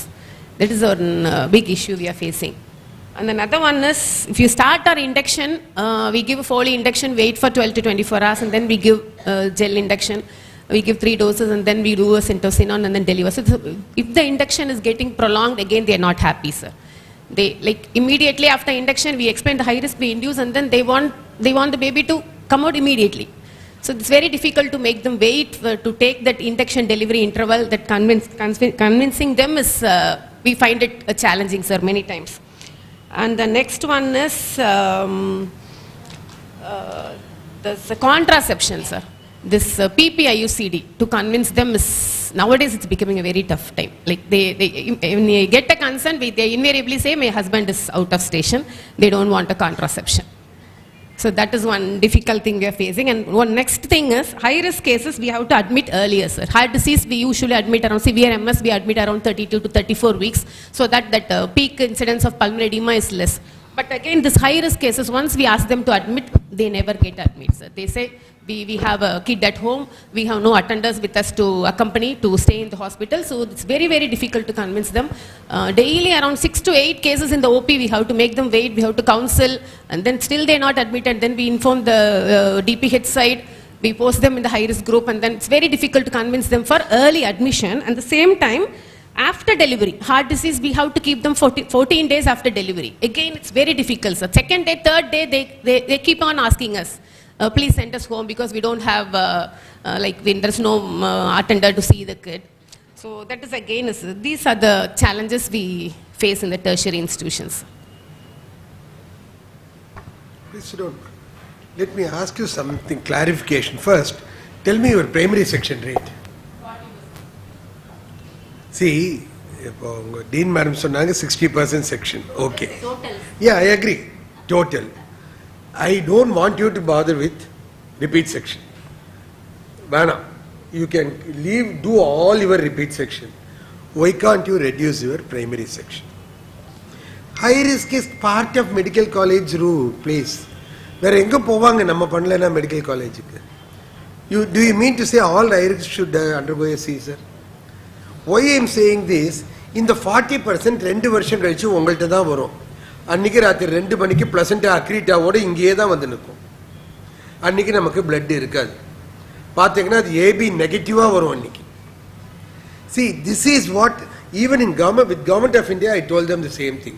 I am not bothered about repeat section. Let them do. But we will concentrate on primary section. That is why now they have made it. Throughout the country, they are concentrating on primary section. But what actually, I don't know whether you remember, you were in Tanjavur at that time. In the cesarean audit, we started in Tamil Nadu, and the preliminary work, one of the centers was Tanjore. That is because you had a very high cesarean section rate in Tanjavur at that time. So, when we are, the whole country is following our the direction of reducing primary section, how is that we are not following it? Where is it we are going wrong? You analyze. You don't bother about repeat section. Do it off. But your primary section is high. That is something which you will have to think about. And the consent, who is going and getting the consent from them? Duty assistant ellarku consent vaga mudiyadhu. See, these high risks, of course, 10% last minute la varuvanga illennu solla, but most of them would have come to you earlier. Are we ever telling them that they have a high risk factor in advance when they come to our antenatal OP? Last minute திடீர்னு போய் உனக்கு இன்னைக்கு BP வந்துருச்சு, உனக்கு தலைவலி வந்துருச்சு, கால்வலி வந்ததுன்னா they will run away from there. Even I will run away from there if somebody tells me like that. You have to tune them. They don't know. அவங்களுக்கு severe PAH தெரியாது, eclampsia தெரியாது, ஒன்றும் தெரியாது. You have to tune them. So you start telling them in the slow poisoning மாதிரி தான் அது. Keep telling them, BP இருக்குமா, கொஞ்சம் நீ சீக்கிரம் சேரணும், சீக்கிரம் இதுவாகணும். That kind of knowledge we are not giving. I know it is difficult. I am not saying it is easy. But at some point of time you will have to do. இப்போ என்ன ஆகுது, the same thing applies to your induction delivery interval also. We never tell them. The talking has lost. Actually, I don't know whether they have given it there.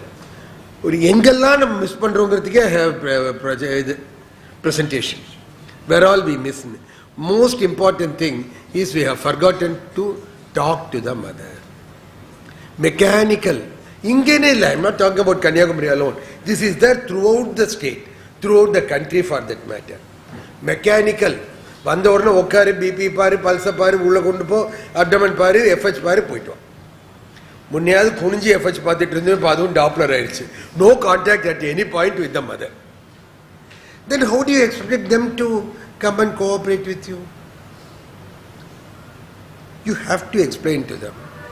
You are having a high risk. உனக்கு BP இருக்கு. You have to get admitted early. Delivery vaginal பார்க்கணும். If it is not possible, we have to undergo a section.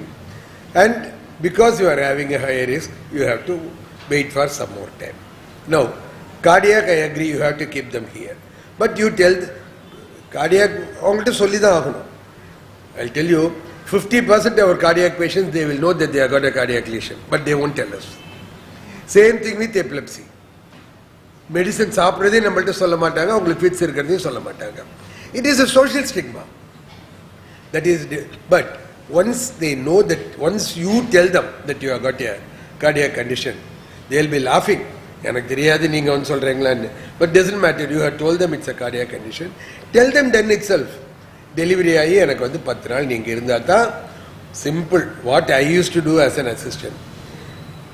சீக்கிரம் வீட்டுக்கு போனா உங்க குழந்தைக்கு அம்மா இருக்க மாட்டாங்க, இங்க இருந்தா அம்மா இருப்பாங்க, எப்படி வேணும். This used to be my way of approach. See, if you say that something will happen to you, they may not say, அதெல்லாம் நான் பார்த்துக்கிறேன். You put the குழந்தை first. No mother will say, என் குழந்தை எப்படி வேணாலும் போட்டு நான் வீட்டுக்கு போவேன்னு சொல்ல மாட்டாங்க. This is just a small twist of the same thing. I am also telling the same thing, you are also telling the same thing. But I am putting the child in front, you are putting the child behind. Put the child in front, they will do it. All other conditions, you have a DHO. எவ்வளோ இது இருக்கு. உங்களுக்கு 30 bedded upgraded PHCs இருக்கு. அவங்க வீட்டுக்கு பக்கத்து, most of the 30 bedded PHCs are, the 30 beds are vacant. So அவங்க வீட்டு பக்கத்தில் இருக்கிறதுக்கு, why don't you do it as a step down unit? இங்க நம்ம 15 நாள் எப்படிமா இருப்பாங்க? Let us be very frank. Will you one day stay in a hospital just like that for getting 2 tablets of Labetalol? நீ வந்து 15 நாள் hospital இருந்தா யாரும் இருக்க மாட்டாங்க. Definitely, ma'am. We can make all our upgraded PHCs 24 hours doctors இருக்காங்க, பண்ணிக்கோங்க. Even in fact some PHCs are very good doctors. They give 24 hours care. வீட்டுக்கு பக்கத்துல என்ன பிஹெச்சி இருக்கு, இப்போ நமக்கு இருக்கு, அங்கே நீங்கள் இருந்துங்க 24 hours ஓப்பனில் தான் வச்சுருக்கோம். ஸ்டெப் டவுன் யூனிட்டை யூஸ் பண்ணிவிட்டு அது போட்டு சொன்னிட்டிங்கன்னா டைரெக்டாக 1-to-1. தட்ஸ் வாட் அந்த மென்டர் ஓஜி கான்செப்ட் வச்சுருக்கோம் இல்லையா. I think we can do it. It's a good இது. Will do it sir. Okay. So that is one simple thing where you can do. பிபிஎஸ் ரிப்போர்ட்டுக்கு மாட்டேங்கிறாங்களா, அந்தாரா போட்டு விட்டுருங்க. ஏன் பிபிஎஸ் சீட்டிங்கிறீங்க? 6 மாசம் பொறுத்து வந்து 6 மாசம் பொறுத்து வந்து போட்டுக்கோன்னு சொல்லுங்க. Give the chaya for them till that time. But you chaya, I know complaints will not be there. முதல்ல எனக்கு இன்னைக்கு வரைக்கும் அந்த புரோட்டோகால் ஒன்றும் புரியல, சாயாவோட protocol. I am telling you very honestly. It is so confusing. But you start with that, but you will have to follow them. Take the help of your ma'am, now we are okay with 3 to ma'am, collector. We are okay with 3 to 4 children also, ma'am. எனக்கு birth rate குறைஞ்சிட்டு இருக்கேன்னு இன்னொரு கவலை ma'am. 3 years spacing வேணும் madam. சாருக்கு சொல்றேன். our delivery was used to be 1500 ma'am. இப்போ போன மாசம் வந்து 1189, 1200 தான் இருக்கு. 300 deliveries have gone down in 1 month. Madam, but spacing வேணும் madam. அதாவது we are more concerned about அந்த இது வந்துட்டு இதனால. பட் இருந்தாலும் சொல்றேன், எனக்கு 2 குழந்தைன்ற 3 குழந்தை கூட பரவாயில்லன்னு நான் சொல்றேன். எனக்கு குழந்தைங்க அதிகமான போற மாவட்டத்துல இல்ல ஏஜிங் சொசைட்டியா இருக்கும் இல்லையா. Really not only here madam. அங்கன்வாடியில சில்ட்ரனுடைய என்ரோல்மெண்ட் குறைஞ்சிடுச்சு. நான் அதை அனலைஸ் பண்றேன். கவர்மெண்ட்ல குறைஞ்சிச்சா, எய்டட்ல குறைஞ்சிச்சா, பிரைவேட்ல குறைஞ்சுதானு. நம்மளுக்காக 2000 குழந்தைங்க தான் இப்போ குறைஞ்சிருக்காங்க. பிரைவேட் எஜுகேஷனல் இன்ஸ்டிடியூஷன்ல there is a gap of 12,000 children down. Okay, from the previous year's enrollment. Okay, so anganwadiyila admission korayirudhu, school la primary lo first standard la admission korayirudhu. So ninga last 5 years database ninga eduthu pathina, number of children in enrolled in first standard from all kinds of institution eduthu pathina அப்படியே gradually வந்துட்டு இருக்கு. So the birth rate is decreasing. So அதனால வந்து நாங்களே உங்களை madam பரவாயில்ல madam இன்னொரு குழந்தைய பெற்று கொடுங்க மேடம்னு நாங்கள் கேட்குறோம் வந்துட்டு. ஸோ அந்த லெவலுக்கு இட்ஸ் ட்ரூ. Actually, 14%, madam. குறையுது மேம், டெலிவரி குறையுதுங்க மேம். அதனால யார் இப்ப குழந்தை பெத்துக்கிறாங்களோ பெத்துக்கட்டோங்க ma'am. As long as we are there to take care of it. I think secretary sir has sent one. இதை நான் குரூப்ல கூட ஷேர் பண்ணியிருந்தேன். Why don't we consider giving birth to more child வந்து as a public service and giving them some incentive to the mothers? And கூட there was some article in somewhere. So the birth rate is decreasing, we have to be careful. Madam, it is 14%, madam, compared to the state average. Implant 18%. புரியல sir. implant implant எல்லாம் இங்க வரல இல்ல, எங்களுக்கு இல்ல sir. இல்ல sir. Implant வரல sir. இல்ல. பைலட் வாதா இருக்குது. இன்னும் நம்ம DMCHக்கு நானு ஒரு இதுக்கு ஜெடி சார்ட்ட இருந்து என்ன வரணும்னா, இனிமே நம்மளுடைய மந்த்லி டெலிவரி அனாலிசிஸ் பண்றோம் இல்லையா சிமாக்ல, அதுல வந்து இன்ஸ்டிடியூஷன் வைஸ் போடுறோம். Institution including private institutions. அப்ப சார் சொல்லும்போது when you do the we have to reduce the C-section rate for the primary mothers. Okay, அதானே அப்படிதானங்க சார் சொல்றீங்க? So primary mothers ஓட C-section rate குறையணும் அப்படின்றது வந்து is a mandate.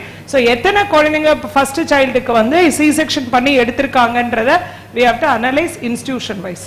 So I am making it clear for both private and to the government institution, it will be analyzed and it will be asked.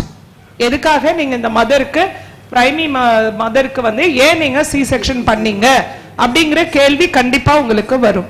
So we will make it, sir. I hope if we follow this, I think over a period we can reduce the C-section rate at least for the first child. ஓகேங்களா? indication is சேர்த்து போடு. Indication அதுதான் சொல்றேன். But we have to collect institution wise. I want it to be displayed here. Okay, please.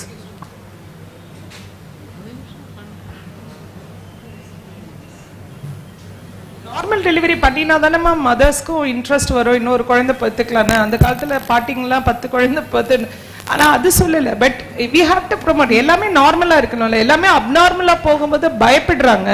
First of all psychological fear இருக்கு. ரெண்டாவது monetary money is very crucial. ஒரு குழந்தை பிறக்கிறதுக்கு 1 லட்ச ரூபாய் செலவு பண்ணாங்கன்னா அடுத்த குழந்தைக்கு 1 லட்ச ரூபாய் செலவு பண்ண காசு இருக்கணும் இல்லை அவங்களுக்கு. So that is also very important இல்லையா? ஸோ எல்லாமே இட் ஃபேக்டர்ஸ். ஓகே, ஸோ அதனால தான் சொல்கிறேன், you promote more normal delivery, அதுதான் முக்கியம்.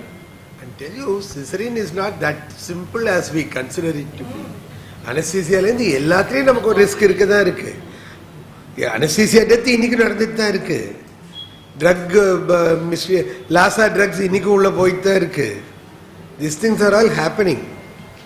Okay, அதனால I am not saying you should not do cesarean. Ultimately, you are the boss at that place. But you have to think in terms. And I am telling you, even in private, 2 மணிக்கு உங்களுக்கு தான் பெர்ஸ்பீட்டா வந்து நிற்கும். அந்த அம்மா pleat ஆகும், பிளாடருக்குள்ள பிளசண்டா போயிருக்கும், urologist கூட கிடைக்க மாட்டாங்க. This will happen, I am telling you. மிக்சியும் கிரைண்டரும் வாஷிங் மிஷினும் வந்த பிறகு தான் சார் நமக்கு இந்த ரேட்டை வந்து கூடுது.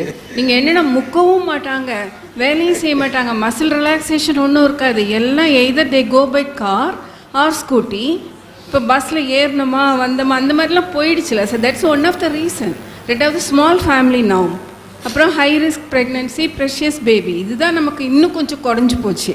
அப்புறம் கன்சியூமர் ஃபோரம் ஏதாவது ஆயிடுச்சு. ஏன்னா நம்ம முந்திலாம் இருக்கும்போது ஒரு பெர்னேட்டல் அனாக்சியா அடிக்கும், ஒரு ஆஸ்பிக்சேட்டட் பேபி பிறக்கும், கொஞ்சம் அக்செப்ட் பண்ணாங்க. இப்போ டாக்டர்ஸை தொலைச்சிருவாங்க. But no, you know, consumer forum against cesarean is hardly 3% for the whole state. Against cesarean.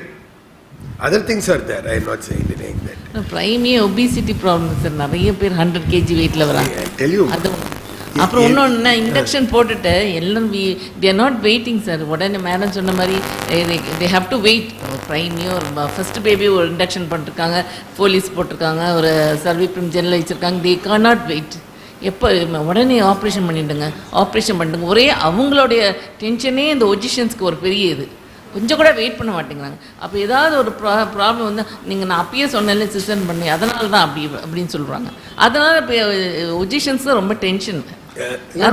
I don't deny that, I agree. But இது என்ன தெரியுமா, it is a mutual problem for both. We don't talk to them, they don't talk to us. That is the thing. we'll have to headquarters we are talking sir, patients கிட்ட attenders கிட்ட எல்லாம் நான் வந்து அங்க சீஃபா இருந்தேன், அப்புறம் retire ஆயிட்டேன். இருந்தாலும் அங்க வந்து எல்லா ஒஜிஷியன்ஸ் எல்லாமே பேசுவோம். எல்லா ஒஜிஷியன்ஸ் are facing problems and they are talking. எதுன்னா மேடம் சொன்ன பிபிஐ யூனிட்ல இருந்து யார் only telling. சாரி, அல்டிமேட்லி நீங்க தான் ஆன்சர் பண்றீங்க இல்லையா? தட் இஸ் அந்த மதர்ஸ்க்கு என்ன சொல்லணும்னா உங்களுக்கு என்ன வேணும்ன்றதை நீங்க டிஃபைன் பண்ணிடணும்.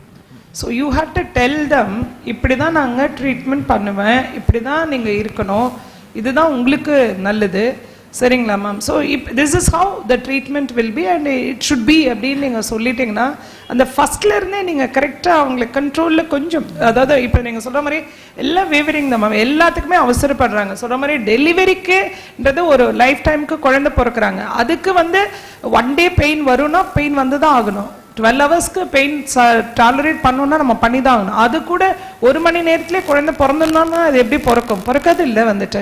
That's what I am saying. So எங்களுக்குமே நிறைய ரோல் இருக்குது. வி ஹேவ் டு எஜுகேட் அதுவும் சொல்கிற பப்ளிக்கில் வந்து இது வந்து பப்ளிக் அவேர்னஸ் கொண்டு வரணும். It's most important. நீங்களும் you be very clear on your terms madam, be very clear. இப்படிதாம்மா இருக்கும். அது ஒரு 5 மாதம் வரைக்கும் நம்ம எதுவும் சொல்ல வேணாம், பிகாஸ் அவங்களுக்கு ப்ரெக்னென்சி ஸ்ட்ராங் ஆகிறதுக்கு டைம் இருக்கு. பட் பியாண்ட் 5 months 6 monthsக்கு மேலே நீங்கள் கரெக்டாக சொல்லணும், இப்படி தான் இருக்கும், இப்படி பண்ணுவோம், வில் கிவ் யூ கிளியர், இதை குழந்தைய நல்லா எடுத்துக்கலாம் அப்படின்ற மாதிரி நீங்கள் சொன்னீங்கன்னா இட்ஸ் ஆல். சார் சொல்கிறதுல அர்த்தம் என்ன இருக்குன்னா எல்லாமே பேசி பேசி பேசி பேசி தான் முடிவு பண்ண வேண்டிய சூழ்நிலையில் இருக்கும். ஓகேங்களா? ஸோ எல்லாமே ரொம்ப வந்து என்ன சொல்கிறது, ஸ்கேர்ஸ் ஆயிடுச்சு. Resource has become so scarce, even mothers have become so scarce now.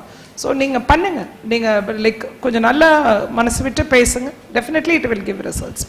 Maybe after few months also we can analyse. அதுதான் சாரோட point.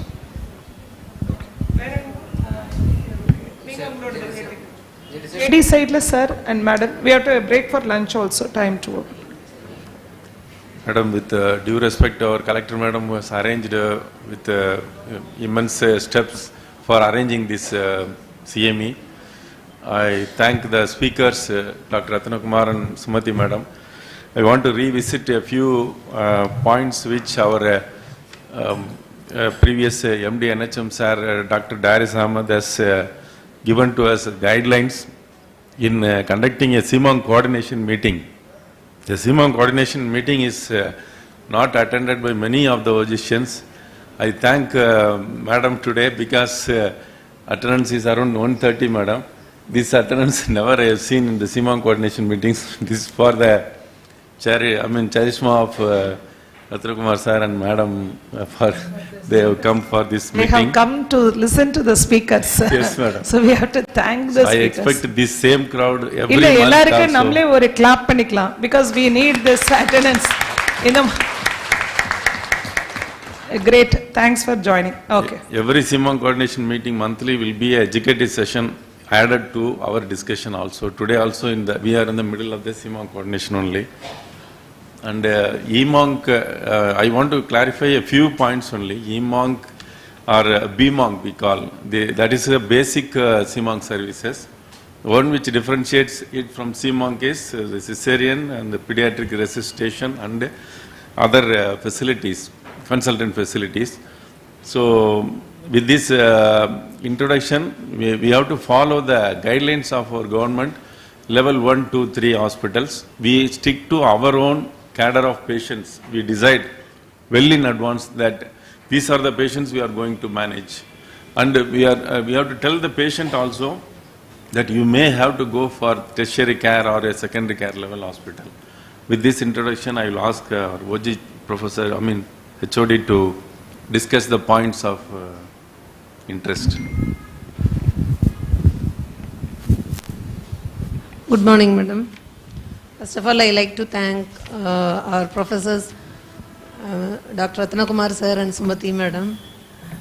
Thanks to NHM, Padmanabharam Hospital is having 24 hours blood bank with blood common and storage facilities, 24 hours anesthetist and gynecologist. Thanks to CMON Fund, we have got facilities for hiring specialists. Drugs availability is also there. I'll be thankful if sonologists, if we get sonologists. We have got only one sonologist covering Kuluthurai GH and Padmanabharam GH. Madam comes only 3 days a week, sir. And we need cardiologists also for seeing echocardiogram for our ANC patients at least once in a week.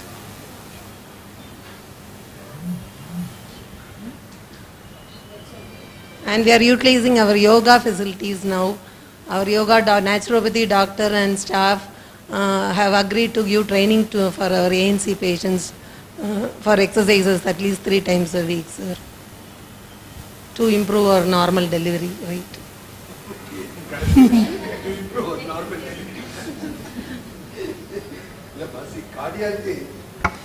Cardiologists, I tell you, they are in short supply everywhere. There are medical colleges covering cardiologists covering 2 medical colleges. That is the thing. Do you have a physician? Yes, sir. Train them for echo. You send them to the nearest. The Inge anupunga, Madam irukanga. Medical college you can send them for training on echo alone. Echo technician irukangla. Echo machine irukama. Machine irukku, sir. Machine irukku. Technician you can appoint pannikala. Sharing, sir. You do that. Say, ask your physician is willing, you can do it. JD sir can appoint the technician. The physicians we can train and do this. Physician நீங்க train பண்ணி கொடுங்க. அவ்வளவுதான். ஏன்னா உங்களுக்கு cardiologist கிடைக்கணும்னா அது இப்போதைக்கு நடக்காதுமா. It's just not possible. I'm telling you. கார்டியாலஜிஸ்டே இல்ல முதல்ல. கரூருக்கும் சேலத்துக்கும் ஒருத்தர் இருக்காரு. Plenty of cardiologists are there, sir. Many will come for hiring also. They will come. They will get. Only one cardiologist. See. அப்புறம் எப்படிமா அங்க கொடுக்கப்பாங்க? மேடமோட நம்மளுடைய இந்த இஷ்யூஸை நம்ம பேசிக்கலாமா? சோனாலஜிஸ்ட் as you were saying like அவங்களுக்கு மெஷின் வாங்கி கொடுத்துருக்காங்க, நம்ம we have given. ஸோ மேடமை வந்து நீங்கள் எப்படி யூட்டிலைஸ் பண்ணிக்கணும்னு ஜேடி சாரோட பார்த்துக்கோங்க. கார்டியாலஜிஸ்ட் வந்து it's not available as they were saying physician. So something related to இந்த ப்ரோட்டோகால் இதுலையோ இல்லை மேனேஜிங் த மதர்ஸ்லேயே உங்களுக்கு சர்வீஸ் டெலிவரியில ஏதாவது இஷ்யூஸ் இருந்ததுன்னா I think you can ask. இல்லை மேடம், அப்படி ஒன்றும் சர்வீஸ் டெலிவரியில் கேர் இருக்கு. If emergency we are hiring sonologist or neurophysician cardiologist or opinions. Sonologist கொடுத்தாச்சு. You can hire a sonologist. கண்டிப்பாக. Okay, thank you. அது அப்பயே போட்டு அனுப்பிச்சிட்டோமே. பிரசிடென்ஷியல் அட்ரஸ் தான் பேசிட்டே தான் இருக்கேன். So I think before lunch வந்து நான் ஃபைனலாக வந்துட்டு like the morning session was so wonderful sir. And like இந்த இது வந்து கொடுத்தது நம்ம sir I think we are waiting to மேடமுடைய இதுக்காக ப்ரெசன்டேஷனுக்காகவும் I'm waiting. You have not given it சோஃபர்ல மேம். ஸோ இது பண்ணிடலாம். So the morning session was useful. So afternoon we are continuing with இது வந்து என்ன சொல்கிறது, interesting maternal cases madam will be discussing and there will be a Q&A session again by all the experts வந்துட்டு. So please join. And நான் எல்லாமே நான் சொல்லிட்டேன். My presidential address நடுவில் கொடுத்தாச்சு வந்துட்டு. So we will be very careful and whatever the experts are saying here it will be taken very seriously by the district administration and by the doctors, HODs, and we will future நம்மளுடைய என்ன சொல்றது எனக்கு reviews and future our monitoring will be totally depending on their guidelines. So that is my take home message no from these experts வந்து என்ன சொல்றது discussionsல இருந்துட்டு. So I request you all to join in the afternoon session. I think you have arranged food. Yes, you please We will now break for lunch. Will be provided here. Kindly resume for further sessions by 2:30 p.m. We will return back by 2:40. Thank you.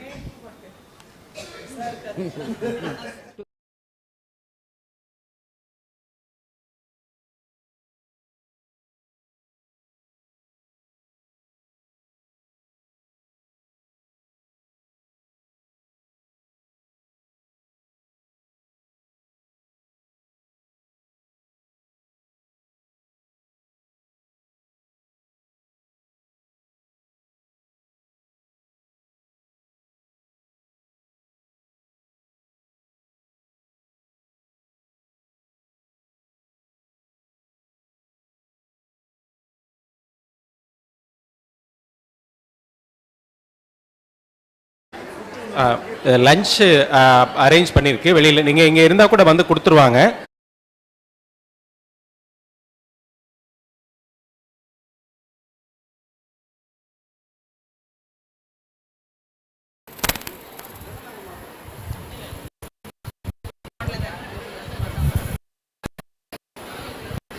Good afternoon all.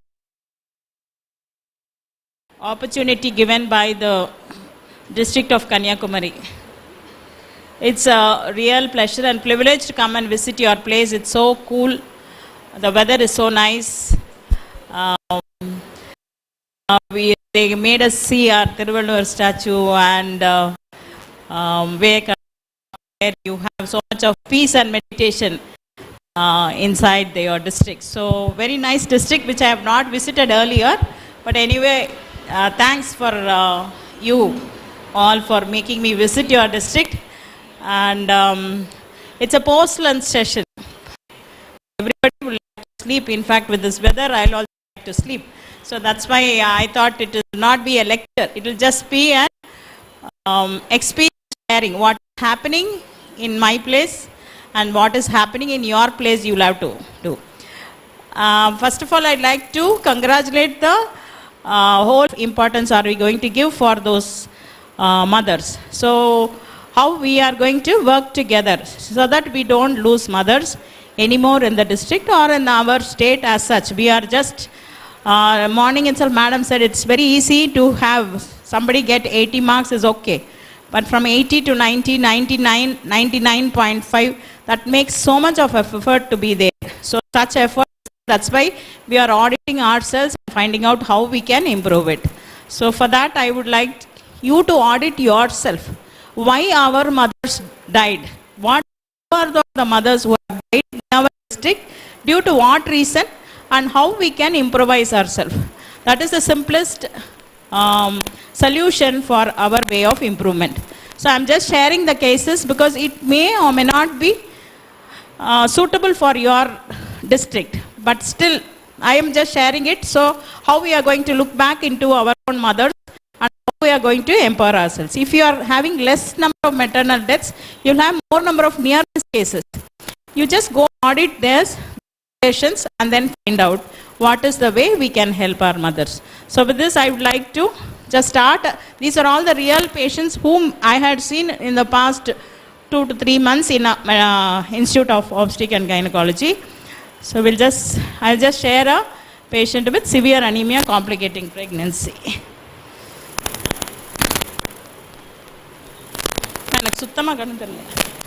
So this is a 19-year-old primary belonging to lower socioeconomic status, booked and immunized at one of the primary health care centers, was an irregular follow-up, came to our institute at 39 weeks with breathlessness in hemoglobin of 5.5. Actually, it was 3.5, but some places it was 5.5. We have a difference, but it was around the middle of the night she came with breathlessness, and this is the status which she had come. So the gaps is, she's a teenage preemie who did not have enough of care in the house because she lost her parents. She got married to one of the boyfriends and their in-laws had not been taking care or whatever it is. Had only one visit in the primary health center. At 20 weeks or so, second trimester, they had referred. Patient did not go there anyway. Go to the tertiary care center. So this is at 28 weeks at Manapam, she had one visit. That time hemoglobin was 3.2. She was asked to go to our institute. She did not attend. And then she lands up at 39 weeks. How are we going to manage such a woman with 39 weeks? Tachypnic, pallor, started on CPAP. Cardiac evaluation was done, echo was normal. We had blood distress after transfusing 2 units. Intraoperatively, we give another unit. Post-op, another unit was given. So post-op echo showed global hypokinesia with moderate left ventricular diastolic dysfunction, mild to moderate pulmonary hypertension. She started on Lasix, switched over to oral furosemide. Then she was transferred to our parent hospital, Madras Medical College, for further management on day 6 because she was having a global hypokinesia. Patient was weaned off from CPAP, then room air.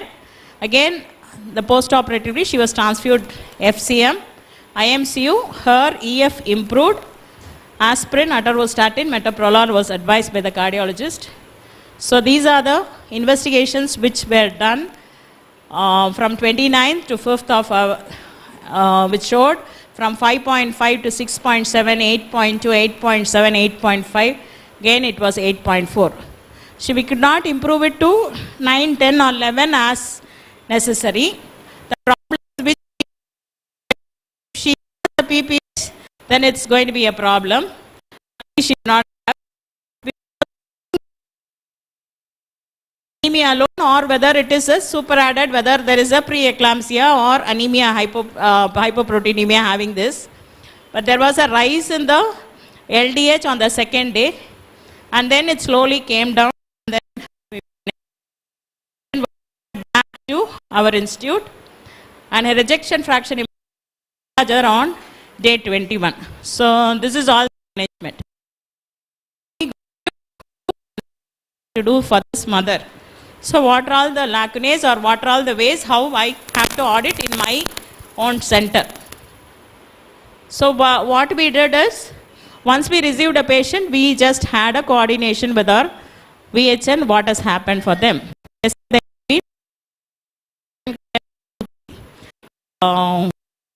C.Sumathi do it. Who is found out what is the patient having any, because she did not need to take care of herself.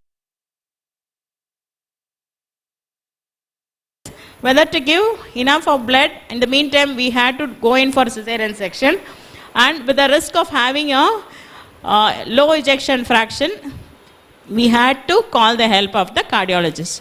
Before he used to call the cardiologist to our center, our authorities that have an obstetric combined working take over the side,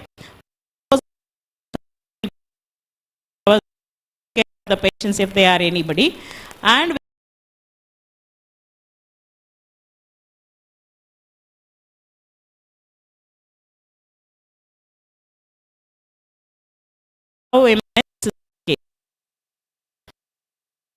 but in the morning hours you don't have this much of severe anemia in your part of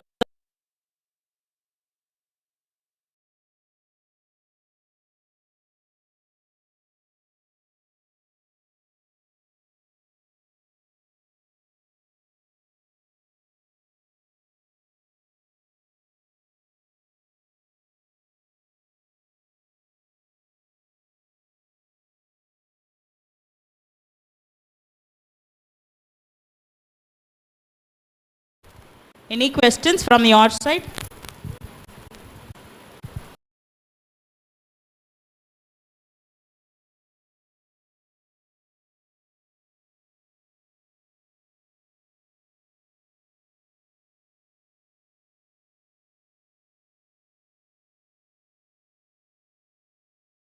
Again, a patient with intracranial hemorrhage in the postpartum period because of a severe preeclampsia.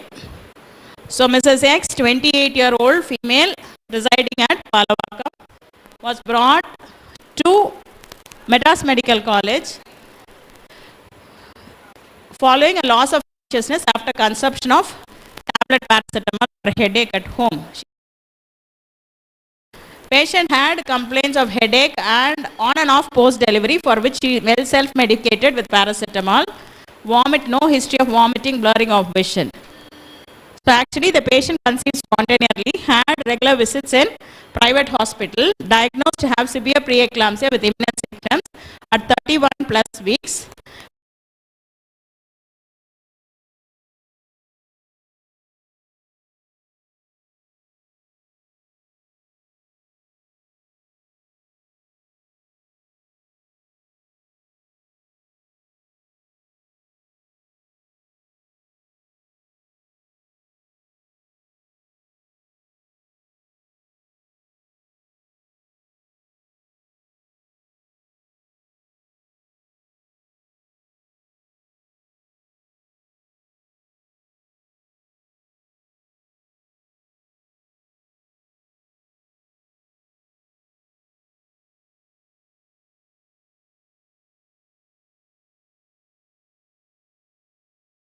50, treated with labetalol injection, levetiracetam, and RGGH.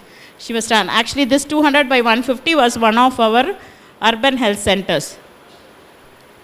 So received in an unconscious state, poor GCS, bilateral pupils not reacting, CT brain reveal intraventricular hemorrhage, bilateral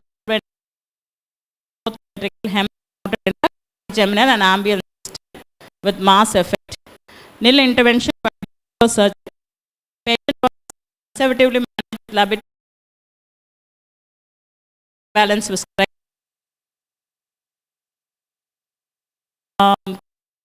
Revived with inotropic support. Again, patient developed AKI, hepatitis, femoral vein thrombosis, and developed and died on the 17th. So, for 7 days, patient was managed in our parent institute. Both the combined work together. Cause of death, severe preeclampsia, organ dysfunction.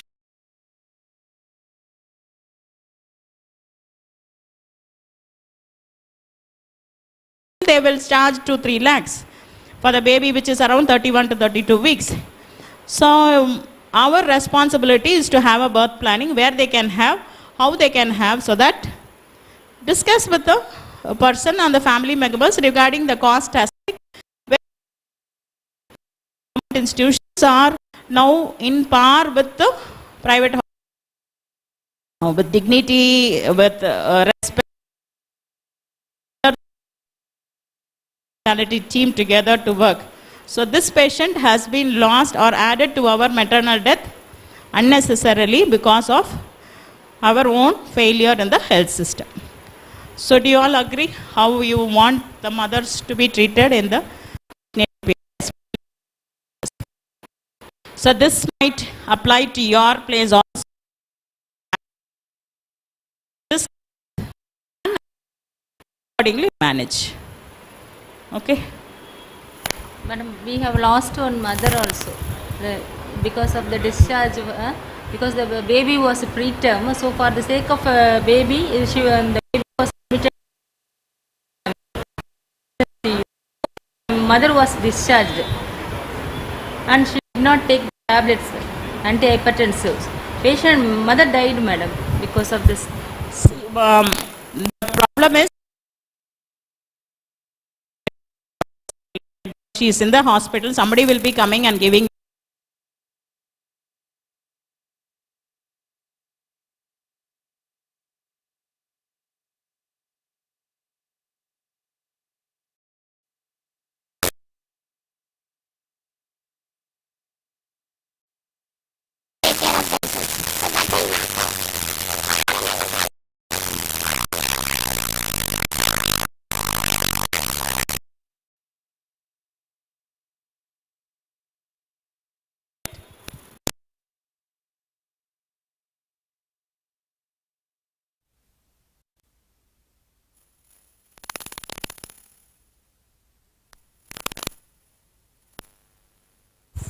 So awareness of the severity of illness was not there. Health, education and timely referral and follow-up of risk case, early discharge should be avoided.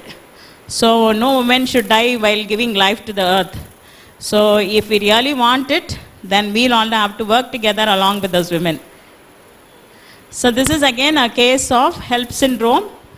Mrs. X, 28 years, primary marriage in 2 years. Conceived after ovulation induction, DCDA twins, 35 weeks, 4 days, referred from private hospital as gestational hypertension with fetal growth restriction. She was admitted with BP of 140/100, labetalol and nifedipine was started. No complaints, no imminent signs.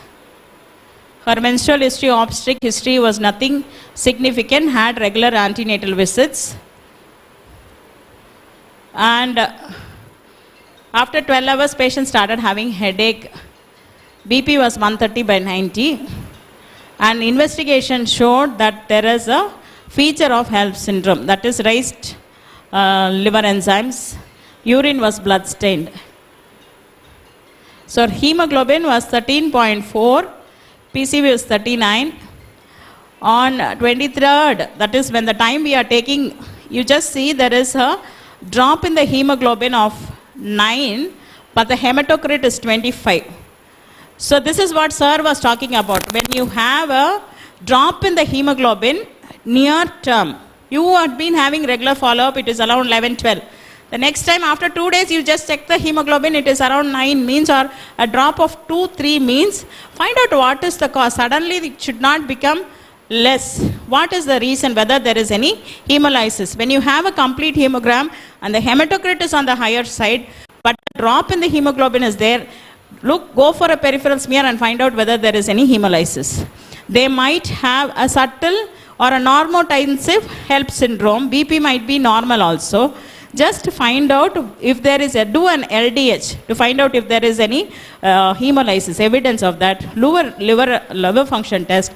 Find out if we are losing any mother or somebody having an HELLP syndrome is being missed. So this is what our parameters are showing because of repeated investigations. So we did an emergency LSCS. There was bleeding, so SR cannula was inserted, uterine artery ligation was done, and there was bleeding at all the sites.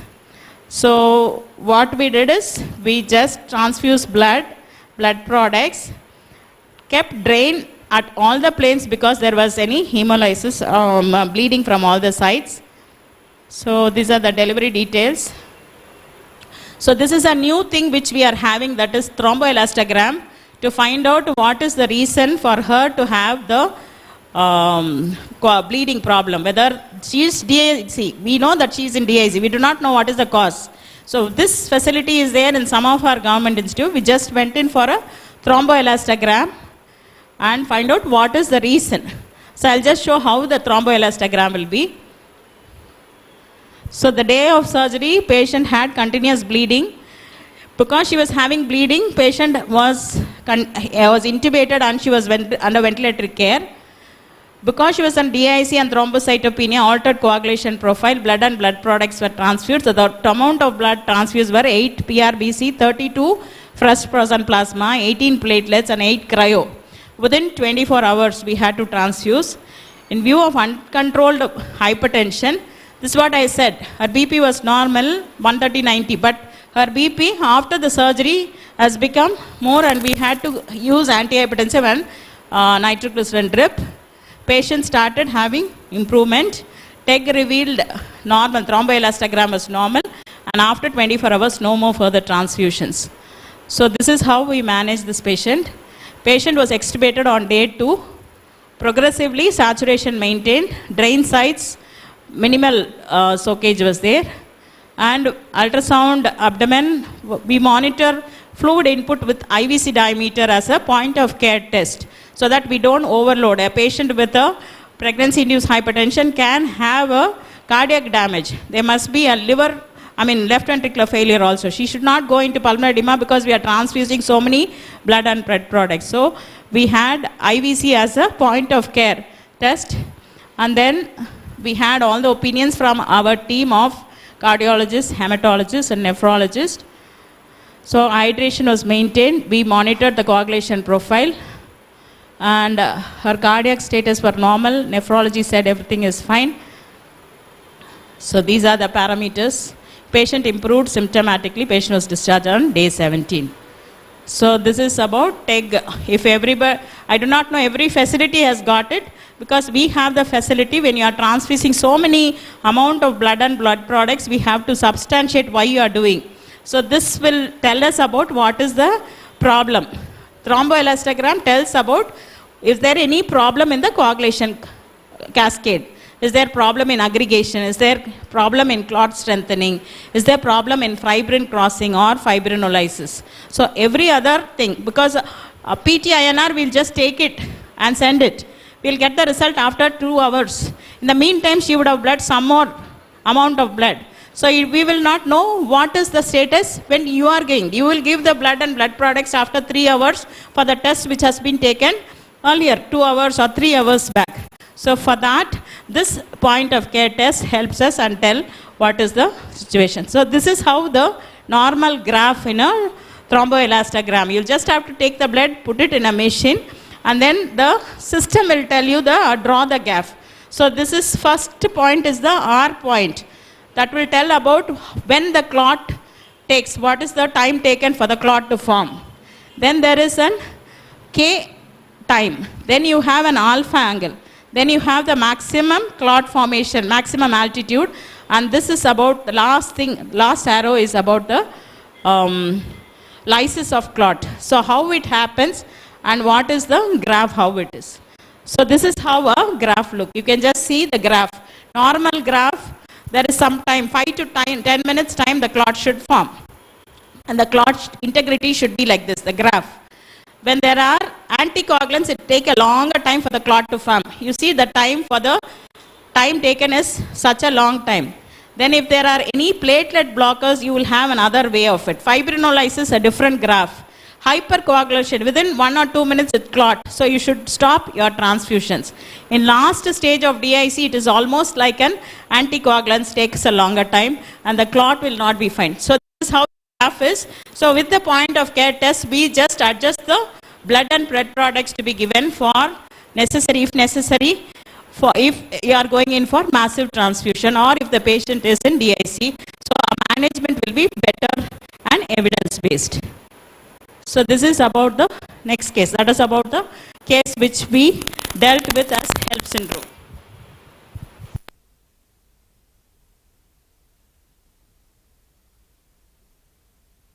Because I know that all of you people will be having patients with HELLP syndrome.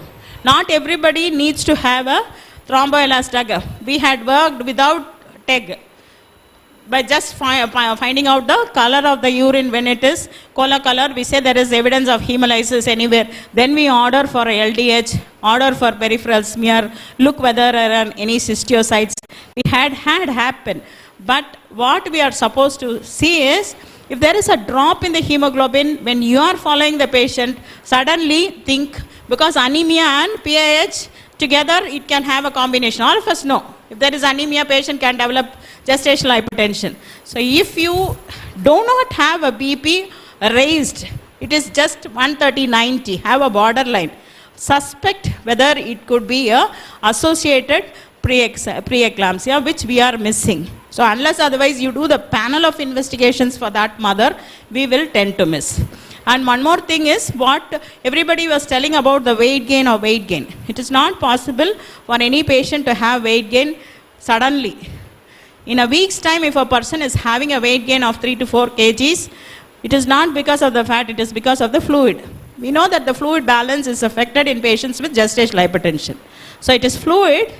So you will have to identify suddenly why there is a 4 kg weight gain. So that is what everybody wants. The rate of weight gain is what is important. In fact, if the primary, because many of us, what we have seen in our audit thing is, a person having sudden weight gain, no BP at all. We cannot say they have not measured the BP. We cannot say. It might be normal also. Then after sometimes or 2 to 3 days time, the BP is 200/120, patient lands up in a tertiary care with intracerebral hemorrhage or intraventricular hemorrhage. So cases have been seen. So if a patient has been referred from any of the primary center that there is a weight gain suddenly, do not neglect. Find out if she is having a unrecognized gestational hypertension, delta hypertension, which is there, and accordingly manage. So these are the points which we would like to say with respect to gestational hypertension.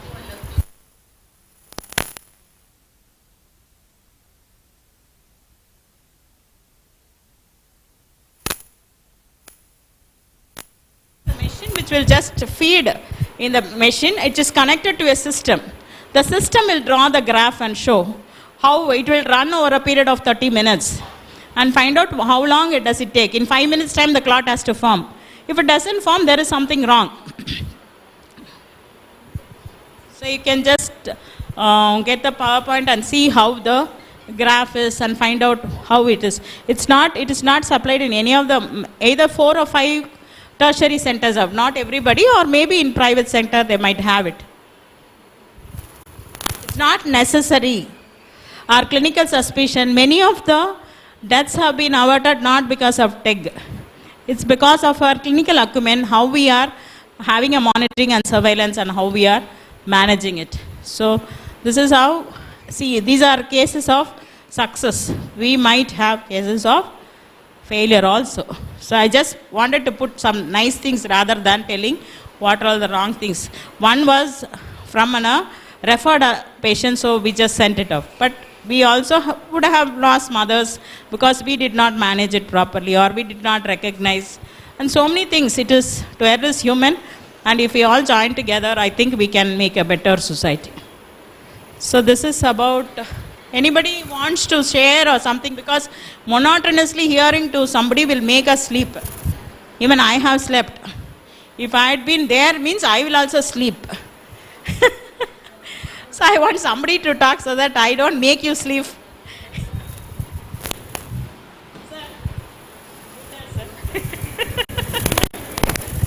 Because he is from OG Society President, so he'll have more stories to tell rather than us coming, telling and talking about our, boasting about our success.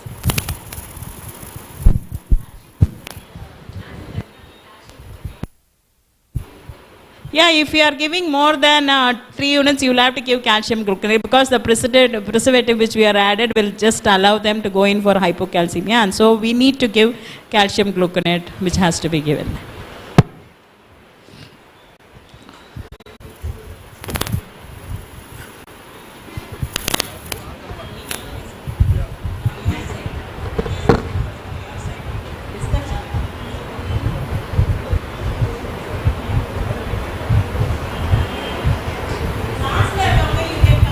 Everybody will like to tell their own stories. So you just tell, make it interactive so that it will be useful for everybody. I'll have to take some stories from Kanyakumari to go tell in my place. I cannot say that I went and told all these things. So what is, they said that they were talking about their challenges, that they were not able to induce, patients are not willing for induction, patients are not willing to wait. So these are 2 things. So patients are, now you are asking the patients to get induced. So I am talking from my patient's perspective. So you would have told there is a reason for me to deliver. You did not tell when I should deliver. You just told me you should deliver, otherwise it will be complicated for the mother or the baby. But how long is the risk? How long can I wait? So that is the question. So unless otherwise you explain that you are safe, your baby is safe for 48 hours or 72 hours, they will not be willing to wait. Because you already tell that I have to deliver, so they are anxious. So unless otherwise you tell. So you have to reassure that you can wait. So then they will say that you wait for another 1 day, then you induce the next day. So that will be the question which the patient would like to put, because I am a patient, so I would like to put like that way. So what you have to say, my process of induction will take at least minimum of 72 hours. In the meantime, you will be monitored. If I don't wait, if I wait till tomorrow, maybe I will wait for another 72 hours. During that time, there can be a problem. So all these things, unless either you explain them, they will not, because you just go tell that you have to get yourself. That's the place where we fail. And so that answers 2 questions. And one more patient, heart disease patients and all, birth planning should be there. That is what our state war room says, that you have to plan for your birth even before pregnancy, especially if they are a heart disease patient. So they should be told about what is the risk for them even before pregnancy. Pre-pregnancy counseling is important if they have been a person with diagnosed heart disease. Supposing you are diagnosing during pregnancy, then you have to put them under class. MWHO class 1, 2, 3, 4 are there. So you have to put them under which class they come, and accordingly you have to manage. So this is about heart disease, so that they will be planned for whatever it is. Unless otherwise, we know that there is a increase in the cardiac output, their chances of going in for failure is more.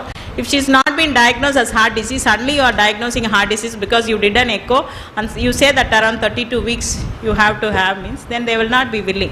So all this, if I am just going to call you for a meeting tomorrow to Chennai, how many of you all will be willing to come?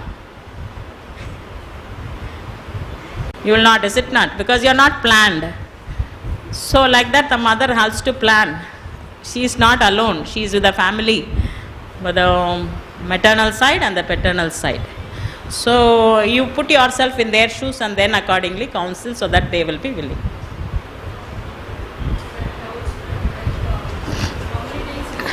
Mike.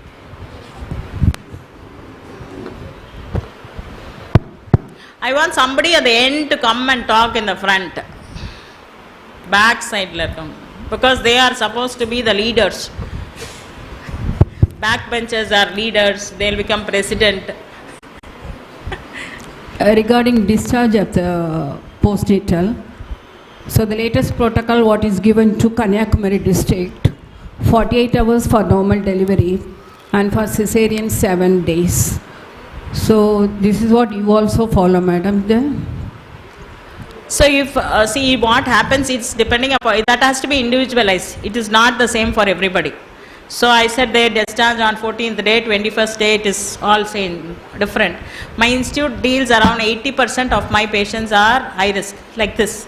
If I take my admissions, I will have only 2 or 3 people. If I have 30-40 admissions per day, I will have 4 or 5 patients who are low risk, without any risk at all. Almost 95% are high risk patients due to some reasons. So I will not discharge them on the same day. If they are having a very low risk, they might be discharged. The only thing is we have good connectivity.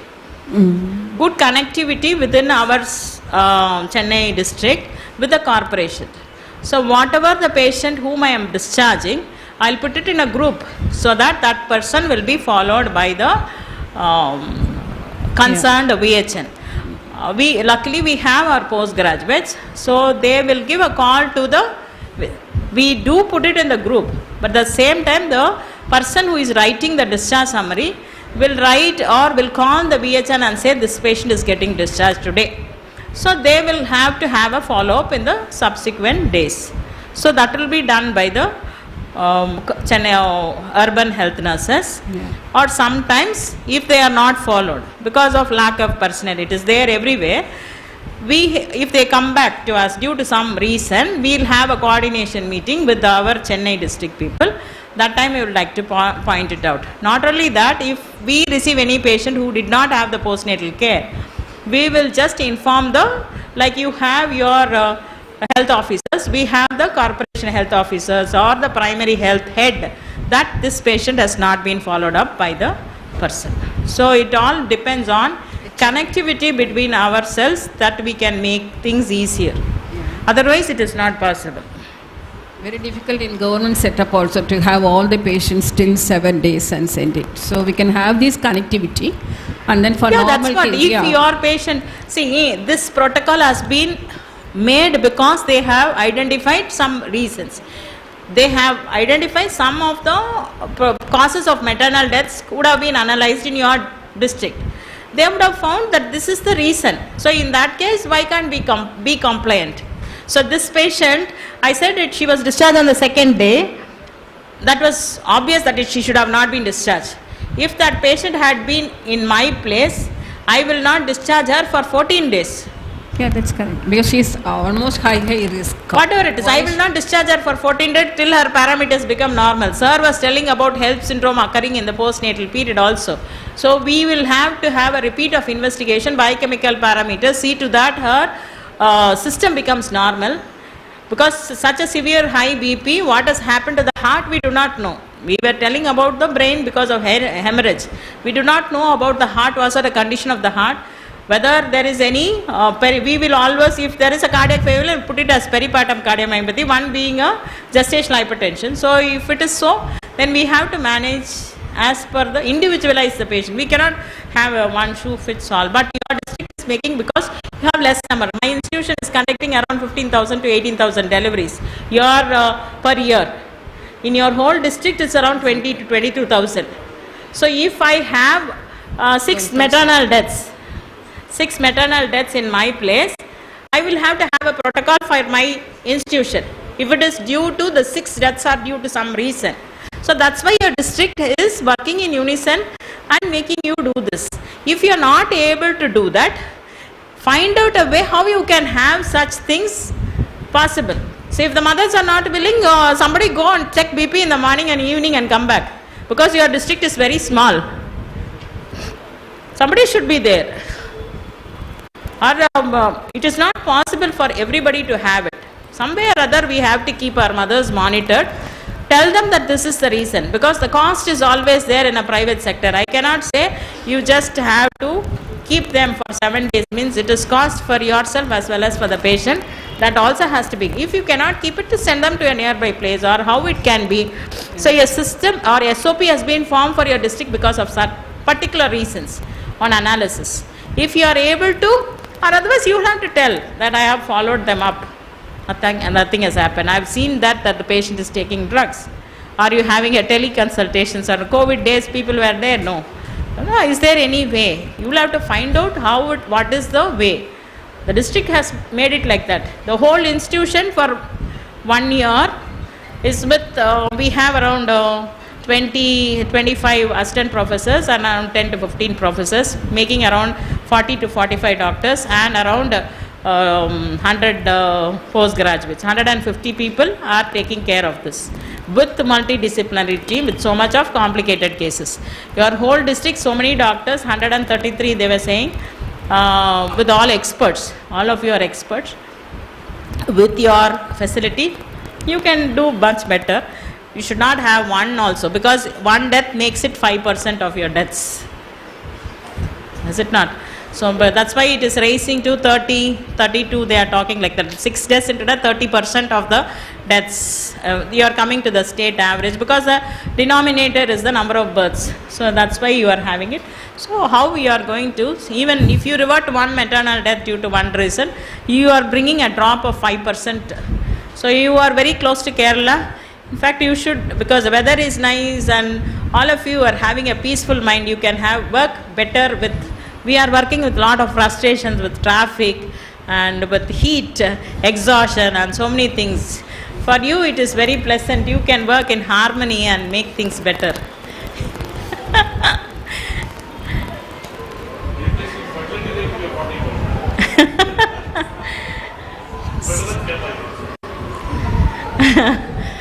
So yes.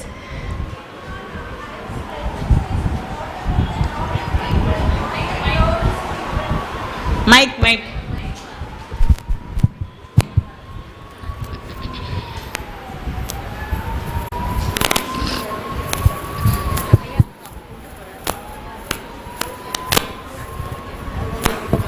afternoon, ma'am. My question is, high-risk people, when they are discharged, each patient has to be individualized and discharge planned accordingly.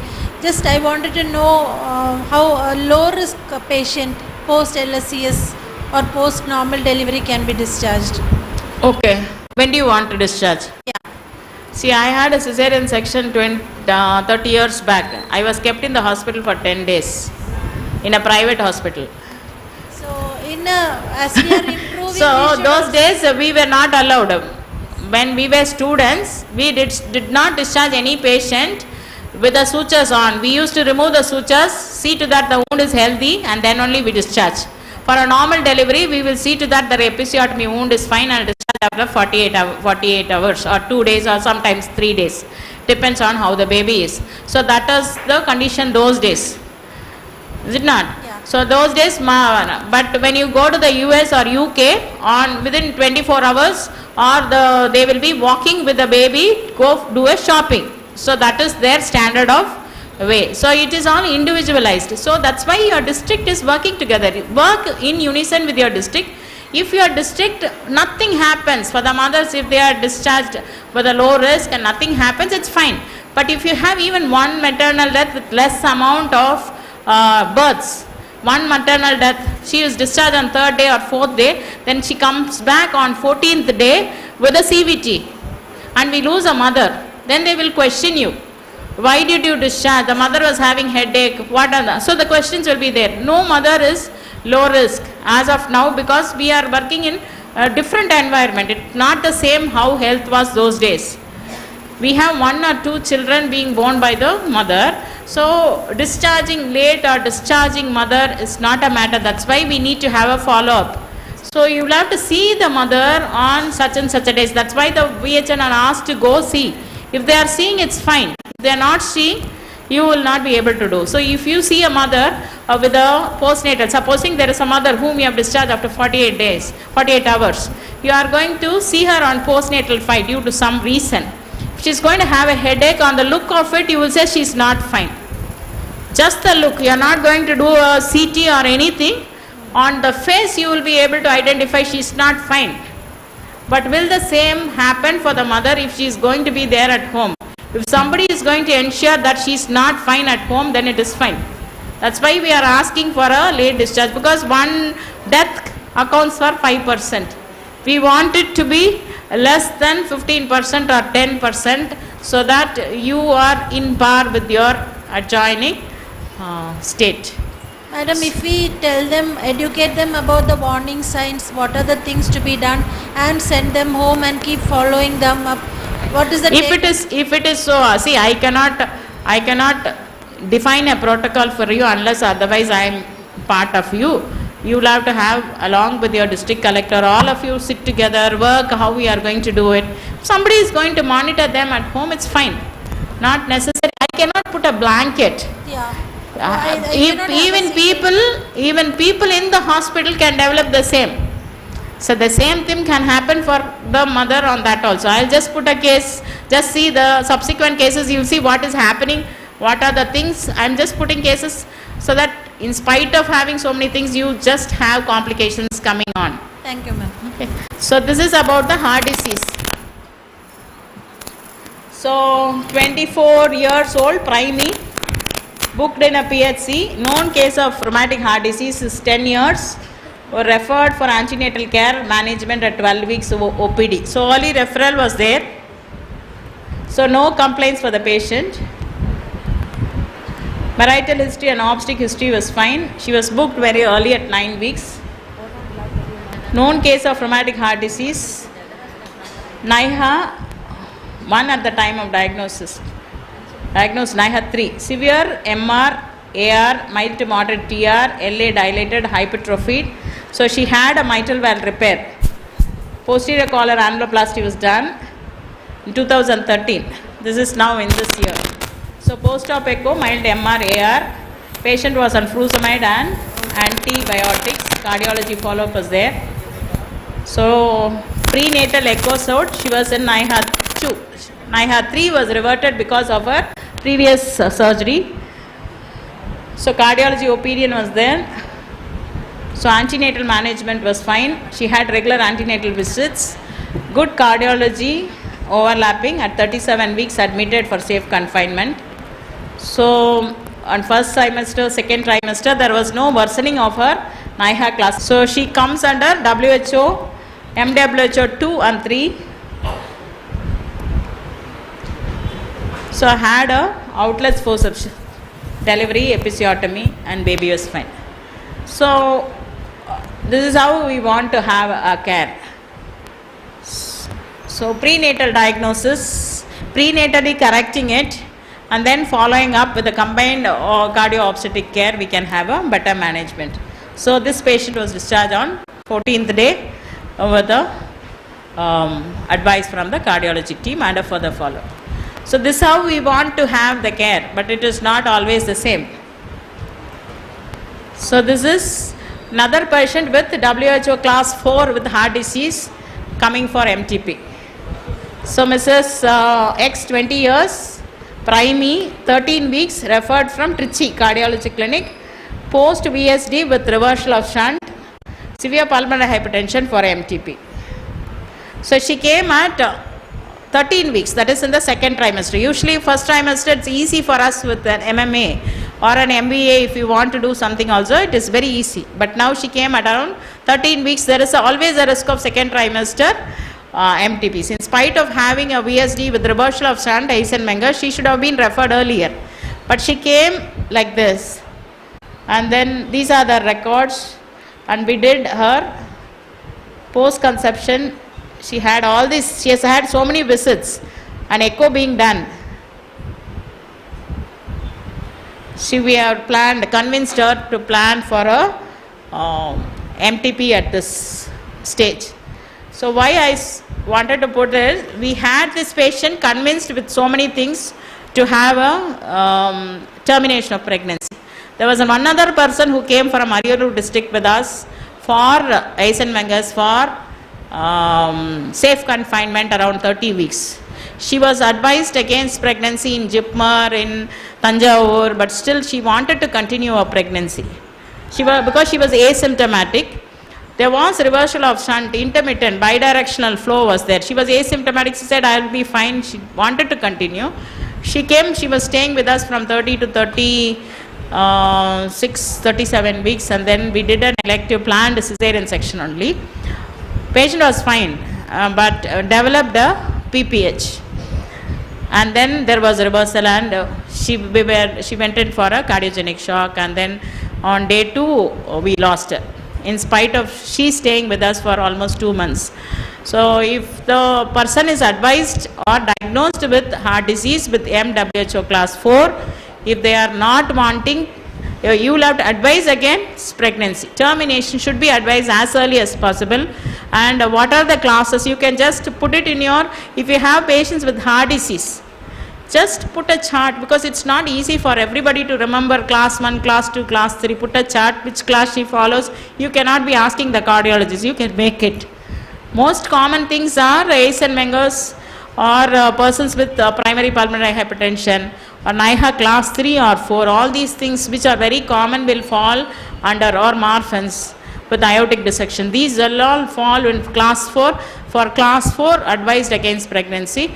If they are diagnosed with pregnancy, advise them for an earlier termination. Tell about surrogacy for such mothers, that these are the mothers where you can ask or advise for surrogacy, so that they will be benefited.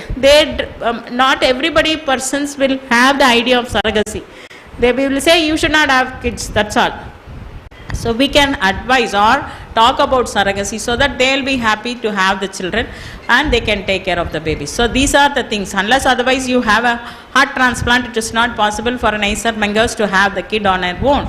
So you can advise what are all the other options for that particular person, so that we don't lose mothers having heart disease, diagnosing in the late stage. So for the past 6 to 8 months, I have had around 30-40 MTPs for heart disease from various places of the district. Various districts comes to IOG, because we have a combined cardio-obstetric unit. We just correlate or coordinate with the cardiologist. They come for termination with heart disease, and most of the time it will be second trimester. And our project officer, who is a friend of Delphi, she will just be saying, Madam, today I am having 2 patients with heart disease in second trimester, I am just stressed up. So such things should not happen, so that we don't lose mothers. So this is about heart disease. If you have heart disease, diagnose earlier, plan her pregnancy, see what class she belongs to, whether she can have delivery in a primary center or in a CMONG center. Nobody should deliver in a primary care level. They should deliver in a CMONG center if they are belonging to class 1. Or if they are belonging to class 2 or class 3, then they have to plan it in a tertiary care center. More frequent visit with a combined team, so that the mother doesn't have to go one day to obstetrician, one day to cardiologist. They'll be, already we want her to take rest, but you say you go here, you go here. So such things should not happen. Make them to come together. If necessary, you can make the cardiologist come here, or you can call over the phone, coordinate and make things, because 1 or 2 patients only will be the heart disease. How we are going to give better care for that patient depends on our own wish. Yeah, we do give. Yeah, the same sub protocol is followed. Only thing where the patients will be continuously monitored. So one more thing which we wanted to tell is, if you are working in a center, we have changed so much in our technologies, and we have changed so much in our way of behavior.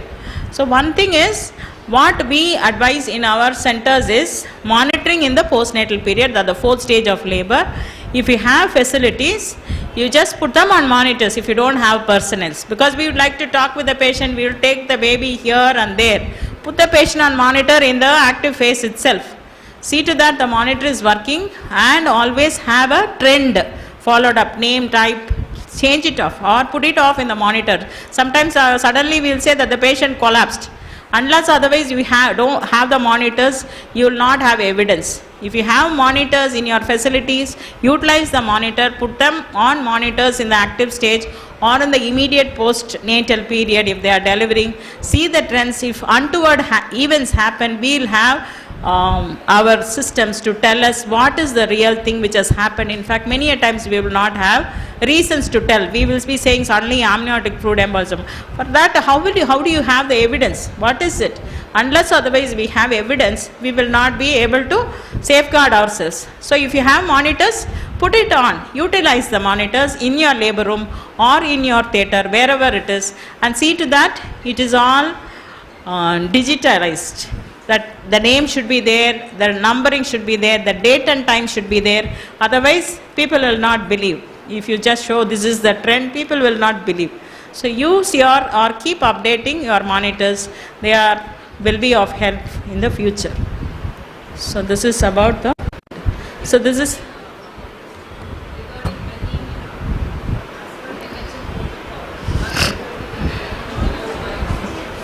Yeah. So the reason for, see, it is a huge protocol given for about, we'll have around 10 lakhs mothers delivering per year. Okay, so when you are devising a protocol, we cannot be saying one thing. So if it is 30, it is really 30 or so, we do not know. Many a times we are not very sure about it. NHM said 30 weeks because iron sucrose, if you are going to give any oral or parenteral, it's going to improve by 34 weeks. After 4 weeks, you will see the improvement. So this is 30 weeks for moderate anemia when the hemoglobin is around 8 to 9 grams. So supposing a person is having hemoglobin on 8.5 grams and you are going to give iron sucrose at 32 weeks or 33 weeks. So it will get improved after 4 weeks. There is a risk of preterm labor. There is a risk of hypertension coming.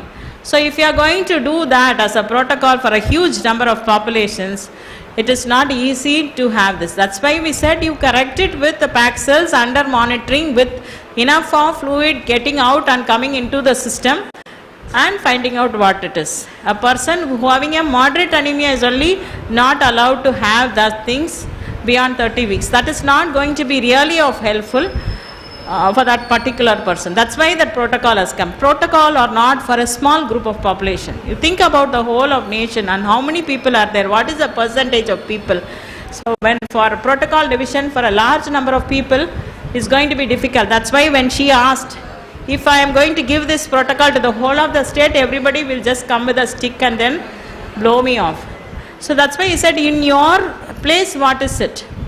So for a huge population, you will have to see the pros and cons and find out how it has to be done. That's why it is said, and it is mainly because the improvement takes at least minimum of 4 weeks to happen, and always there is a risk of severe anemia developing, and then when the patient is developing, there is a risk of preterm labor, there is a risk of PPH. Supposing if you are not going to get it corrected by 34 weeks with your way of iron sucrose, she goes in for a preterm labor and goes in for PPH, then we are at fault in spite of having a diagnosis.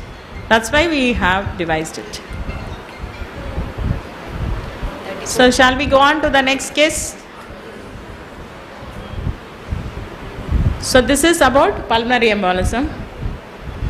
So 31-year-old, third gravida, previous to abortion, married 12 years, referred with 36 plus 3 weeks with draining, with cough, cold 2 weeks.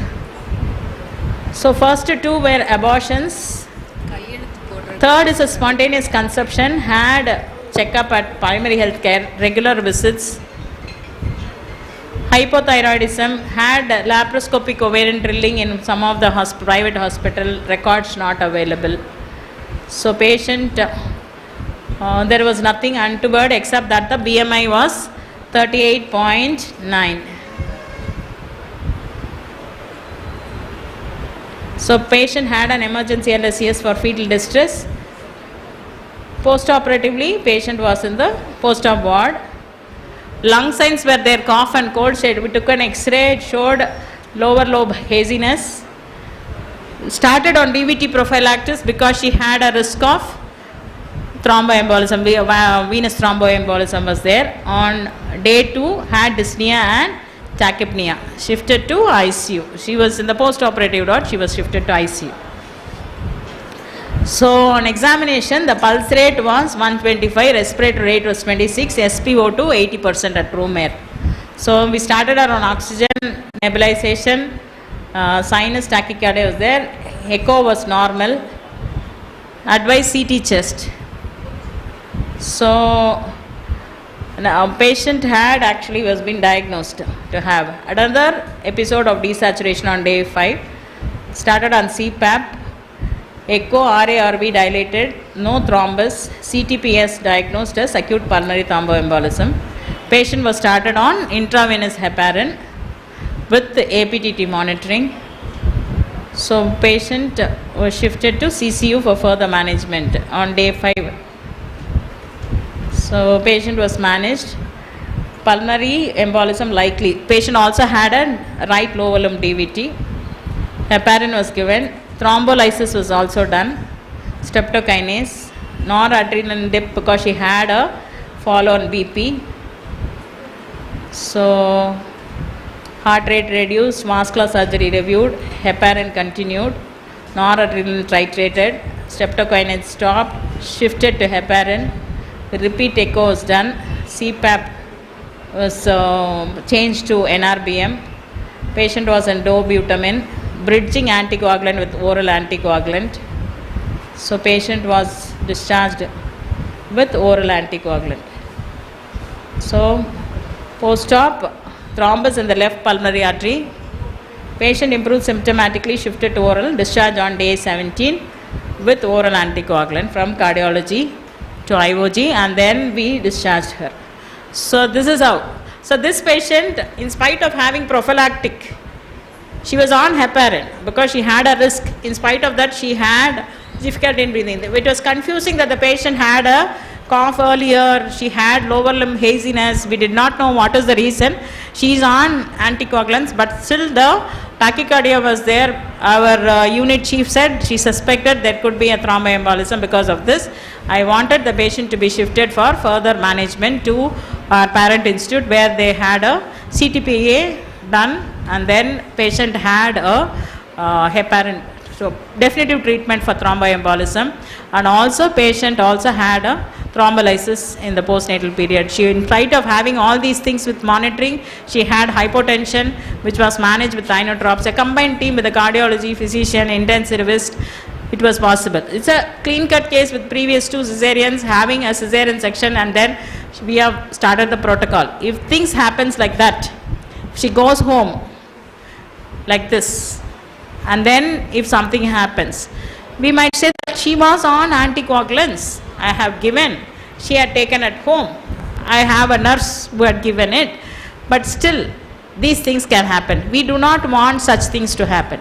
We do not know which person is going to have it. Otherwise, we have only thing, she has not been worked up as APLA or any other deficiency, coagulation problems are there, except for her obesity. She had previous 2 abortions. We have not worked up. Patient had primary health care somewhere else. Even otherwise, I do not know, 100% we are having a care like this for all the previous 2, doing in for all the coagulation, protein C deficiency, whether it is there or there, we are not doing it. All persons are not having an APLA workup, unless otherwise they come to us in time. So if such things happen, we might miss it. So we do not want to miss such things in the postnatal period. So this is our success story. We might have lost so many persons happening in the audit, state audit, which we are not lucky enough to hear always. Now it is a closed loop meeting, very few people are hearing it. We are not able to know about it.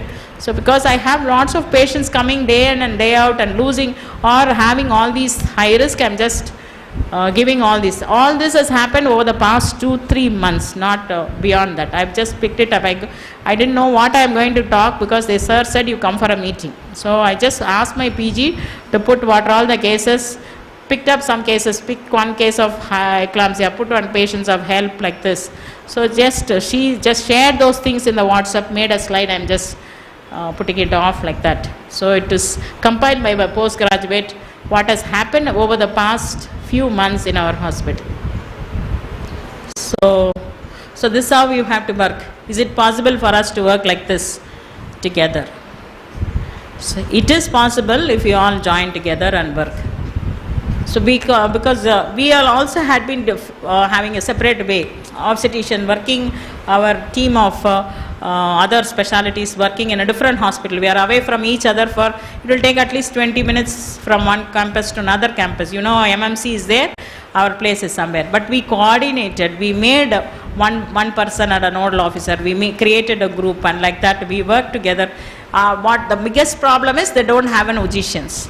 So we posted one of our postgraduate to work 24 hours because they will also learn every day. They have around 10 to 12 patients, or at least sometimes 15 patients in the campus of RGGH with various other reasons, with neurological problem, with rheumatology problem, or other things, with poisoning and toxicology together also.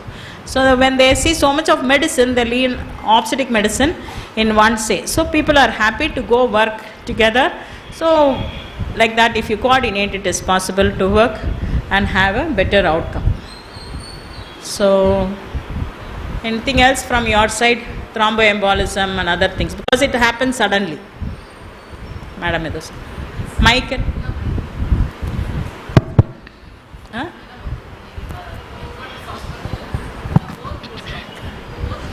Any signs and symptoms for early diagnosis of DVT? Any signs and symptoms of any other thing to diagnose early diagnosis? So we have a risk scoring. We have a risk scoring for venous thromboembolism. Well, score is there. So we have a scoring system, and accordingly we'll have to put the risk under which category she comes. Any person having an operative delivery is a risk. They have a score, like a LSCS. Person who is obese, persons with anemia, persons with tin, persons with previous thromboembolisms, they have a score. And each person, while getting admitted to the hospital or having a triage and a scoring system for that particular person will be there in the part of the diagnosis. Like how we say second gravida para 1 live 1 admitted for previous normal delivery, admitted for safe confinement with a scoring of, with no risk factors for venous thromboembolism, with a risk factor for venous thrombosis. That is formed a part of a protocol. In fact, all our case sheets have got it, and L3 case sheet has got a scoring, and accordingly they have to calculate, and it is be added in the case sheet. So accordingly you will manage and put it off. I'm not asking the question, that is clinically for early diagnosis. There any way to diagnose? That is early diagnosis. See, thrombosis and embolism happens suddenly.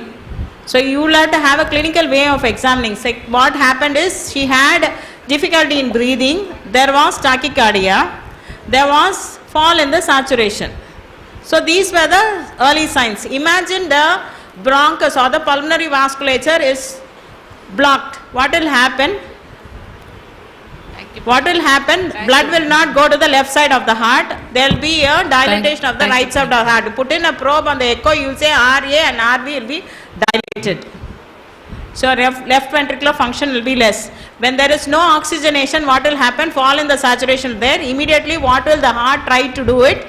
A fall in the saturation, it will try to pump more, so there will be tachycardia. A tachycardia, a fall in the saturation. When you have difficulty in breathing, put in a probe, you have the RA, RB dilated, then we will know that there is a problem with the bronchus. That is what we can diagnose. Other way, it is not very easy to diagnose easily, unless otherwise you have a suspicion. So this patient had a confusion also, because she had crepitations, she had a LRA, we had an X-ray having all these things. She is on drugs, but the chief was saying no, her tachycardia is not explained and her saturation. Let me go in for a further investigation. So we went in for further investigation and stepped up. Otherwise it would have not possible for the thrombus to lyse. Your routine prophylactic thromboprophylaxis is not going to. You will have to have a definitive treatment for the thromboembolism. So that was followed. So she had a narrow escape. It's a near miss. Otherwise we would have missed her. Which one? This pulmonary embolism. Peripartum cardiomyopathy, this will not have a RA-RV dilated. You will have a left ventricle pump being, the ejection fraction will be low on the peripartum. It will not have this dilatation. A D-shaped heart will not be, chamber will not be. Madam, we want to just share one thing. In headquarters hospital, previous LSES, cesarean done, and 4th post-op day, she was okay, ambulant, and she went to the toilet and came and she was dyspneic. Then she collapsed that time. When she collapsed, and we took her to KKMCH, and there she passed away. So such sudden deaths are possible only with embolism, because she goes to the toilet, strains, and then she comes back. She had a low molecular weight heparin. She was on. That's what. The person who is having it can also have. Yes. So just that is not enough. She had to be on monitoring and other things. So this patient, because she had a cesarean section difficulty, ICU, all this, our infrastructure helps. Imagine, I will not be able to diagnose such cases 20 years back.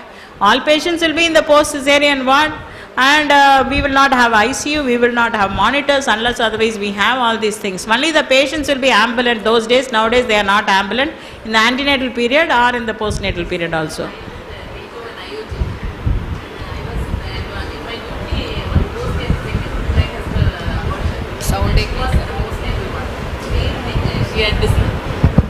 She had, when I went for the rounds in the evening, she was among the many crowded patients, and she was dyspneic. Then I told, what is the fall of BP?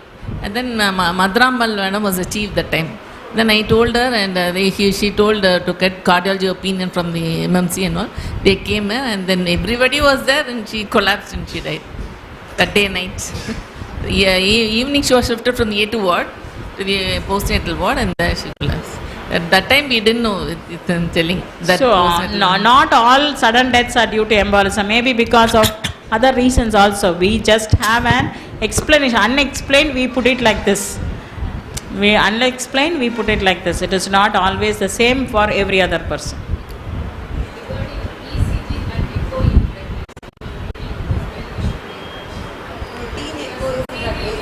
So it is not possible to have a routine echo, because if you have a routine echo for everybody, who is going to do the echo? So a radiologist is not going to do it. Cardiologist, you don't have enough. You will have to depend on the echo technicians. But our number of mothers to be taken care of less. So those days we had a lot of mothers to take care of. So a universal echo for everybody is not to be done as per the protocol. But we do for at least 90% of the women, either in the private sector or in the government sector, some way or other we make it done, have it done. Whether it is on this particular day or other, we hardly see maybe 20% of the women may not have. Almost 80% have echo done some way or other in the private or in the, some doctor they advise and they have it done. That's why in the past 6 months, because of our cardio-obstetric unit, we have around 800 mothers coming to us who had an echocardiogram and diagnosed to have heart disease. But all these are trivial. Only 400 are real heart disease with some clinical significance. Many of them, around 50% are trivial MR, trivial TR. So those are also added like that. So it is not possible to have a universal. But when you have 1 or 2 mothers, it is not difficult for us to have an echocardiogram done. We should have echo technicians. That's what the government is thinking, like have echo technicians, have them done to have a screening echo, like how we have I.A.S. Let them do a screening and know if they have anything abnormal, because many of the corporates, they depend only on echo technician, not always the cardiologist is doing it. So when they are doing it, why not we do it in our government sector? The government is thinking about giving echo technicians for everybody, so that have a screening echocardiogram. If they find something abnormal, refer them to a tertiary. So we are looking more into it, because our causes of death are narrowing down from PPH and hypertension, coming into heart disease. One day or other we need to have it. So that is how it is going. So can we go on to the next case? So one thing which I wanted to ask is, sir, I wanted to ask, you were telling about the protocols, what you have to do for this ART. Do they have a prenatal way of having an echocardiogram done for all the patients who are going in for ART. Because I have had 3 patients had IVF, diagnosed heart disease, coming for termination of pregnancy at 14 weeks and 15 weeks. So we do, madam. So routinely, but the quality of the person should be important, because they have been diagnosed as a plain VSD and advised to have an ART. But then when she had in the early pregnancy, went for a regular checkup to another person, went to another cardiologist, said you have a VSD with reversal of shunt.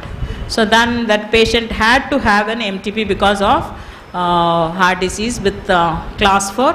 So she had termination of pregnancy at 15 weeks of gestation. So such things should not happen. So make it a mandate to have an echocardiogram, even if the patient is going in for an IUI, because nature always try to protect the mother's life by not having a conception. If you are going to try to do something, see to that there is nothing unnatural for that particular person before you do something and make her pregnant, and we should not lose such mothers. So I think 1 or 2 only, I think this is the last case.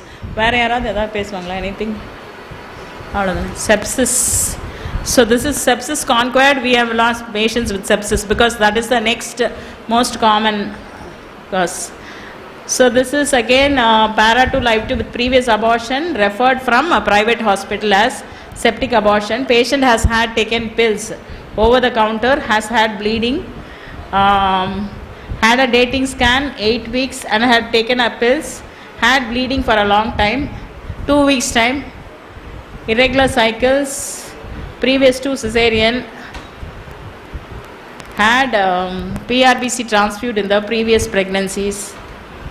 So while receiving with just empty pills alone, previous to cesareans, pulse rate is 140, BP 80-50, temperature 101.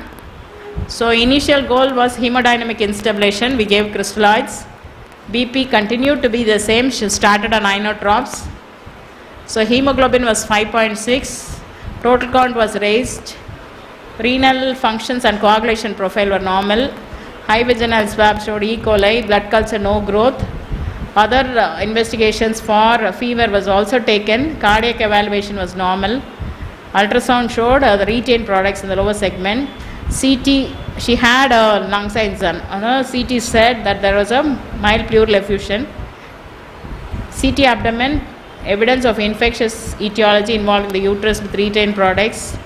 So patient was on CPAP, started on higher antibiotics, had blood transfused, had an MVA, blood pressure continued to be on the lower edge, continued on inotropes, higher antibiotics. Then had multiple blood transfusion, weaned off from CPAP, inotropes.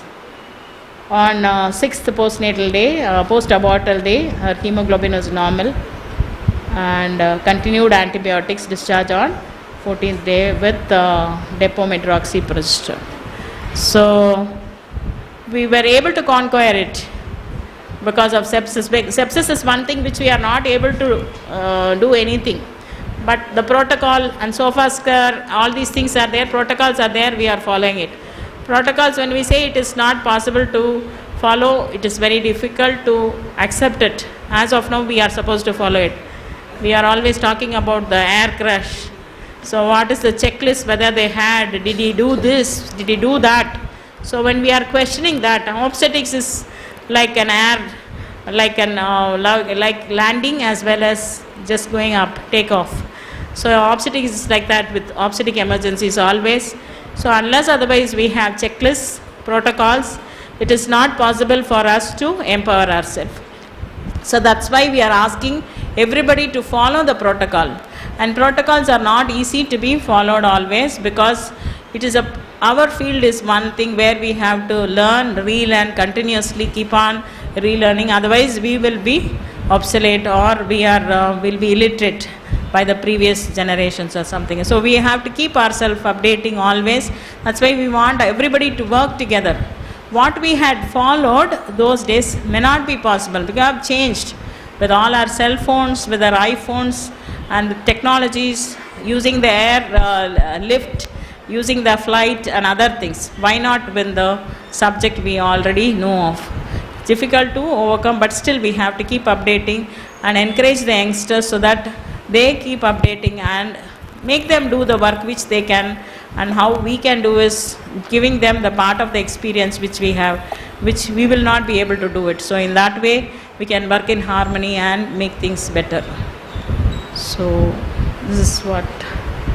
Thank you all for the nice time you gave us in Kanyakumari.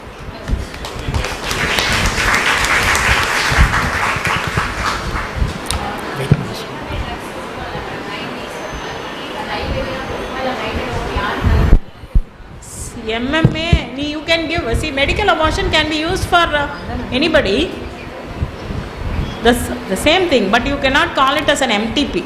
Don't call it as an MTP. If it's a missed abortion, you can use a medical way of managing it. If it's 8 weeks. Oh, yeah, you can do it. You don't call it as an MTP. See, when you are filling up the form and sending it for the DMS side, all these forms you will be submitting, no? For that you should not put it as an MTP and it's a, she had a problem and you are treating by this method of abortions. That is it.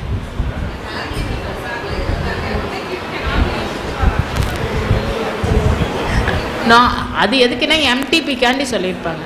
The family welfare has an account for it.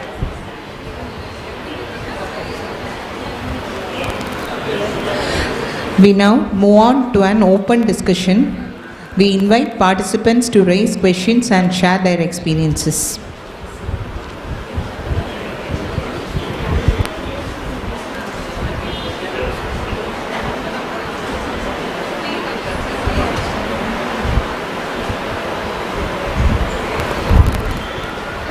Thank you, madam. Thank you for sharing your experiences in the maternal health. Really, I think it is useful for you. Compulsory it is benefit. You people are benefited definitely, because these people are seeing more cases, come across some difficult, complicated cases in their experience. So you have utilized this one. So really, it is a boon to us to come over here and enjoy the climate also, madam. So everybody, whoever coming to our district, they are telling about this natural scenes and the climate. Everybody is pricing. So I think it will be useful for you. Thank you, madam. Thank you for this sharing. Thank you. Any doubts or any clarifications you can ask, madam. Madam, Collector Madam will come shortly. She has gone for rounds to Asaripallam and GH and everything with Dr.Ratna Kumar sir.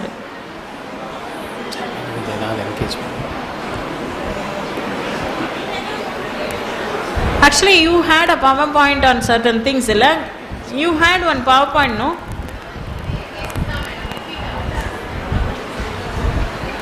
Sir, sir. So somebody from the private sector or somebody who had seen can come and share their experience.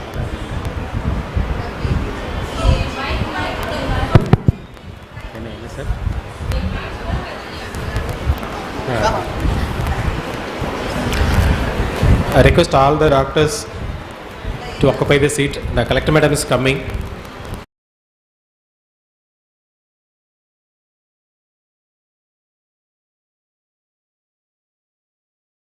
Further options. So if you have that, you can put it. But if you have too many of them on Robsons in your center, then you will be held responsible why your people alone are having Robsons this. So they might be questioning why your persons alone, are you not counseling? So our responsibility doesn't stop with just putting the indication as on maternal request. So it is the human's right, women's right, but then as healthcare providers, because we have not seen, in those days I have not seen cases of placenta previa coming so often. Patients with placenta accreta syndrome coming often.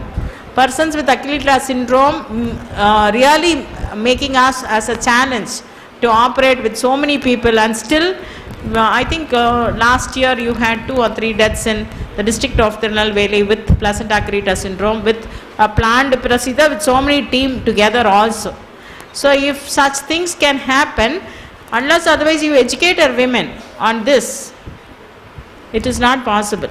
You will have to educate. Now people are getting educated in different ways. So some people, if you are asking, okay, give them a chance, but not everybody. You should tell them, talk about this. So there is, you are talking like this. There is one healer Bhaskar having natural delivery. There is a natural birth happening in our neighboring state and in many of the places of Tamil Nadu also. Going in for home births, home deliveries. Things are changing. We will have to be prepared for each and everything. We cannot be talking about 1, 2 or 3 like that. They are asking if it is so, you have to do it because it's women's right.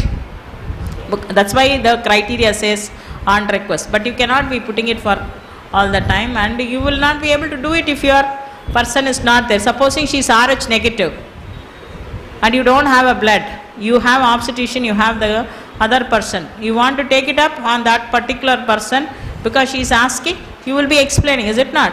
So it's our duty to explain to them. People now want to have natural births. Many people are changing in a different way. That's why our antenatal classes or cases should start giving exercise. You should see our midwives coming. Midwifery led care unit is now coming into vogue, and KGH has got a midwifery led training center. Fernandez is given training for us. Many of the nurses from Tamil Nadu are going, and the government is sending to take them to go for it. So we are also working towards the change in the pattern which the people want. Accordingly, we will have to educate and make them go in for natural birth. It is not very difficult. So we have to be continuous healthcare providers, continuous way of giving education. So many patients where we don't fit into PIH or gestational hypertension, 1 or 2 occasions you have mild rise of BP. And sometimes we may need to start labetalol after 37 weeks. In such kind of patients, when LFT, RFT, everything is fine, baby is fine, shall we wait till the spontaneous onset of labor up to 40 definitely, weeks? because if it is not, see, only thing is 37 weeks BP is little bit high, you are on the tablets. Do we do all the parameters necessary? Because we have to differentiate whether she is going in for preeclampsia. Preeclampsia, those days it is only proteinuria. Nowadays it is not so. We wanted to stop all the end organ damages. That means we need to have a panel of investigations being done before you brand or say that she is only gestation, not preeclampsia.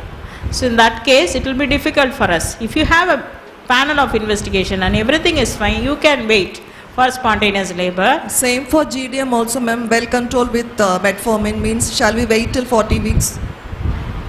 So GDM, you can wait for 38 weeks, but there is a risk of having a stillbirth there. So that is an added. Here you have a way of monitoring with the biochemical parameters, having a Doppler done. But there is a person where there is a balance, having a stillbirth.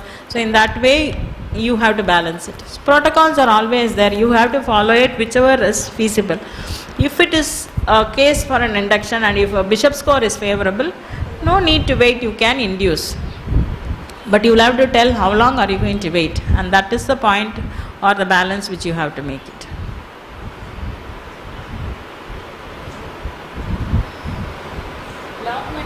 Block medical officers vandirukangala? Sir? Block medical officers. Leah. So if you have any doubt, any clarification, you can ask.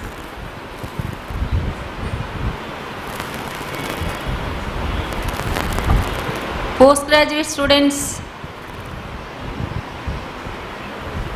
PGs irukangala? Madam? PGs vandirukangala?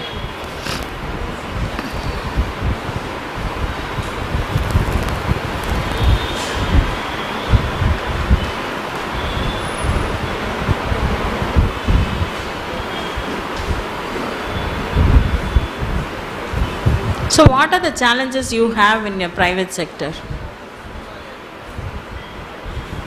see, people will say one thing which we'll always like to blame when you are in a tertiary care center, they have referred at the nth minute. We don't put ourselves being in a primary care or in the secondary care. If you are in the secondary care or a primary care, we will also like to wait for some time, and then only when a complication arises, they will like to transfer. We cannot try to put a blame game should not be there. We'll have to work coordinatedly, helping each other. In that way, it will be helpful instead of putting. So if I am that center, okay, fine. If I am in a center like very small place with this amount of resources, what will I do? Think in that way and don't put the blame on the person who is referring. Always a person receiving should not try to put the blame on the previous person, provided you work in harmony. Chumma varamallam pannana, you have to blast them, but otherwise we should not put blame on others. In that way it will not be helpful for the society, because we are working towards a noble cause and our numbers are being very, very important. In each number is, we will be counting each month what is the number of maternal deaths. So every day when we do not have an maternal death in the group, we will be feeling happy. Oh, no maternal deaths this day. So that day is full, happy for us. But we get 2-3 cases on the same day, we feel it very bad. So every person's act is going to help in whatever way it is. We cannot say a private sector or a government sector. So you are taking double the burden of what the government does. So that is the importance, or your healthcare is so important. So in that way, how you are going to improve your health quality is very important, because we have our quality checks. Even in the DMS side or in the primary side, we have our quality checks. So likewise, you have your quality checked up, not with NABH or anything. Have your quality checked up. So what we say is, every day the crash cart should be proper. It has to be checked in during every shift. So likewise, you have a checklist for each and every thing which you have invested. Not one single point or one single monitor is without money, your own money. So have a check how you are maintaining your equipments, machines, monitors and the infrastructure, because you have invested on it. So you check it and keep it updated with all the protocols on, and follow it with evidence in unison with the government sector. I think you can make marvelous work on the system. The one more problem is, madam, so 4 months back we had one case. Mother delivered preterm baby in a private hospital, pre-eclampsia case, I think. She was discharged on 6th day because the baby was admitted in a private hospital in SNCU.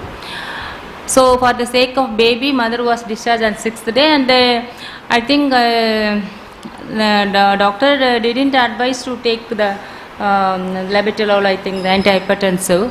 Mother did not take it, but suddenly she developed dyspnea. Then she was referred to another private hospital where there was no specialist was there, and he was on call, I think physician.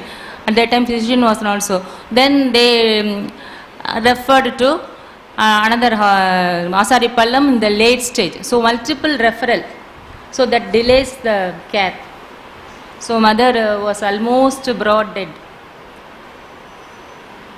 So that is in the private sectors, because some hospitals they are on calls, anesthetists and physicians or cardiologists, anybody. So that is one different. Inquiries and so many things, so they don't want to take any high risk. This has happened last year. 2 mothers died because of shifting from one hospital to another hospital. They don't want to receive. It should not happen like that. Like atonic PPH, in the same place, if suppose they have done a hysterectomy fast, they should have saved the patient, because they don't want the death to occur in their hospital. She was referred and she had gone to a private hospital. By the time she reached medical college, because nobody wants to take up the case. This is a scenario going on here. two mothers died because of shifting from one hospital to another hospital. They don't want to receive anybody with a pulse and BP query. That's all. Why I said all of us have to work in unison. So no blame or game or anybody. Nobody is creating a PPH. It happens. So how we are going to manage is okay. If you are not able to manage, call for help, and people should be willing to help. Should be willing to help. There must be some hero here who will be willing to help mothers. Those days we used to have our heroes. Our S.Ratna Kumar sir used to come for help if we had problems in our hospital as young assistants. So he used to come like that. If people are there to go help in that particular place, it will be nice. Instead of mother being shifted from one place to one place, straight, you should have good interrelationship with the tertiary care. They are willing to take up. We have good cooperation, madam. First, because of this non-cooperation and from the... So that is seen in the past 5 months. That's why I said I gave a good applause that all of you had been doing and wonderful work for 5 months in this year. I think it will continue for, and then it should be another district like Virudhunagar where no maternal deaths has happened, and then it is a good success for all of you all. That's why, madam, now we have no maternal deaths so far because of the cooperations. Yeah. Another thing, madam, when we have so many programs, suppose some mother is in shock in a private hospital or wherever it is, whether a team can be arranged from medical college or private to go to that place. So we should tell that, like, instead of mother being transferred from the periphery, the team from the medical college. The whole team of doctors from medical college, then who will be there to take care of the people there? So they are liable. You can call the same team because it is not one person. 1 or 2 will be on duty. So that the other people will be outside. That team can be called. You call your own colleagues working in the government sector where they have the expertise for your help. Because who will be on duty? How many persons will be on duty in the government sector after 2 o'clock? Maybe 1 or 2. எத்தனை பேர் இருக்காங்கம்மா டியூட்டில? One person is there. So that person is not going to come, and she is bound to take care of her own group of people. Only one person is there with postgraduates and CRRIs. So in that way, you can call the other persons who are working in the government sector to come and help if you feel their expertise is going to be of use. That's how people correct, do. Madam, that problem is, suppose, maternal death is different from other death.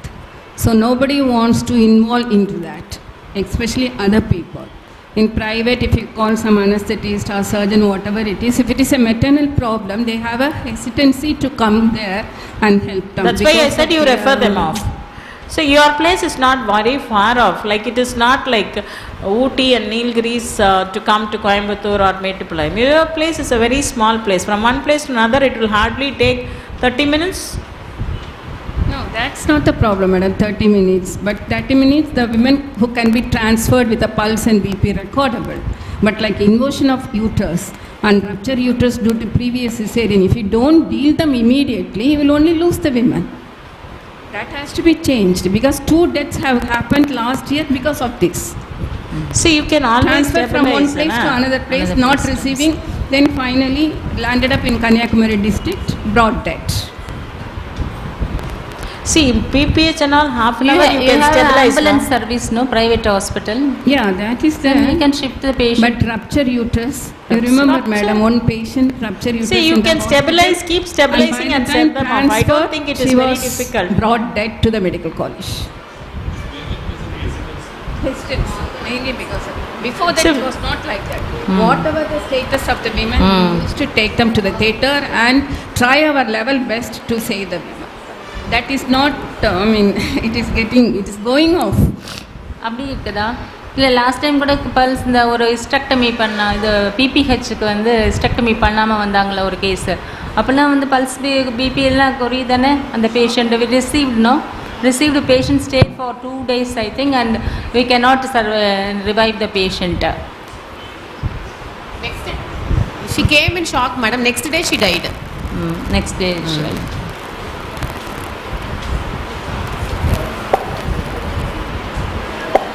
Okay, madam, we will make it. Yeah, as we well. have to change, we have to do something for that, madam. Yeah, we See, should one not thing refuse is, to for this, most receive. of the time, your planning is very important.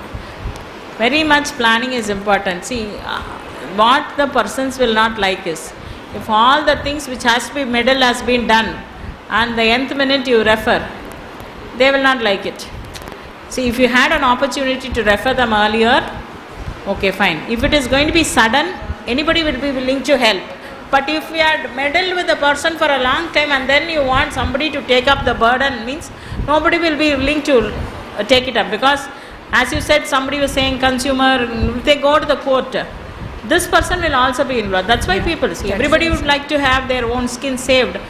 Everybody is not rich, that nobody wants to have a defamation just because of persons of not of their own fault. So it should not be like that. That way it is be helpful.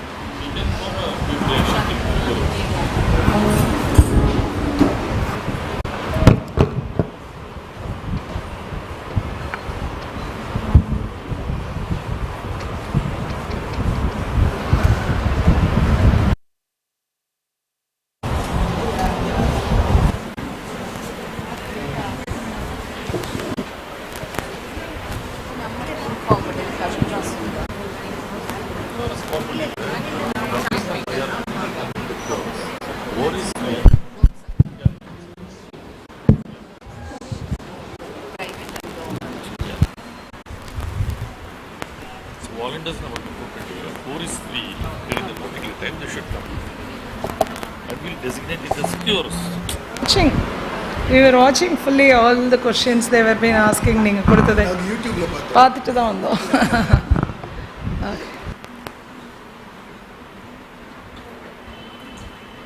நீங்க தான் சொல்லணும். What you were doing? Continue பண்றீங்களா? Finished. பண்ணிடுங்க. Then sir will finally give the answer.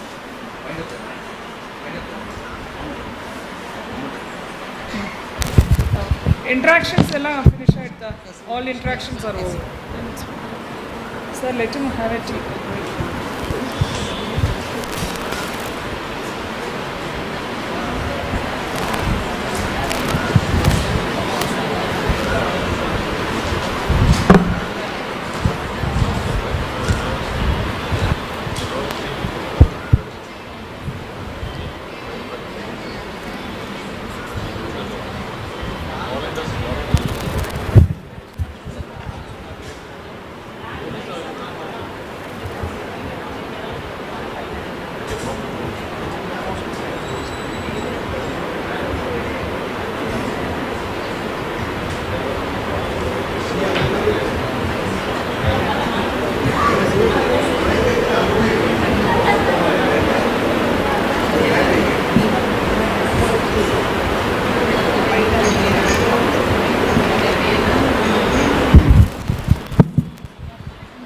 Good evening all. We now move on to the special moment of the program, the presentation of memento to our respected speakers. Have graced this occasion with their presence and valuable contributions. I humbly request respected and esteemed District Collector Madam to kindly come forward and present the memento to respected Dr.R.Ratna Kumar Sir, Expert Advisor NH.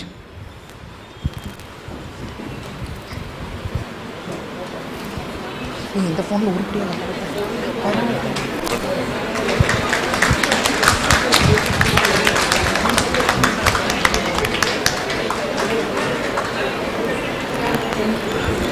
எப்படி கொண்டு போகிறீங்க எந்த கதை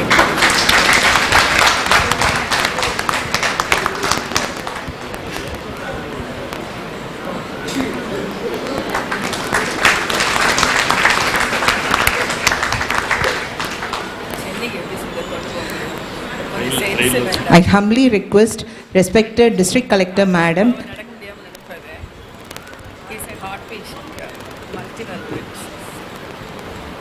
I humbly request respected District Collector Madam to kindly come forward and present the memento to Dr. C.Sumathi Madam.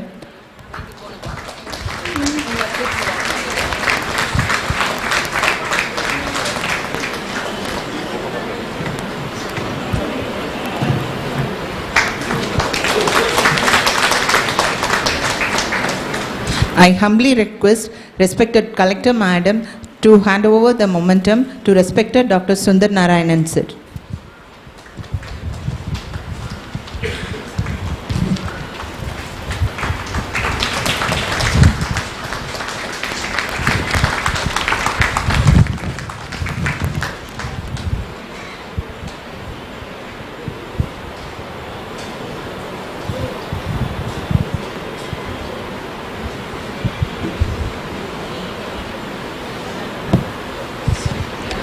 As we come to the end of this enlightening day, I now request Dr. Ravi Kumar sir, Deputy Director of Family Welfare, to deliver the vote of thanks speech.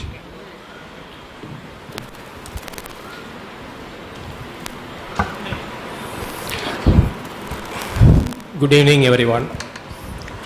It is my distinct honor to propose the vote of thanks in this great occasion. First of all, we are deeply grateful to our respected District Collector Madam, who is instrumental behind this workshop. The primary aim of our respected Madam is to achieve zero maternal mortality in Kanyakumari district and to ensure no woman should die whilst bringing life into the world.